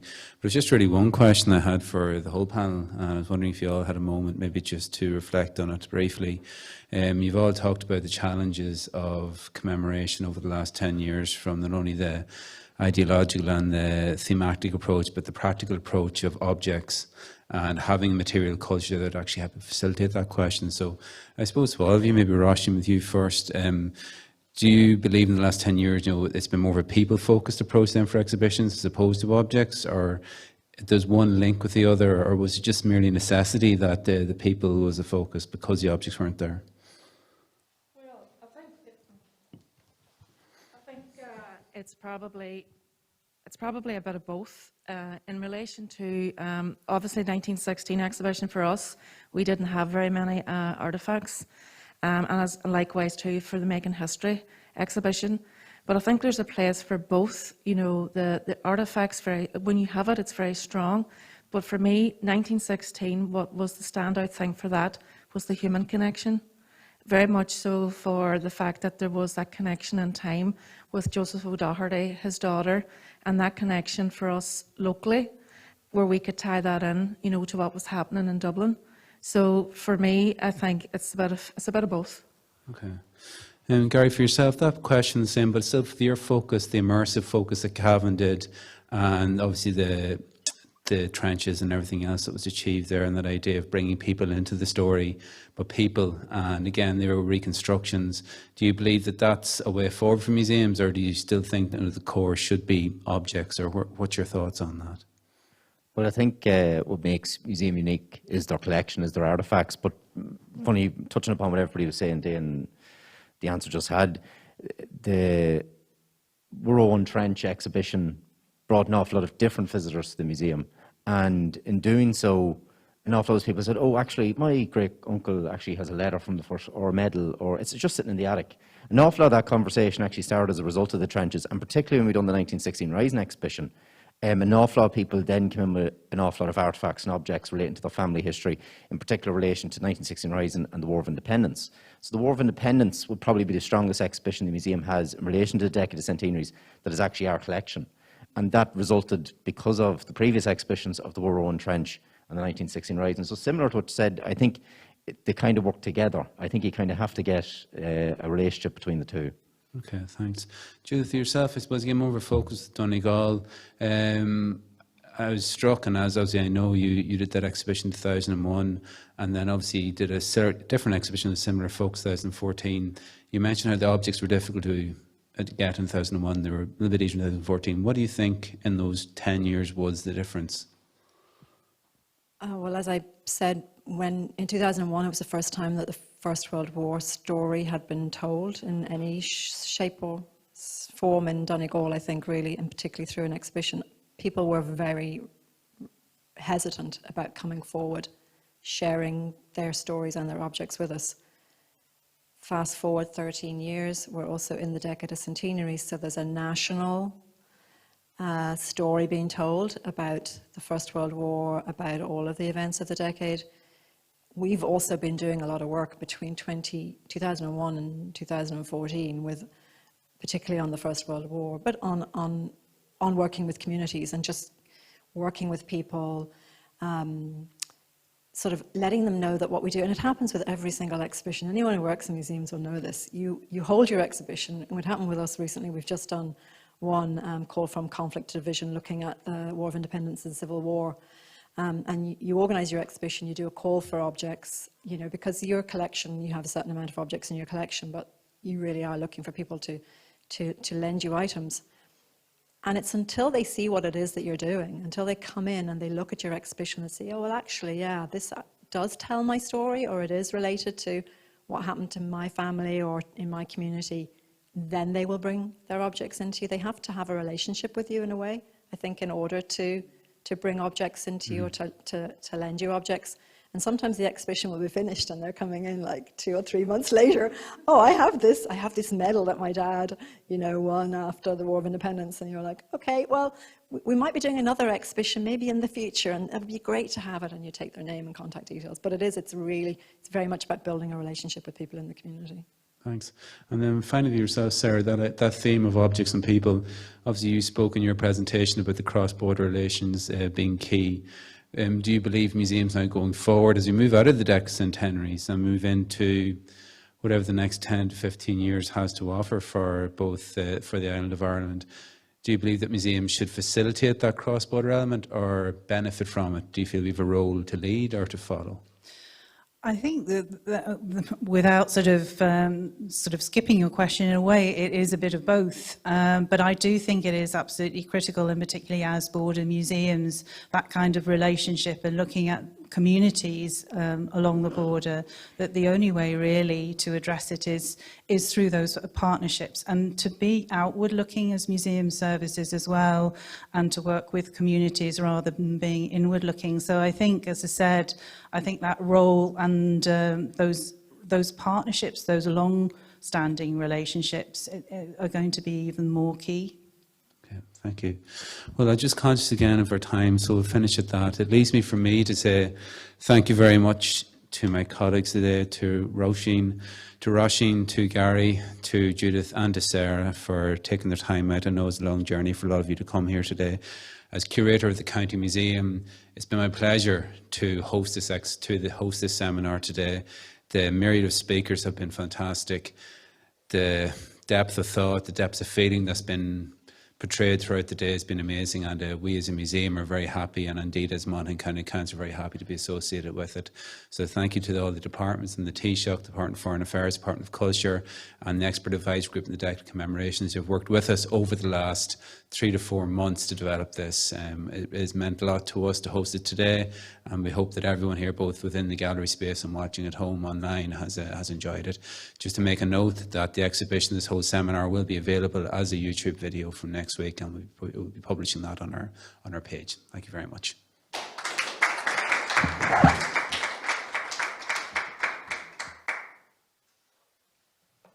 Well, I just thank you very much, Liam. That was a terrific panel, and it's just a testimony to the wonderful work being done in local museums throughout Ireland, North and South. It's been a great day, and I want to thank everybody who participated in it. I think we've learned a lot. One thing that comes through is the partition on the border and minority communities is not a static topic. It's a process, it's dynamic, and you have to keep looking at it the way it evolves over time. There's a few other messages that came through, the whole pragmatism of a lot of it. You get the high-level story, but it's often the everyday, the adaptation, the complexities that really brings this topic alive. And as I said at the end of the last session, I really hope more people, not from these communities, would watch the events of today. They would learn a lot. I'm a member of the expert advisory group on the decade of centenaries, and one of our core principles has been that the local communities are the people who know best how to handle a lot of the more sensitive issues. One of the points we've tried to get across is that there is a national role, but basically a lot of this should be local. We must trust and support local communities because they're the ones who can listen to their hinterland and they can respond to it. And I think what we've seen today just confirms very clearly to me the value of that local dimension in these sensitive issues, because I think this is where it really, really matters. Let's get rid of the hot air. Let's get it down to the real everyday lives of the women and men of these communities. And the same would apply if you're into kind of civil war in Kerry or anywhere else. So I'm just going to end by expressing profound thanks to all involved, to Liam Bradley, who's played a critical role in the organising of this. It's the first time we've actually met. We've been Zooming together quite a lot in recent times. And again, to Deirdre again, as somebody, I said to her growing up, the library, Monaghan had a great library service even when I was a child, but I'm conscious that the library and heritage service has improved enormously over the recent years. And the riches that I've seen today, and particularly in the last panel, has just been remarkable. So thank you, everybody. And we will undoubtedly put that link onto the Decade of Centenaries website so that hopefully it'll be watched well beyond these communities. Thank you very much, everybody.